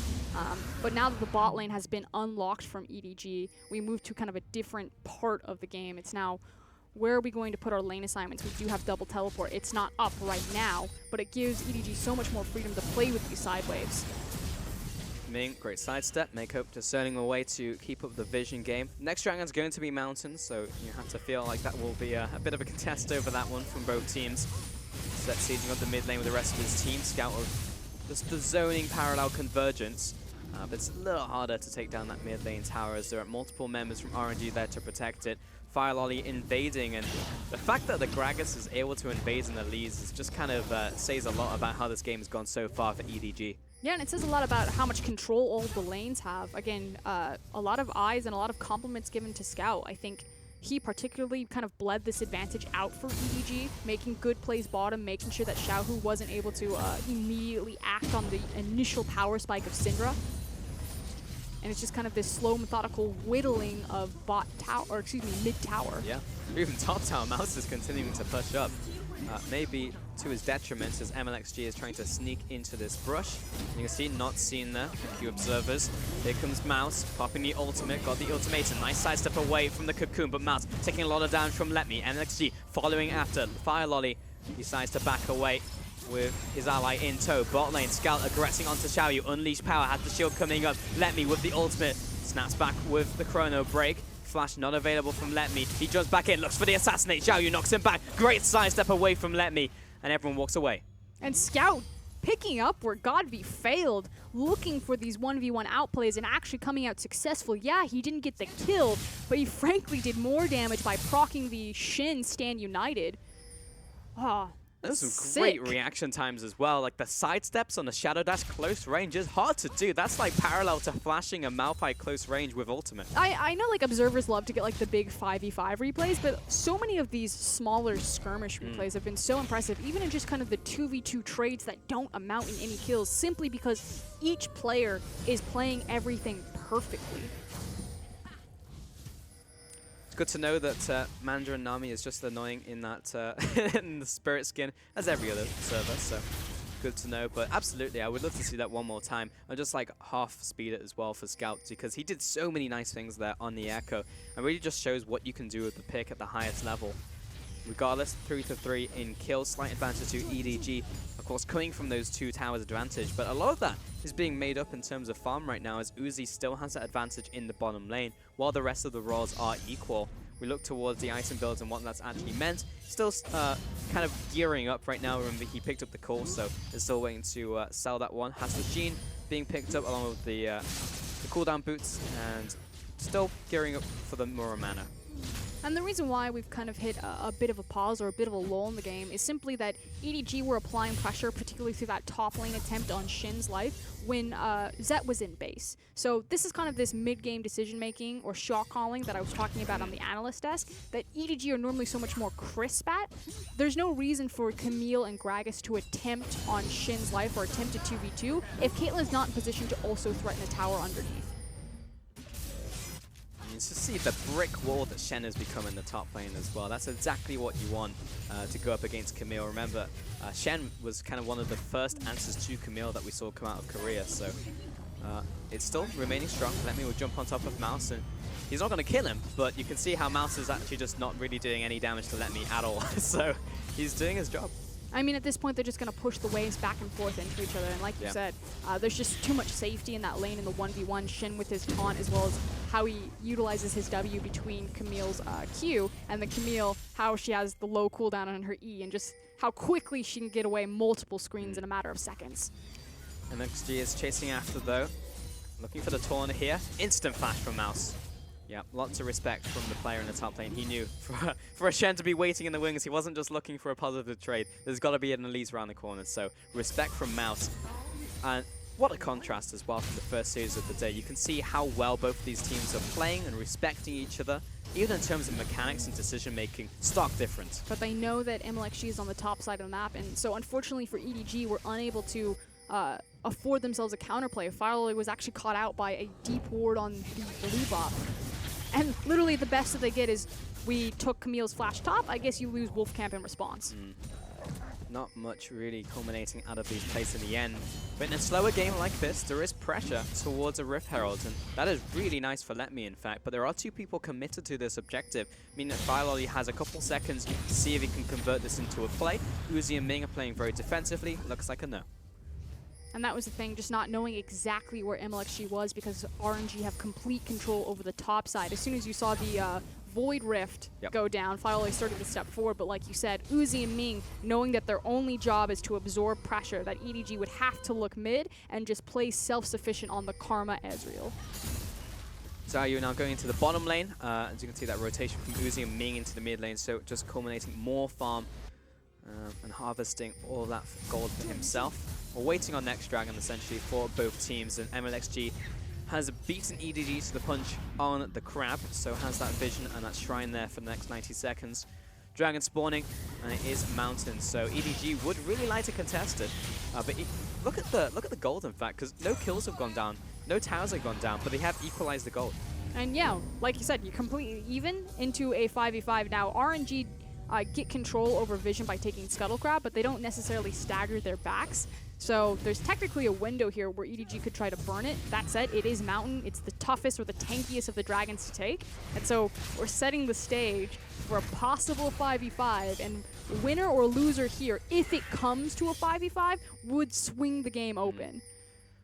EDG had the opportunity to pull the trigger. If they had God Vision like we do Frost, they definitely would have done so because there are 3 people just running from base. But they're going to play it safe. They're going to just use this opportunity to clear out these wards, knowing that there weren't everyone around from RNG, and there was no steal attempt from MLXG. And RNG get the safety to have the confidence on making those types of backs simply because they've done such a great job having constant pink defensive vision. So they know that EDG don't have any deep vision in their jungle, so they can just disappear into Fog of War, pull the back with the confidence knowing that EDG can't force Dragon because they don't know where they are. Power of vision right there, and you know, a team like GT would have just gone for it, but EDG are respecting RNG, and that's what they have to do, but they'll also strike when they see the opportunity. They jump on MXG, but they didn't get the kill. Letme's on top of him, chasing down onto Uzi in the mid lane. Ming dropping low, Mouse jumping after Uzi. He's got nowhere to go. The ultimatum pins him down, and Scout jumps away. The fans go wild. And EDG strike first and end up chunking out both MLXG and taking Uzi's life. Great target priority, you know, Mouse finding that Ezreal. Scout now looking for more. Ace in the hole, charged up, MLXG low, taken out, Z-Drive Resonance for the kill. Lemme dives onto Mouse, gets the CC down. Xiaohu unleashed power. Scout comes in for round 3, looks for the kill onto Xiaohu. Ming chases him down. And the orb, not enough, but it will be Shen coming out with the kill. And finally, EDG kind of overstep, overreach, and the Bear Claw chomps down. They get back, no objective traded. And we're still on equal footing. That was a 2-for-2 overall. Nothing has really happened in terms of gold, other than the fact that RNG are starting to edge ahead. They have closed the gold gap on a very slightly ahead. But EDG's mistake, they didn't need to overextend like that. Again, you killed Uzi, you chunked out MLXG. All you have to do is zone them off the structure. We take a look about how it started. It was the synergy between Fire Lily and Scout. Then Camille jumps on Uzi, and Scout does a phenomenal job just zoning off the rest of the team and chunking out so many members. But this is it. At this point, just continue to threaten with the potential dive of Echo and have Caitlyn do her job to siege up the mid tower. Because they overcommit, they lose the objective that they wanted. However, both mid tower and Dragon are still up, so we could say the same scenario just play itself out once more. Letme goes back to base, does not have the ultimate, but does have his TP, while Mouse and Scout have the same. Mako clearing up these wards, and after that fight, EDG have pressure over the area, which is the victory that they managed to get for themselves. Xiaohu stepping forward, Zet almost within range of Scatter the Weak. He just sidestepped both the Karma Q, the Ezreal Q, and then Caliber nets back from the Scatter of the Week. Like, people tell me that Zet is bad at sidestepping. Just go back and watch that clip again. Yep. Just run it back, because Zet, honestly, has looked better from week to week. This man is really turning up. Big shoes to fill, but he's definitely filled them, and maybe more so. And he's got the biggest test in front of him, which is Uzi. And yes, he got that assistance from the jungle early on, but boy, has he made it work. EDG now about to get information about where Syndra is. I was curious if Scout was going to immediately reposition himself with ultimate after making that back, but instead, just slow and steady. They want the mid tower. They don't want to apply pressure to the Dragon. They have a pretty clear objective here, and they think they're going to get it overtime with Caitlyn. I think they'll take it right about now. They have the zoning. Fire Lily steps up. Zet takes it away. And EDG get their objective. Again, set up by Scout, though. The fact that he pushed out bottom, that he pulled Syndra away. It's Karma, it's Ezreal. Ezreal's not known for his wave clear. He really relies on his support to do that for him. But ultimately, against the Caitlyn, she wins the war of attrition set up by this man. Scout pushing the bot lane. Mouse pushing the top lane. And you can see this vision starting to creep into the RNG jungle. RNG still looking for those opportunities to fight back, but these skirmishes haven't quite gone their way because EDG have been pulling the trigger first. We're looking at power spikes now from both teams. The Infinity Edge and the Runans finished by Zed, while Uzi has picked up his Triforce for another big spike for himself. So RNG are powering up, but as are EDG. Crab taken away on the top side, and RNG I'll look to fight back in this vision wall, maybe trying to collapse on this top side. And you can see Mouse respecting it. Yeah, also Xiao, who needs to be very careful. He wants to approach his blue buff area, and once where RNG had all of those beautiful defensive control wards, EDG, now that they've taken down mid tower, are able to kind of pivot into that jungle, clear out that defensive vision, and start moving their line more aggressively. Again, RNG still pressuring the top side. They see Mouse back away, they go for blue buff. They still get something from this play. Assist pings come down. On the way ping from Ming. He's heading up there towards Let Me. They don't want to spook Mouse just yet. He's waiting at his tower. He knows what could be on the horizon. Mako caught out. Uzi comes in, but he's got the shielding, staying alive for now. Zet takes a big amount of punishment from Neon's power, and Uzi comes in to finish him off. Firelord, his second kill. Uzi's turning online. Snap back with the chrono break, and he goes back to base, back to the bottom lane. He looked for the TP. 2-0, RNG with the advantage. And we just said that Zet was doing such a phenomenal job sidestepping, but the one sidestep, Uzi just tags him with the Q, deletes him. RNG now moving towards the Baron. Scout knows this. He'll convert this into the bottom lane tower. There's a push in the mid lane as well. Here comes the TP out from Let Me. Baron will go down to RNG. He'll get there in time to save it. Mid lane still being pressured. Uzi's on his way. They're not going to get it in time. Huge loss from EDG across the board. Like you said, they can't translate it to any sort of tower, and now might be caught trying to get out. Yeah, Let Me's too tanky to pick, but Mousey's found Uzi once again. He's been exhausted. Ming is chasing him down. Tactical tweet. Not going to be enough to keep him alive. Ming with the kill. And suddenly, RNG in full control with the driver's seat, where their composition would struggle to siege, is now empowered with this Baron. All they have to do is walk the Syndra Ezreal towards the towers. And this engage once more, Mako getting caught out. It looked almost good for EDG as they were going to get away, but Uzi, he smelled blood in the water, and he took out his targets. Comes forward, picks up Gragas after he's already tagged Zet, and then it's just Scout has to bail to immediately go back towards the bottom lane after he TPs into the fight. Massive power play for RNG here. 5,000 gold advantage, 5 kill advantage, 5,000 gold advantage in total. And RNG have really just turned it on. This Mountain Dragon, which has been awaiting a Slayer for the last 10 minutes, will finally go down to RNG, and EDG are now on the back foot. And if they want to, they can then just mosey down bottom and pick up another free objective. This is a huge Baron power play for them.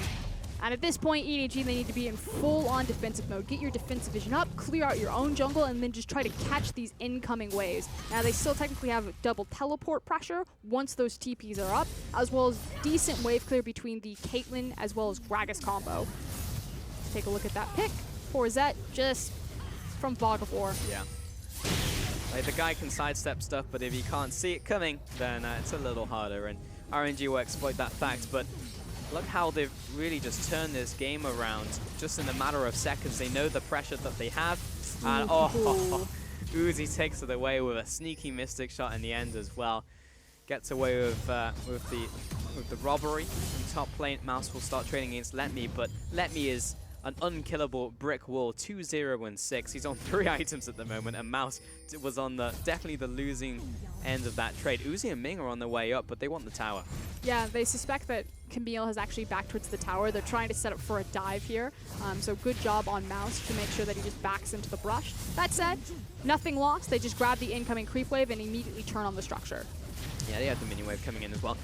We have Scout pushing down the bottom lane, keeping up pressure, but the fact that these objectives are so deep into enemy territory, it's really hard for him to get these. He is picking towards mid lane tower. There happens to be a creep wave, but he may be needed in the top side because they are going to lose this in the tower. And yeah, there's no way they are defending this, so Scout at the very least will trade mid lane tower for it, but he needs to get back right now. They're setting up a defense with Caitlyn. They still have Gragas cast, so he can reset this wave and stall out time for Scout.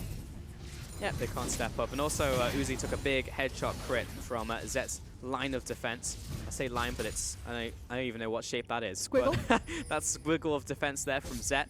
Let Me pushing down the bottom lane, and they actually cannot deal with Shen. He's level 17. What? He's been spending a lot of time in these side waves by himself, and technically, again, RNG is still in a great position. They have more control of the map. They get more towers out of that, but ultimately, EDG did trade inner mid tower for inner top tower. Oh my god, Lemmy's just not taking any damage, trading off against the Camille and coming out ahead. Level 14. Yeah, level 14. 3-level differential. And each level is around, I don't know, 500, 600 gold. So even just that, on top of the 80 farm difference, on top of the 2 kills and 6 assists, He is massively ahead of that Camille. Xiaohu's on his way into the bot side. He's fully in Fog of War, so any poor squishy that happens to go into that jungle now will get blown up by Xiaohu. Here comes Let Me, trying to tag him with the stun. Let Me is a little deep in now. Hextech Ultimatum underneath the tower. Knock back Xiaoyu with Let Me on top of him. But he's still alive. He's only down to half health. Ace in the hole barely scratched his armor. And in a tower will go down for RNG. Frankly, a wasted Gragas ult. It really did nothing there. Good on Xiaohu to position himself correctly there. And again, a composition that kind of normally lacks the ability to siege as well as EDG's comp now gets to just approach these structures, throw out the Ezreal Karma poke as well as the Scatter the Weekend. There's nothing EDG can do. They have to play so far back. I just want to compare and contrast RNG to some of the lesser teams in the league because they pick up the Baron and then instantly, in the next 30 seconds to a minute, there's vision all over the jungle of EDG and they're immediately on the back foot. They have to place down these defensive walls. They have to play so defensively because they make one misstep and RNG will just be there to meet them, and they have capitalized so well on this Baron. And if you look at their cams, we know that Ming is the primary shot caller. RNG have been very public, very vocal, talking about how there's a lot of responsibility on this rookie to step up and lead the team. But you're starting to see, you know, MLXG and Xiaohu responding more, interacting with the team more, and kind of tying up those loose ends, which were otherwise exploited in earlier weeks. So again, it's that holistic maturing of multiple positions that have kind of led to RNG with this lead against a Titan like EDG. And we are definitely seeing it. Really, the test now is just seeing, can they hold it? And can they keep the play watertight against EDG, who will be looking for every opportunity to come back in? But with every role looking so incredibly strong, it's difficult to find that dent in the armor, honestly, for EDG to pick someone off and find the opportunity. It makes the next Baron that much more important. So we're just buying time for Caitlyn. She's got her double attack speed as well as the eye edge, but she will need that armor penetration to deal with someone like Let Me, who is just so massive. So it's this race. If they decide to give away this Baron, is it enough to get Caitlyn over to that edge, and can they survive the next wave? Or will RNG be able to close on it? Yeah, I think my money's on RNG closing out, because even with this advantage that they have right now, this 8,000 gold over to them, they are really pushing EDG as far back into their base as they can. They also have a phenomenal dive comp if they choose to pull the trigger on that. Again, the poke elements from Karma, Ezreal, and Syndra, and then the dive elements from Elise and Shen. So can they do it? Will EDG give away the Baron and think that they can survive it? Will they just try to give away an inhib and stall this game out farther and farther? Or will RNG have the confidence and the execution to close? I have the faith. 10 seconds left on Baron. RNG will look towards it. They have the vision set up super deep into EDG's jungle. Mouse recalling, but they are going to be late to the party. Fire Lolly pushing up mid lane, pushing out these minion waves, doing what they can. We have double the vision on the mini-maps. That's actually really cool. We can see the Fog of War. They have zero vision of RNG right now. It's already down to a third health. It's going to drop down with zero contest from EDG. Xiaohu will be there to assist Uzi with the kill credit. Scout going to jump in. He'll snap back using the ultimate. Fallow jumps in. Mouse looking for the pick. Xiaohu has the Shen ultimate on top of him. Maybe looking to convert this into a kill onto Mouse. Dodges the taunt using the ultimatum. Fire Lolly comes in looking for an ultimate. Mouse dropping low. He wants to back away. Scout goes into Zhonya, zoning away the backlines. First kill over to Mouse. Let Me finds one, finds two of the Shadow Dash, and runs down EDG. Mako nowhere to run. Fire Lolly has to go back to base, and RNG looking to finish. The question of confidence and execution, Let Me does it perfectly. He stand United's into the fight. They know that they've caught EDG, that they'll step up, they'll try to fight them. They take the fight, picking up another kill on the back half of it. He then teleports back down to the bottom lane, has the creep wave waiting for him, and will break the Baron inhib, possibly the game here. Yeah, Nami was a fish in the barrel right there as bot lane gets shoved in. That's the inhibitor down. Massive minion wave encroaching, and Let Me just doesn't take damage. 33 minutes on the clock, and RNG with a power play on that Baron 2 times over. Take down EDG in game 1. Reminiscent of the MSI finals between these two Titans, the last time we saw them really face off. RNG so decisive, like you said, as soon as the Baron was there, knew exactly where to play on the map and just started grabbing every single advantage. EDG couldn't slow down the pace of the game. that was good League of Legends. That's what I can say about that one.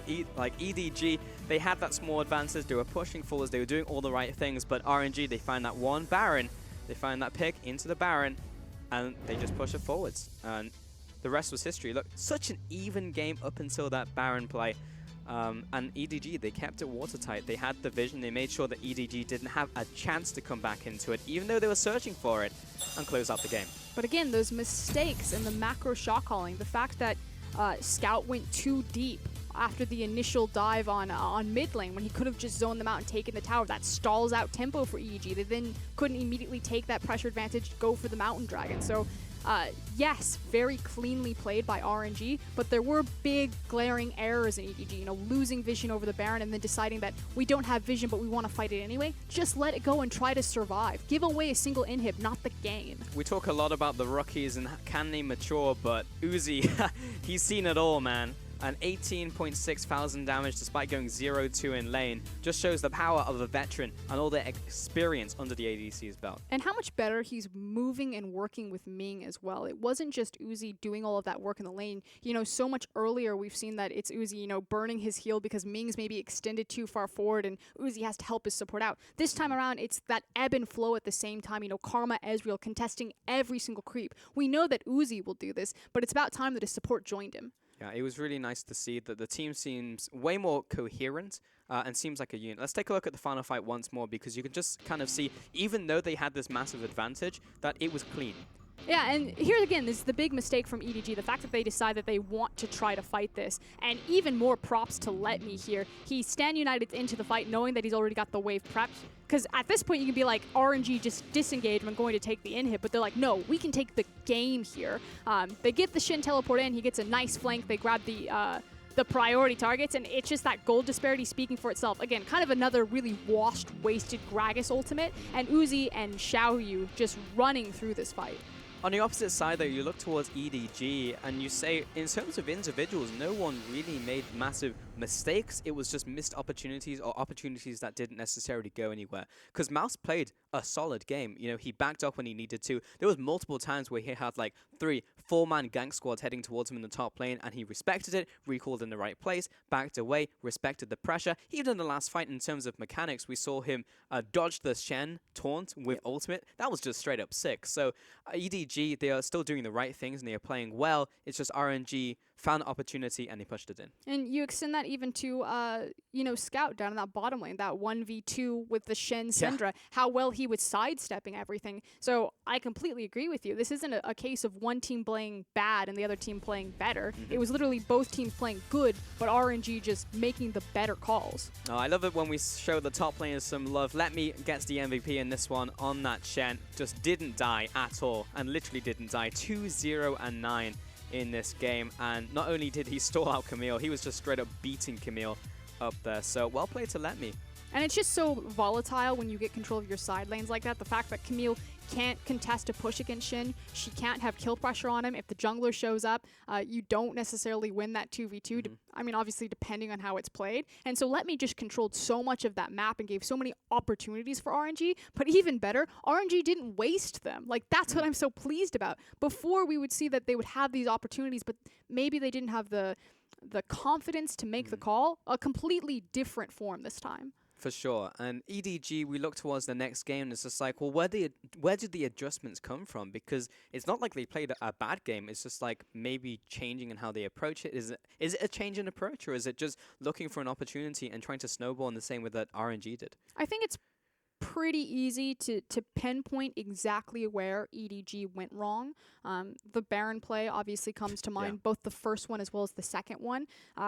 So tightening that up. I don't think this is a game where EDG walk away and they just feel completely defeated, like there's no hope for the series. Because again, it was pretty much a stalemate until that Baron exploded over the Lost Dragon fight. So you're looking for a very similar draft and just a very similar early game, and it was literally just that one pivotal point, or is there something they can tighten up even before that happens? I'd like to see them move away from the Gragas pick. I don't necessarily think it was the fault, but I think that they could do so much more if they gave Firelily more power in terms of his carry potential rather than his support potential. Yeah, give him something like a Kaz that can go back to that. They were looking for the flex, of course, but yeah, even though he got first blood, would like to see more from that guy because we know he can do it. Either way, we're going to take a quick break as we gear up for Game 2 in this title fight today. It will be RNG versus EDG. Stick with us. We'll be back after this.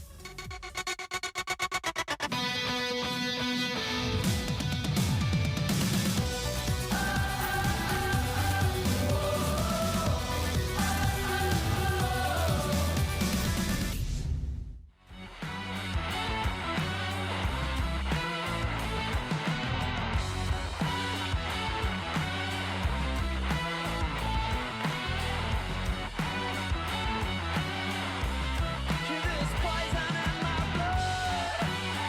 Yeah, feels so wrong but tastes so good. Ooh, yeah.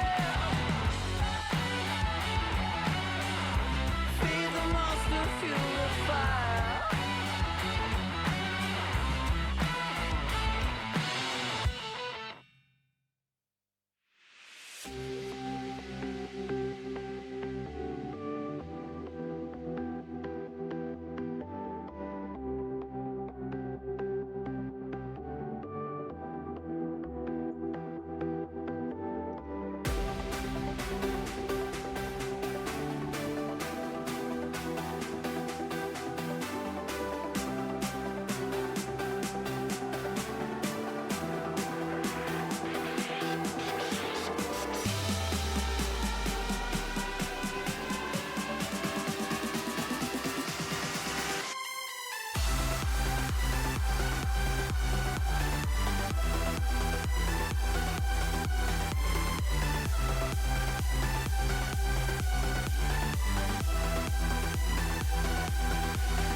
Welcome back to the LPL, where we have heavyweights EDG going up against RNG. RNG currently have that game 1 win, and we're back on the desk before we get into our second game here. I'm still with Ruscure, and what do you want to see from EDG? Because this is a series that you have to feel should go to 3 games, because these teams seem very evenly matched despite RNG taking game 1.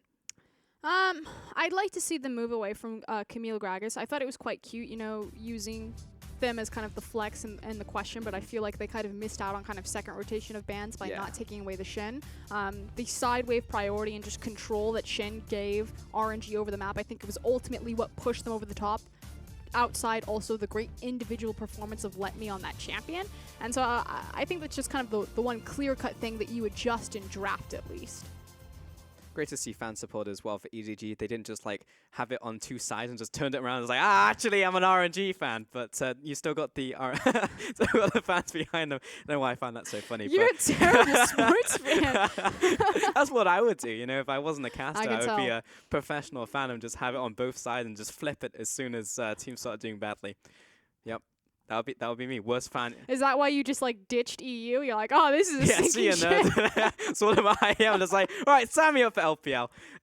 Bring me in there. But no, I definitely think that EDG can still pull it back in this series, right? Because it was really just that Baron play that was the big pivot in that game 1. I do agree some of it does come down to drafts, and I think that would have helped, but it wasn't necessarily his fault. And there's always the 2 sides to the coin, right? It's just like, well, you didn't lose the game, but you didn't help win it. You passively lost us the game. No, I 100% agree. Again, going back to this idea that it's so nice to have a game where a team doesn't play bad and then just automatically loses, but both teams play good, someone's just better. That said, I'm not ready to wave the white flag for EDG, and I don't think EDG are ready to do that either. RNG, you can see them very focused, very intense, and we talk a lot about the players, but I actually want to put a highlight on the coach, because I think that draft was very well orchestrated, especially with the Shen coming in very late into it. Firefox is the coach behind RNG, and he is very hungry. You know, he's had a very turbulent career, up and down, a lot of organizations not necessarily happy with his performance, a lot of kind of public disputes happening. He wants it. He wants to make a name for himself. He's very vocal. You can see him all the time behind stage, in the live shots when the teams are preparing, when he's standing behind them in draft phase. So yes, RNG have a lot to lose here, but so does Firefox. Oh, for sure. And it's nice to see him ahead of the curve, like his namesake. You know, I always say that the LPL is like the Internet Explorer of leagues because we're always behind in terms of patches. But, you know, Firefox is very innovative and fast on his drafts. We don't just explode at random times. Everything just crashes. Yeah. Yeah. But no, this guy is, that was a creative draft and it was smart. And Uzi, you won game 1. I want to see happy Uzi, you know? Like, where did that go? Those are probably the leftover tears of happiness. Ah, there It's you just go, like, yeah. recalm yourself, Uzi. That's true. Yeah, don't get too hypey. Because he had a great game 1. He went 0-2 in lane, but he had the most damage by the end of it, and he was killing people. It was actually that mid lane fight that turned into the Baron that was off his back, so he should feel pretty happy about that win. Yeah. Likewise, a lot of pressure still on Let Me and Ming to continue to stand up and perform, you know, filling the shoes of Mata and Looper. We say that Zet and Scout have it pretty hard trying to take over for Deft and Pawn. Wow, there's just so many big holes, big questions to be answered in this series. Big shoes, but they are being filled. I mean, we can definitely say that after game 1, and the games that we've seen so far from both teams during this split, just great to see them go head-to-head, and we'll see it once more as we head into game 2 and pick some bans. RNG versus EDG, swapping up sides this time, so RNG will be on the blue side, and we are looking towards their first ban, and they are taking all the time in the world for it. Make sure that they think carefully about this one. First ban will be Kha'Zix, so you said for us that you wanted to see Fire Lolly on a heavier carry pick, but that's going to be denied from EDG. Yeah, and the immediate adaptation from Coach Nofe right there, just pin Shin to the board. We're not going to deal with this side wave or free side wave pressure that Shin can allot a lot of teams. So already like the adaptation that EDG are making. So Varus and Shen as well banned away from RNG. Mouse not going to get his hands on Maokai, but he had a pretty good performance on Camille regardless in that last lane despite losing. He had the mechanics there, so in a different world where he gets a couple of kills, definitely could have brought that one through. Final ban will be Elise, aimed towards Fire Lolly, so really trying to keep him away from these carry picks. Interesting that RNG wouldn't try to have the Elise there for themselves. So priority picks still up. You still have the likes of Rengar available, Camille, if they want to go that direction, although I like the fact that LPL teams are moving away from Camille priority. There's just so many answers to it, and I feel like because we have so many stacked top laners in this league, they know how to deal with that pick as well. Like, even though Renekton is a good pick into it, they know how to execute it in-game.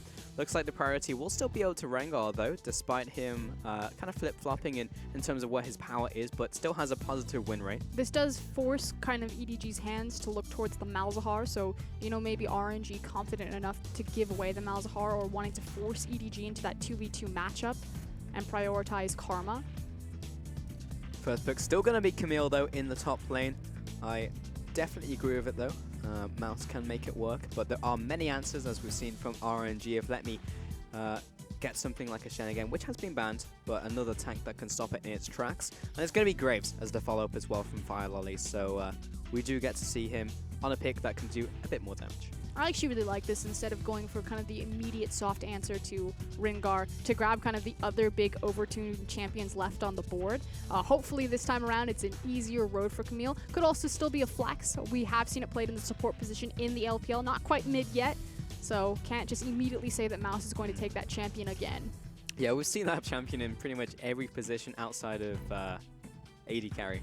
So it is a pretty strong flex pick. Gragas going to be picked up though, so more than likely going to go into top lane now that Rengar's being picked up. And that will be going into Camille, which has a pretty decent matchup as well. And it will be Syndra locked in for Xiaohu. So again, going to give him a power pick in the mid lane. So what do you grab here? Do you try to grab a mid lane pick? Do you pick up a support pick? Maybe even the AD carry? There's a wealth of options available for EDG. I find this actually one of the more interesting one. I thought that they would have rather gone for a support pick to counteract a lot of the assassination, and it's also a much smaller effective pool, but maybe just valuing Scout highly on his responsibility and his playmaking potential on Corki. I can definitely see it. And Corki has been one of those soft counters to Syndra. You take the exhaust and then you stop yourself from being blown up and you can Valk out of the way. But the thing for me is that both Ryze, Orianna, and Corki are still all available, as well as the Jace. So, like, you didn't need to go Corki here. If it was pinched, you had so many options that would have been fine matchups into Syndra. Even the Echo that Scout had already taken. So, again, trust in No Fae, but I actually heavily disagree with this unless their comp really comes together. Yeah. Maybe we'll see it in the final 2 picks, because it will be a bot lane pickup from EDG. They ban away the Ezreal, which I do like. Uzi had really strong performance there, though Zet would have liked to get his hands on it because he is equally proficient with the champion. Tam Kench banned away from Mako once more, as it was in game 1. And it's over to EDG, who will also, again, target Uzi. So we're going to see none of those AD carries that we saw last game. See, I thought it was going to be a Jen or an Ashe ban, just because with Tom Kench being picked away, it increases their priority much more. It also offers a lot of safety for Rengar there, so it makes sense that RNG would ban it away. There's an opportunity that EDG come out of this and grab either Jen or Ashe, but you would imagine then that Uzi would be fine taking the other one. Yeah, for certain. And it's over to RNG for their final ban. And it will pinch the AD carry pool once more, so it kind of forces EDG to take Ashe here. Which means that Uzi's going to end up on Sivir, you would expect. Especially with like a Rengar Gragas. He goes a right turn, locks in Misfortune. Yeah, it's like there's all that heavy breathing going on right now. Which way does he go? Oh, I mean, I would like to see Misfortune. It's a fun pick. It's definitely Sivir. Yeah, it's going to be She Sivir. synergizes way too well. You thought that Gragas was scary with Cask when he was approaching tower before. Now just, oh god, right turn, right turn! Oh, well, 5 seconds remaining. It's still got to be a Sivir, right? Yeah, Right? he did it! Right? We did it! Oh, Tristana locked in for Uzi, looking towards the hyper carry right here. Also, All right, what does this bring the lineup for us? massive tower threat and pushing potential, absurdly so. Again, no one can really compete. So the cool thing about Tristana into Ashe is that neither of these champions are the lethality build champions, and so neither of them are really punished that they have to wait to scale towards 3 items to 4 items before they really peak, which is when Tristana just becomes a monster. Like, Ashe won't punish that. It's not like the Jhin or the Ezreal that will peak earlier and look to duel her out. She's going to get a free ride in terms of that 2v2 matchup.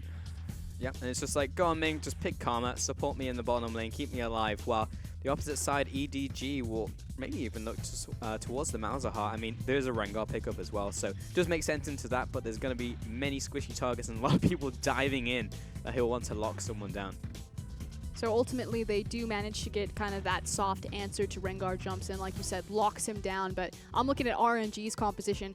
They are so utterly terrifying in their siege potential and their ability to catch people out in the open. And EDG are very squishy targets. They do not have a true tank. And yes, they have good kind of counter reaction. But the thing is I feel like Ashe is, unless they get ahead, her arrows quite worthless in this comp. They don't have a frontline tank like the Maokai to follow it up. I think it just looks like a glass cannon from EDG, right? Like, they have no solid front line, but they have people who will nuke down targets if they get ahead. Every one of these picks, in fact, even down to the Malzahar. So if they get ahead, then it could be very scary for RNG, but if we see a very tempered game like we did in game 1, then it could be another win to RNG. But we are into our second game, that 1 game advantage to RNG. One more would close it out for them, because that's how best of 3s work. I find myself describing how best of 3s work a lot. I don't know why, but we're going to take a look at these compositions once more as players. Very serious faces. And rightly so. A lot of pressure on their shoulders. So the thing about RNG's composition is it takes them a bit longer to peak in terms of their playmaking or their proactive potential. You know, they have Rengar, Tristana, and Karma. There's no Shen this time. They don't have the Jhin. They don't have the Ashe. They're just kind of riding high until they get their item breakpoints, then looking for those fights or looking for those picks. Whereas EDG have a pretty cut and dry game plan. You've got Malzahar and Ashe sitting in that bottom lane, as well as the big Graves damage. So you would think that MLXG wants to prioritize farming to level 6, getting that big breakpoint for Rengar when he's actually relevant in ganking, whereas Graves can be a bit more creative, take a bit more control of the early game. And we finally have Fire Lolly on a pick where he does deal a little bit more damage. And yes, he got that gank off in the early game last time, but imagine if he was Graves, you know, he would have accelerated in the jungle, being able to blow up higher priority targets. So this time we get to see it from EDG. And they need to fire back. They need this win for themselves. But Uzi's on Tristana, so it was heavy pressure towards the ADC pool. All of the meta picks were off the table, so he turns towards this one. And yeah, you're right. It won't be punished. So of all the games, I can definitely see it. But we're about to get into game 2 of EDG versus RNG. Let's see if RNG can close it out or EDG can fire back. And already a bit of a cheese happening from EDG here as they're actually moving as a 5-man unit. Excuse me, 4-man unit. Camille's not with them. And pushing forward into this jungle. Maybe Mako could have placed down a voidling and made it a 5-man invade. Zet, Mako, walk towards the bottom side. Yeah, a couple of wards has come down, so they have that vision. And it's actually MLXG starting on top side anyway, so EDG do have that knowledge. And will be pretty standard across the board as well. Yeah, so we have Gragas actually going for Grasp. Yeah, and this is what he actually took in IEM when Gragas top kind of came back into 7.3. So the cool thing about Gragas top into Camille specifically is how he interacts with their ultimate. We saw it a little bit last game, but basically she jumps on top of him and he just drops the cast, kicks her away, and is like, see ya, mate. Yep. That was fun. The ultimate dissipates, and then you've protected the allies, so it's just a strong interaction as well, and also trades one lane. So this is cool. EDG delay invade to force MLXG to start bottom side of his map, but again, that's all been warded up. So Mako and Zet, very cheeky here, contesting Rengar on red, which means that their jungler isn't losing time, but now Uzi moving around behind them. This is a 4v2, and Zet and Mako are in trouble. I mean, this is extremely dangerous. We'll have to see if they can make They are this dead. happen. I mean, this is essentially mission impossible. What's going on here? Zet's being chased down. This will be a kill over to Uzi, the worst person to give it to. Moko's getting chased down as well. That's a kill over to the bot lane. Uzi's going to jump in, and that was just too easy. So, I mean, it looked kind of cool from EDG, but in reality, Easy collapsed, and Uzi's smiling. It looks cool because if you stall out the enemy jungler, then you're just buying your jungler the potential to 3-buff and so much time. The problem was where the wards were located. They make an early invade level 1, but they don't place wards behind them, so they can't see that RNG are collapsing from both sides or when RNG make the rotation to collapse. If they had different vision when they chose to do that, it could have been fine. But they make a huge mistake. And now this Tristana, which normally would really struggle to ramp up into the game, is now already ahead of the clock, and it could get worse. Oh, yeah. RNG were waiting in the wings with MLXG and Ming, seeing if they could exacerbate that advantage that they had there. But Uzi's going to wait in this bottom lane, and he's had a full wave and a half to farm, while EDG had to run back from base because they lost both of their bottom laners. And Uzi is just in such a commanding position. We've got 2 level 1s on EDG. If they can snowball this advantage, it could even cost them the game. The only saving grace that Zet and Mako have right now is that A, Zet still has both his summoners, and B, Uzi will auto-push the lane. So they have that to look forward to, but this still hurts. Yeah, Uzi's going to jump on Mako, get the full charge on the E as Ming is poking away Ashe. He's actually just 1v1ing the ADC. They'll shove in the wave and they'll continue to poke MLXG. I mean, he has nothing else better to do than stay bot side and continue the pressure. This is dangerous though, both teleports are available. He's going to jump in here. It's going to be engaged by Uzi. Who's tanking? It's going to be Ming. He drops over to Zed. MLXG dives on the tower. He will survive. Zed, one more auto attack. Uzi takes it. He's going to survive. No! The final auto attack, but it's an execute. But that is still incredibly punishing because all of that gold, all of that experience has now been wasted. And we didn't get to see it. Top side of the map, Mouse actually cut into the river. He was looking to make the teleport to save his team, but let me right on his heels, denying any sort of TP response from Camille. So great cross-map play and heads up from RNG. This is horrifying for the bottom lane of EDG. Zed, 2 minions. At 4 minutes into the game, 15 to Uzi and 3 kills. He already has a Bilgewater Cutlass at 4 minutes. Fire Lolly trying to stay around the bottom side. Ming is, I guess, under level, but it doesn't matter. His ADC is absolutely gigantic.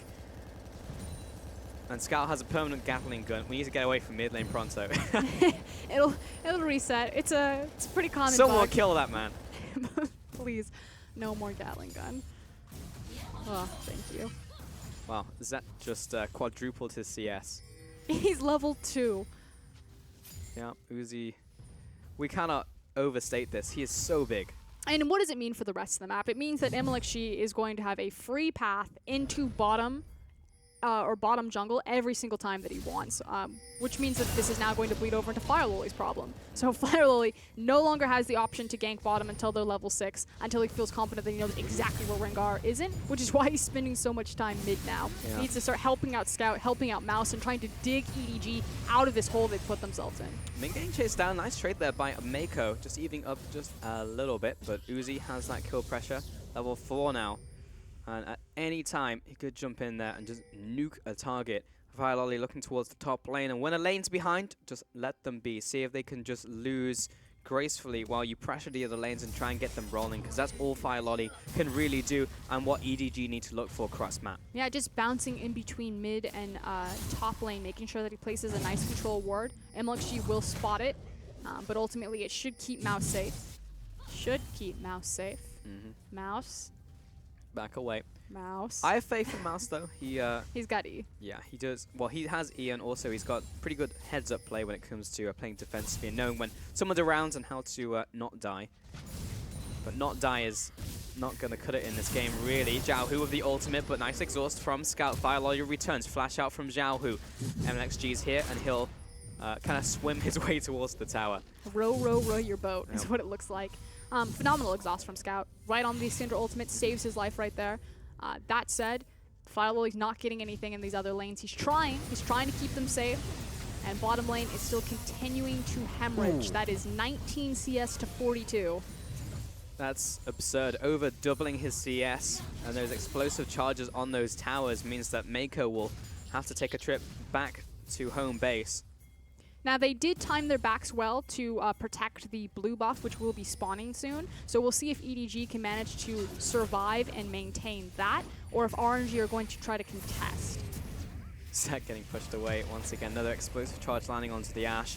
And Uzi's almost taken his bot lane tower. He spoke about the seeding potential of Tristana, but rarely do you see it turn on line at 7 minutes into the game. MLXG on his way into the bottom lane, just looking to assist. He doesn't need to dive. He just needs to help them corral this mini wave into the tower and just take first blood tower. And then they could snowball it over into EDG's blue buff. So this is the question. You know, EDG, they timed their back so they would be healthy and purchased for this. Tower will fall. It's going to start bleeding over into the jungle. Oh, Mako keeps it alive! Very close. Yeah, Mako just stepping up and using his face as a shield, but overall, finally goes down to those minions. And Xiaoyu just taking his blue buff for a walk, with Fire Loli's coming in. He's not very happy with this. MLXG will try and back away, but he's pinned in place. Fire Loli with the kill. They fire back. But mis-executed from RNG. There's no reason that they should have given that away. Just wait for Uzi and Ming to make the rotation after they siege tower. So again, right idea, but it's these tiny things that need to be tightened up if they want to remain an elite team.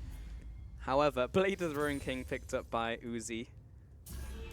I think this is a game where Uzi can just go off, honestly. And if this was on a different player, I'd say, well, maybe there's a chance to come back into this game. But when you have a person like Uzi who rarely makes big mistakes, like we saw Renekton get 6 kills earlier today for Ask, and we're like, well, maybe he makes it work. But Uzi almost has double Zet's gold. He's on 4,000 gold to just over 2,000 from Zet. And the really scary thing for Zet is that he's level 5 right now. So Zet pushes the lane forward because he wants to make sure that Uzi's locked down into that lane, that is to respond to pick up the farm instead of, you know, going mid, going top, something like that. And Ashe is normally able to do this just fine if she loses the lane because she gets arrow and she can go mid and at least be a utility support for it. But Zet's only level 5. So now he just has to kind of wander aimlessly. He's like, I can't do anything. I can clear this ward, yeah, but I don't want to take experience or farm from my mid laner. I don't have an arrow to fire. Well, Xiaohu's getting chased down here by Scout. He used the ultimate, and one more auto attack should do it. Turns around with the unleashed power, and it's just not enough. Great play by Scout. Meanwhile, Ming coming up with MLXG all collapsing, and you can make the play, but Uzi is completely unlocked. And now he's got a straight track into the mid lane. He doesn't have to split farm with his mid laner if he's dead. Oh no, Zet. He just wants to farm. He just wants level 6, but I don't think he's going to get it. MLXG is on his way to the bottom lane. He was seen out by this ward. Is just about to tick over. Ming's now coming to get involved. It's 2 versus 2. Mako's not level 6, though Zet is. But no, he's just going to clear out these minions. And he was looking very scary for a second. But at the very least, Zet does have his ultimate. I completely forgot the top lane existed because everything's been going on around mid and bottom lane. But Mouse farming up a storm against Let Me. No real advantage opening up, but look at this. Roaming Uzi, roaming ADC to top lane. He's also going to get underneath all of this vision. Flash, body slam, ultimate, explosive cast coming in with Uzi He's as well. Oh. That hurt. That's just depressing. Like, you do not expect an AD carry to roam into your lane and kill you, and he's going to take this tower as well. Perfectly timed. 3 control wards underneath RNG's river. Again, he gets underneath all of the vision as he's coming up. Let me make sure that he pushes the creep wave. So the reaction window that Mouse had was minuscule.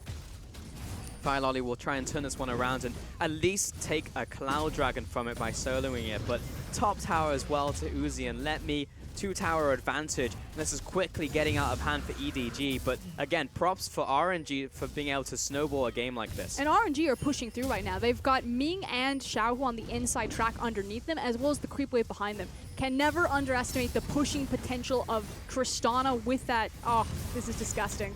They're going to take 2 towers. I mean, it's taken down to half. They have 4 men strong. Scout does have an exhaust, but he's low on mana. It was enough to clear out the minion wave, and it's a long time until the next minion wave comes. But that tower is so low. They make another rotation, it's gone.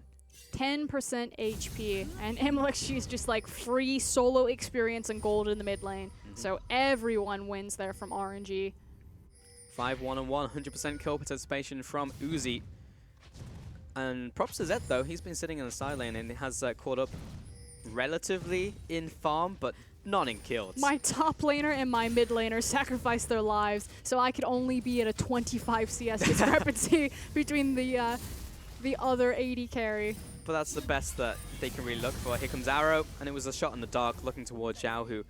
And they just had to try and make that play, because if they do get a pick, then great, but they need many more of those to get back into this one. And again, just props to RNG's vision. Look at that map, and the fact that it was the anti-Ash ramp ward. You know, Zet just happened to be standing on that side versus the other one, so not able to shoot the arrow from darkness. Clearing out this ward, clearing out the vision. They have vision around the top side, but now they're also extending it into the bottom side around this dragon area. It's going to be a while for next dragon to spawn, but it is Infernal. And it's also the next blue buff, more importantly, so making sure that they're getting those waves pushing. Again, if they take a blue fight, they win the fight, you can easily rotate that or roll that over into the mid lane. Or just go top and push down the 10% HP tower. Heads up from Zet. He'll shoot a drone over there, and we'll see Ming and Uzi as they come up there, but it's too late. Mouse has to back away. He needs to evacuate the top lane because that tower is going down to Uzi. Another one on the board. 3-0 towers at 13 minutes. RNG exacerbate their lead. They extend it. MLXG and Xiaohu back to the mid lane. MLXG's ultimate just wearing off, so they do see him cut across that bottom lane, excuse me, mid lane towards bottom jungle. On the bright side, he gets the blue buff. That's a great game for everyone in RNG. Like, everyone from the rest of the map just needs to stay in lane and just wait for the roaming gang squad of Uzi and Ming to just blow up their tower and blow up the laner. They don't need to do anything special. They need to play it slow. And Mouse, I mean, he's done fine, but he needs to do more than fine to get his team back into the game. And what's he going to do as a lonely Camille? He can't do anything, especially not with that itemization right now. I mean, he has such an expensive build path. They say around the 120, 150 CS mark is when you can just purchase it outright by yourself. But frankly, EDG need to somehow slow down the pace of the game. But they've just been beaten to the punch. Yeah, but against Tristana, how do you do that when Tristana is this far ahead? You have to catch her on the rotations. And unfortunately, they've lost control over the vision in their jungle, or they're not placing correct defense vision to catch when Uzi and Ming are making those rotations. Again, you think about his initial roam top, he goes over 3 RNG control wards. And it makes sense. You know, RNG are ahead, they have more gold to spend on those control wards, they have more control over the map. But EDG need to get something down defensively as a unit. It's in the bottom side of their jungle right now, but they're just being exploited on the blind side of the map. Saving Grace's mid lane tower's up for now. Azuzi is quickly making his way towards his second item. Xiaohu waiting in a bush, but he's on top of a ward. And looking towards the gank. Top lane as well. Here comes an arrow down into bot side. will just barely miss Xiaohu, but it's just looking for these opportunities. Ultimate used by Mouse, though, onto MLXG, but I'm not entirely sure he is actually winning the trade in the end. Fire Lolly turns up and will get the kill. Mako with the flash, the ultimate onto Let Me, the hook shot, the lockdown, the damage, and Let Me is dead to right. Great kill and 2 set of kills from EDG. But in response, RNG now take that mid tower closer to death. Best case scenario for EDG, they technically haven't lost anything yet, especially as they now move Zet and Mako back to mid lane to cover. The tower is very low, though, so a couple seconds late to a rotation means the middle tower goes down, and then RNG start opening up towards these inner towers. But you wanted Mouse to do something, Pulse. Looks I like did, he yeah. was listening to you, finally pulls the trigger, and now in a bit of trouble. Can he do something else? Ming's chasing after. His best chance is to... No flash. Yeah, no flash. Either jump away or try and get an assassination onto Ming. But the ultimate used by Let Me. As you said, no flash. Mouse being chased away. Hookshot is coming up right about now, but he's locked in place. He's over the wall, but Uzi has rocket jump. Great spell. Means he'll be taken out with the reset as well. And it just feeds the hyper carry of Uzi. MLXG jumped very deep into 3 members, but he knew the rest of the team was on the way. They are ultless for the most part, though. Close call, however. Lucky that Let Me didn't have that cast, like you were saying, to knock them down. Now Xiaohu. Caught out. Who's getting caught out? I actually can't tell. Unleashed Power comes out, and Scout doesn't have to use his exhaust. But they push down the middle tower. That finally goes down. 4 towers now to RNG. Feels like every minute that goes by, another tower falls. And it should be a pretty easy call for them to reset the map, set up for this next incoming dragon. They've got well enough time to pick up their control wards and start moving over to that fight. EDG still on the back foot, so far behind itemization in every single lane. Eesh. Black Cleaver picked up as well for Uzi. And he is so incredibly big. 2 big items and his Berserk Greaves. Top lane, mid lane and jungle hit their 1 item power spikes at the front line that they need. On the flip side, Mouse did pick up his Trinity Force, so he is an answer to Uzi. If only Let Me didn't exist on Gragas. The fact that they have this Gragas makes it very difficult even for a Camille to take out that threat. Yeah, and Gragas peaks really early off of the 2 items, so again, cost of build versus power spike, he's going to be able to compete with that. Did show that Scout does have his package, and it looks like they're just trying to run it top lane, so trading Infernal for some sort of structure if they get there in time. Uzi and Ming are on their way, but they have 4 members committed up there, so yeah, it looks like they're all back away, but they're regrouping with Let Me. Scout has his ultimate, or rather, Scout has his package, so there's a bit of threat from that one. It looks like Tower may fall.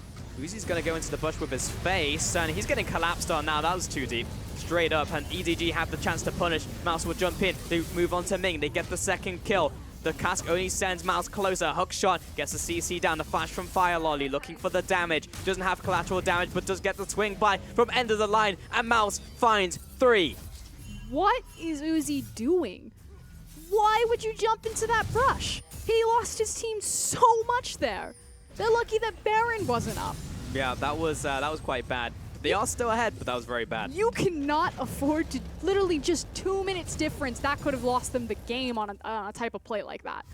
And we occasionally see this from Uzi. You know, he gets so far ahead of the curve that he feels he's like a god. But there was no Shen in this game. There was nothing really to save him. He just face checked with his life. With his life. I mean, like, yeah, he jumped into Mako and just died simply, and that's given kills over to the one saving grace on EDG, which is Mouse. I believe it also was a shutdown bonus. So, big swing back. That said, still a very high hill for EDG to come back from. Baron will be playing in 1 minute. Likewise, the next dragon is going to be Mountain. So the window of opportunity for EDG to act is closing quite quickly. It's now about, can they keep defensive vision and can they continue to make picks? Like, will Uzi or the rest of RNG make silly mistakes like that? Or just tighten it up, close it out cleanly? I'm looking at Uzi's face right now. He seems a little bit unfazed. It's like, yeah, okay, that was bad by me, but we only really see like one of those a game, to be honest, from Uzi. Like, he jumps in and is like, all right, let's start playing seriously now, and then we'll play back. And he has Let Me to defend him. He has Ming. He has MLXG. From here on out, we want to see a cleaner game from Uzi because he is kind of the body and soul of RNG in this game. So he just needs to stay alive. Don't rocket jump into blind brushes. EDG has the control ward there. Yeah, that was just straight up That was a straight up too deep. That was like a Jarvan or a Vi going too deep, but an ADC doing a nice sidestep again from Mouse. He's got those sidestep mechanics. Keeps doing that. It's just so unfortunate that his international performance looked nothing like his domestic performance. And again, we talk about, you know, the caliber of talent has really been upgraded in the top lane for the LPL particularly. I mean, we don't have any Smebs or Marns running around anymore, but we did get Duke. We did get Duke, and that guy is, he's a strong top laner. We've seen multiple highlight clips from him. I just want to see Mouse keep it up because he has been a real rock on the side of EDG, and if he can keep up going into playoffs and even internationally, is a player we can praise. And he's definitely probably the most consistent member, and then you just have those peaks of Scout and Mako. And then here we go. Here's our Baron dance. Yeah. Let's see RNG play it safe. They have the advantage. They don't need to go too deep. They need to capitalize, but Mouse is pushing down the bottom lane. They have to bring Gragas down to here to deal with it. Yeah, EDG just need to kind of stall out long enough. Again, Gragas is really strong on like 1-2 item spikes. But eventually, Mouse will run away with this side lane priority. He's going to always be that threat in that side lane, so it's about EDG using defensive vision and using Hawkshot so that they can slow down the pace of the game, not lose the Baron, and buy Mouse time to let them get into late game.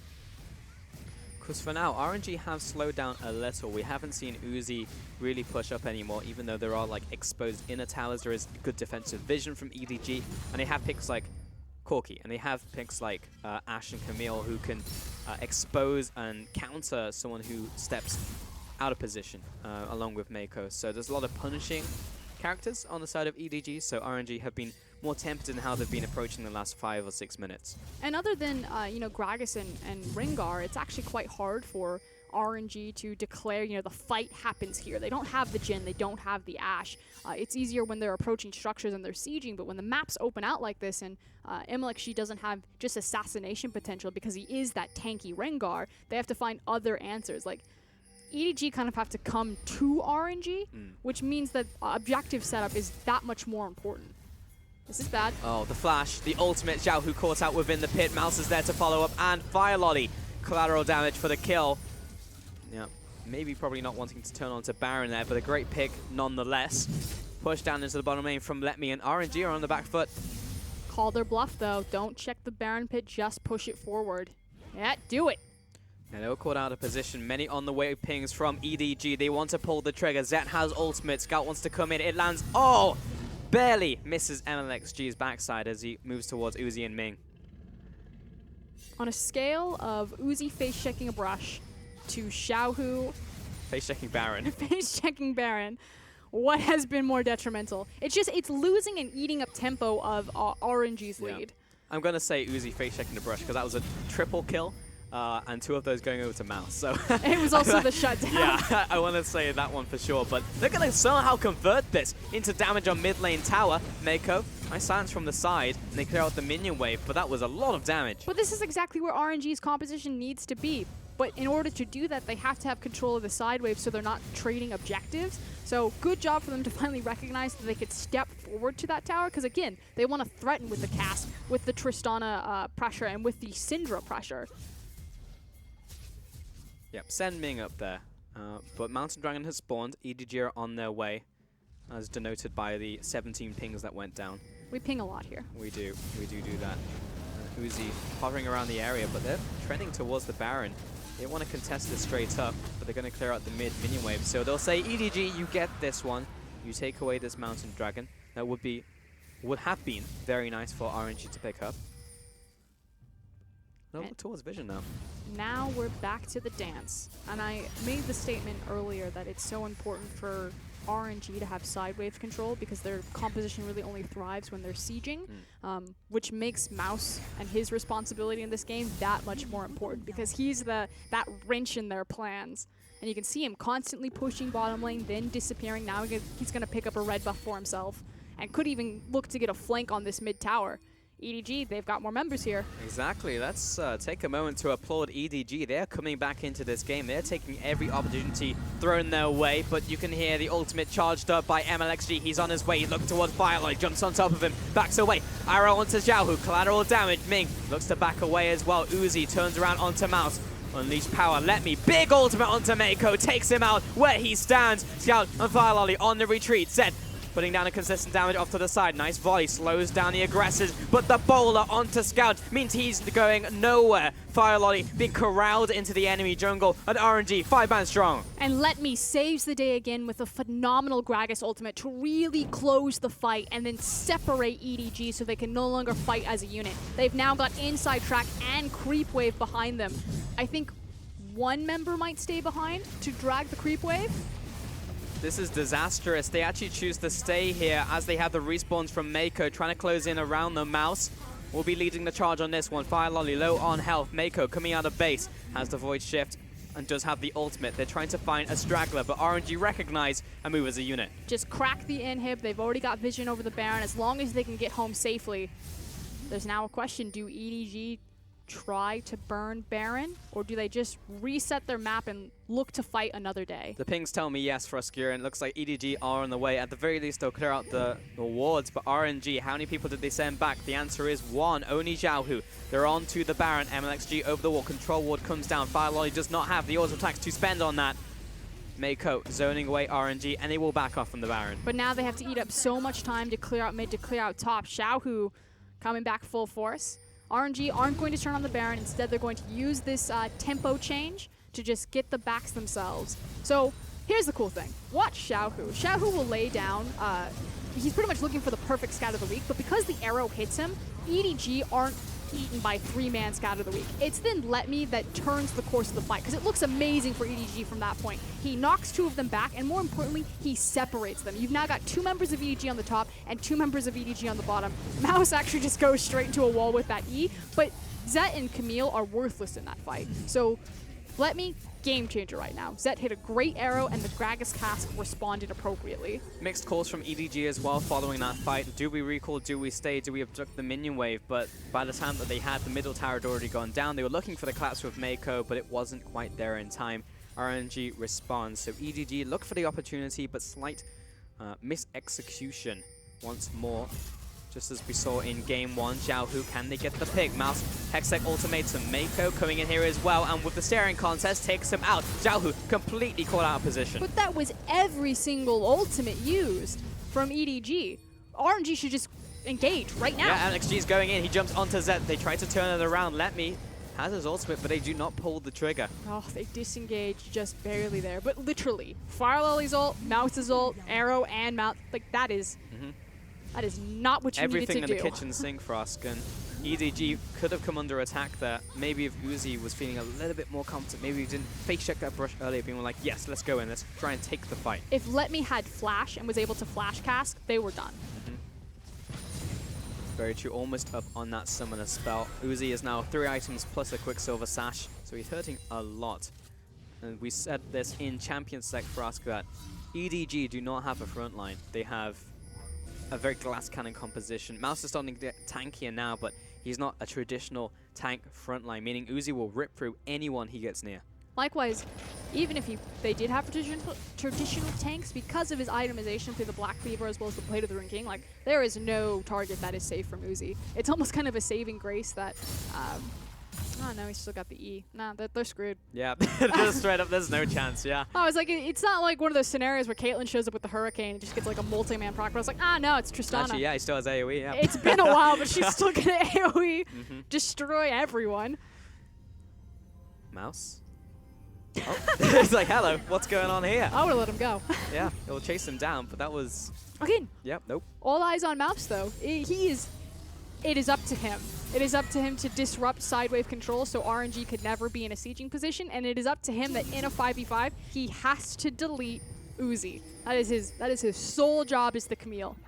And maybe he gets that opportunity. If Let Me uses the ultimate for an engage, he could find a flank onto Uzi, maybe take him out, but again, there's shields from Ming, there's protection from Xiaohu. It's so hard.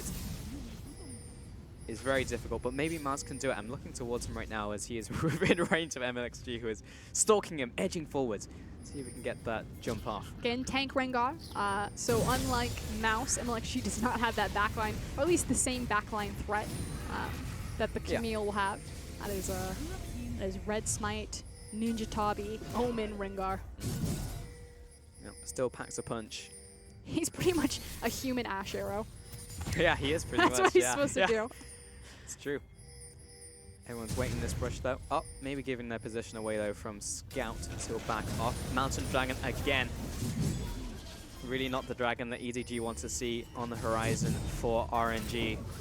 Clearing away these wards, looking for the poke. None of these really landing. Big defiance onto RNG from Karma. But they're just playing and trying to now lure RNG out of the Dragon River. The problem is that RNG can actually just kind of split resources.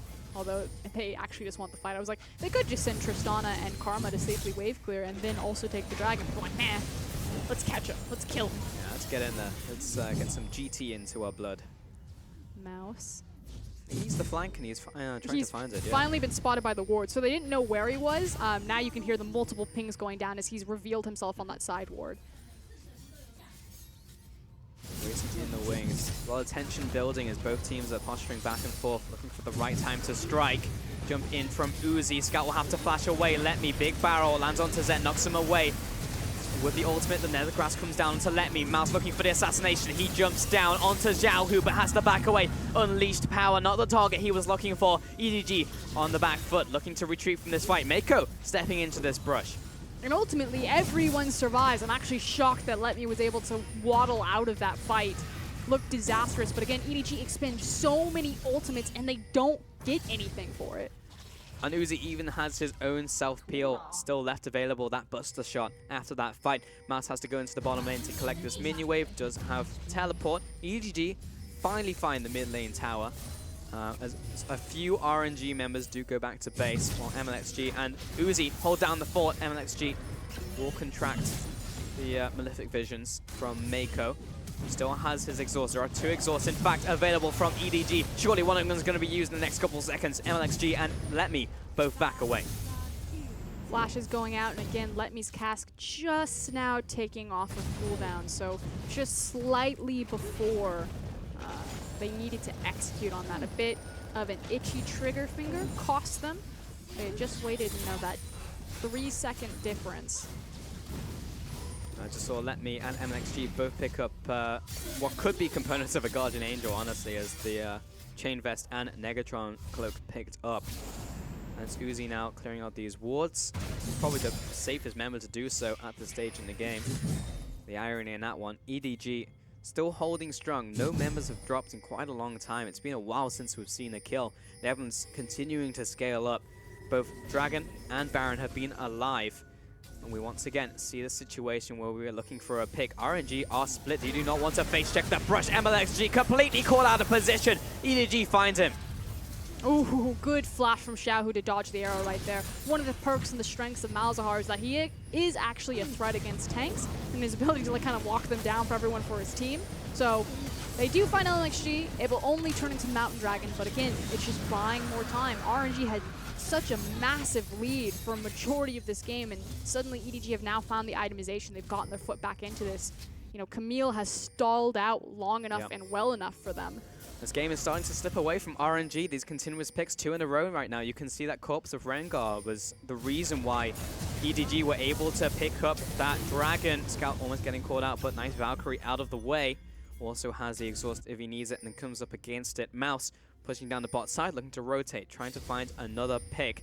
And EDG resilient in this game. Mouse is looking for a really big flank right now. Uzi needs to be very careful about how he goes back to his tower. Mouse moving even deeper now. Yeah, I don't know how much deeper he can go, honestly, He's before he's got at the it. Nexus turret. He'll jump in. Hextech ultimates him onto Uzi. Do we have the peeling from Ming? He just can't touch him. He just cannot do the damage. LXD from the sidelines. Xiaohu with a flank as well. And suddenly, the trap has been set. In comes Uzi. It's reset time. Finds one. Looks for the second. Looks for the third. Another reset. Scout's not going anywhere. But he finds Uzi with the last rocket. A 5-4-1. And again, RNG's composition is powerful when EDG run into them. They don't have the same engage tools. They have to be incredibly reliant on EDG trying to make the first move, and they make a massive mistake with it. RNG are looking towards the Nexus right now. There's assist me pings. Had Uzi been alive, this was a surefire win. However, there's not a lot of big damage dealers, and they have no minion wave, so it's going to take them a while. We have 8 seconds left on Mako, 20 on Filoni and Mouse. They may indeed just get it. They have 4 members strong. It's going to be down to the wire, though. They're only now getting onto the second Nexus turret. Mako comes in. It's 1 versus 4. He gets instantly blown up, though. LXG is there. He needs to be a little bit slower on that one. And RNG still onto the Nexus. Here comes the counter engage. Zek comes in. Focus the Nexus. Mouse comes out as well, looking for the defense. No one can deal with LXG. And that's going to be the game. RNG 2-0 over EDG. A massive misstep from EDG on that last initial dive. They had stalled out so well for the majority of that game, you know, inching Corki ever so closer to that infinity edge, looking for those big item breakpoints late game, but just overzealous, fumbled mid and late game shot calling, and RNG punished them severely. That's rough. It was so close.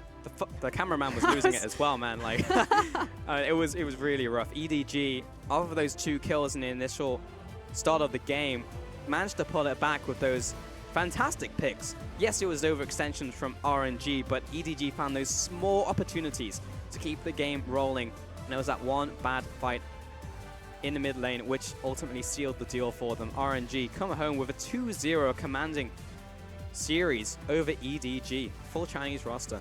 And such a well-deserved bow from that roster.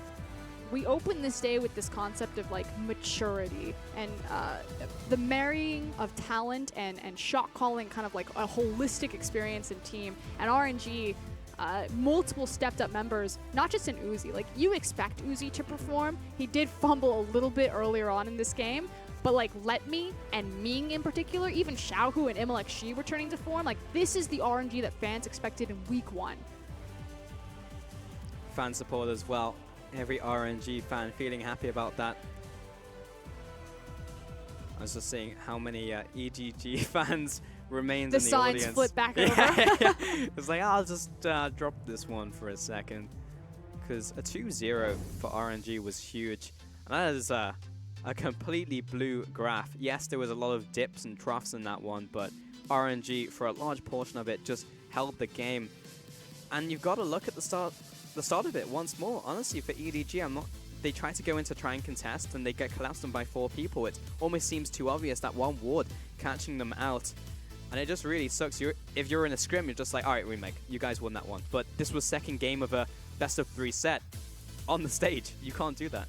Yeah, disastrous level 1 play. Again, props to Mouse and Scout in particular for trying to pull, you know, pieces of that game back to get back into control, but in the end, not clean enough shot calling, not patient enough decision making, and RNG, I hate to use the word consistent, but we're just more consistent that game and came out in a very well-deserved 2-0 victory over EDG. They are now the best team in the LPL. Yeah, just straight up, undeniably so. You can see towards EDG as well, lots of damage dealt by Scout, as you would expect from a Corki in the mid lane. Zet did what he could with the bot lane and found those picks that he could with the Ash Arrow and the Malzahar utility, but it just wasn't not enough to really catch up when you have someone like Uzi who's just gunning down your entire team.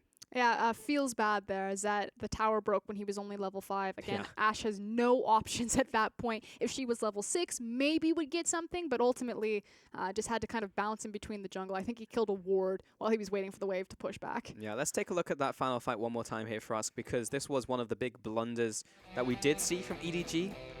Again, EDG's composition, or excuse me, RNG's composition have no way to start a fight. They're incredibly reliant on EDG coming to them, and boy, do they overreach. Not only do they overreach and losing so much health to that tower, but also then missing key ultimates. You know, the Ash Arrow and the Camille ultimate being used and not gaining anything. In the end, they do manage to kill Tristana, but she's already done the damage. The key members of EDG have already fallen.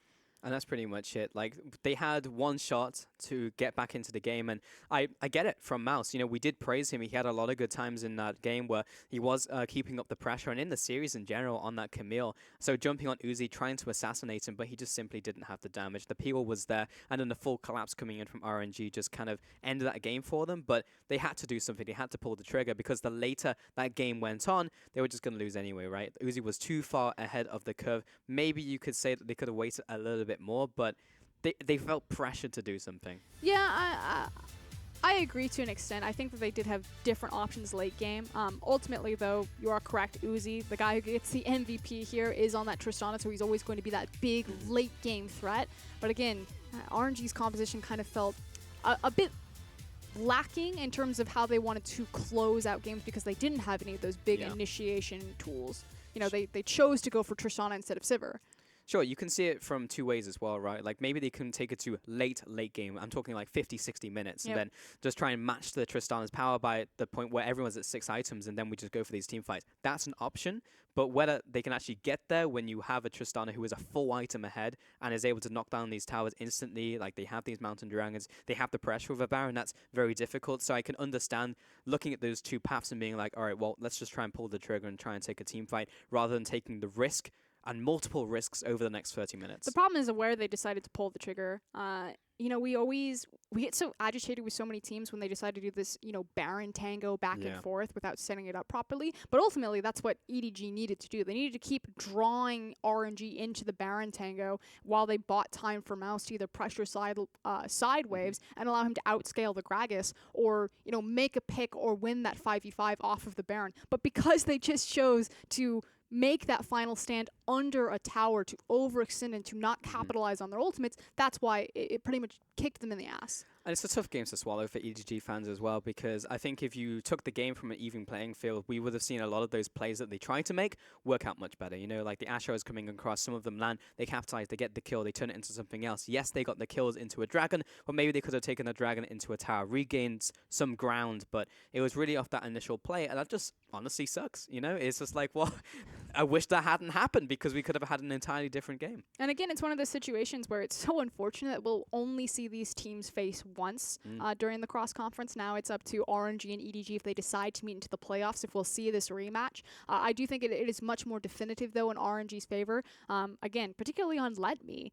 He had a phenomenal first game on the Shin. He had a great second game on the Gragas, really pivotal and key on a lot of those ultimates, even though it ultimately was Uzi that ended up with the MVP. I think Let Me is night and day different a performer from the top laner that we saw in week 1 to the top laner that we see in week 4. I'm glad you brought that up as well, because we came into the matchup saying, who are we looking towards? And I think you can go through every single player playing in that game and saying, let's see how this matchup works out. And some players really showed up today, like Let Me. But I also think, like, at the same time, Mouse. So you can't take it away from EDG. They still had some good players and good performances individually. And you look at game 1, we actually said, well, EDG played fine. They did a lot of good things. And against lesser teams, they did enough to win the game. But when you were against RNG, that wasn't enough. And now it comes down to that question that I hate asking all the time, you know, the where is clear love question, and changing that over to what do EDG need to fix?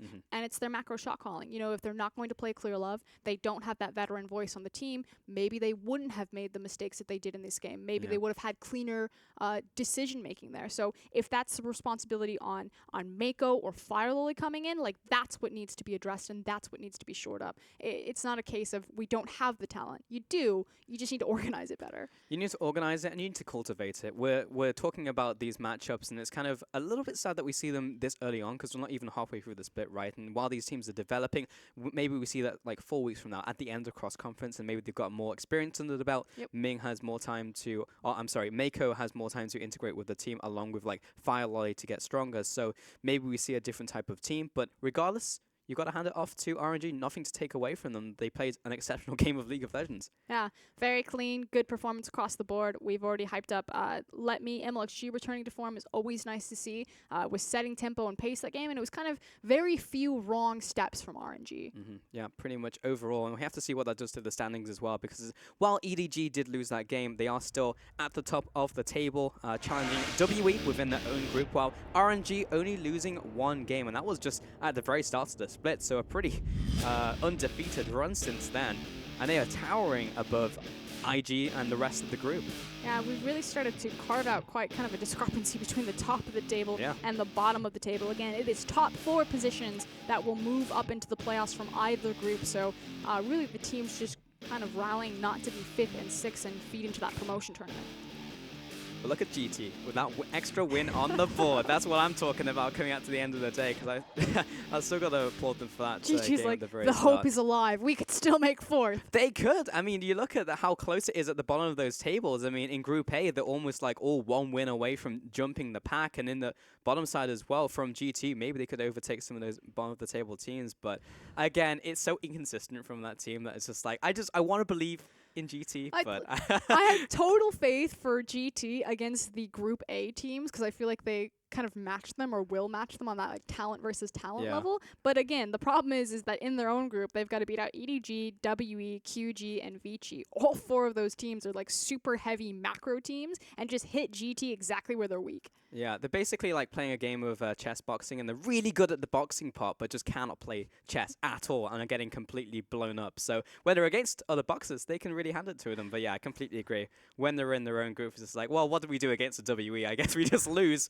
So yeah, kind of sucks from them. I just feel like, you know, Group B is like chess and Group A is like hungry, hungry hippos. Yeah, I mean, that's actually a really good analogy. And on that bombshell, we're going to end the show. So thank you very much for watching. And it was a really entertaining set of games, not even just EDG versus RNG, but seeing what our first series had to offer us as well. Thank you very much for watching. That was week 4 of the LPL, and we will see you on the flip side.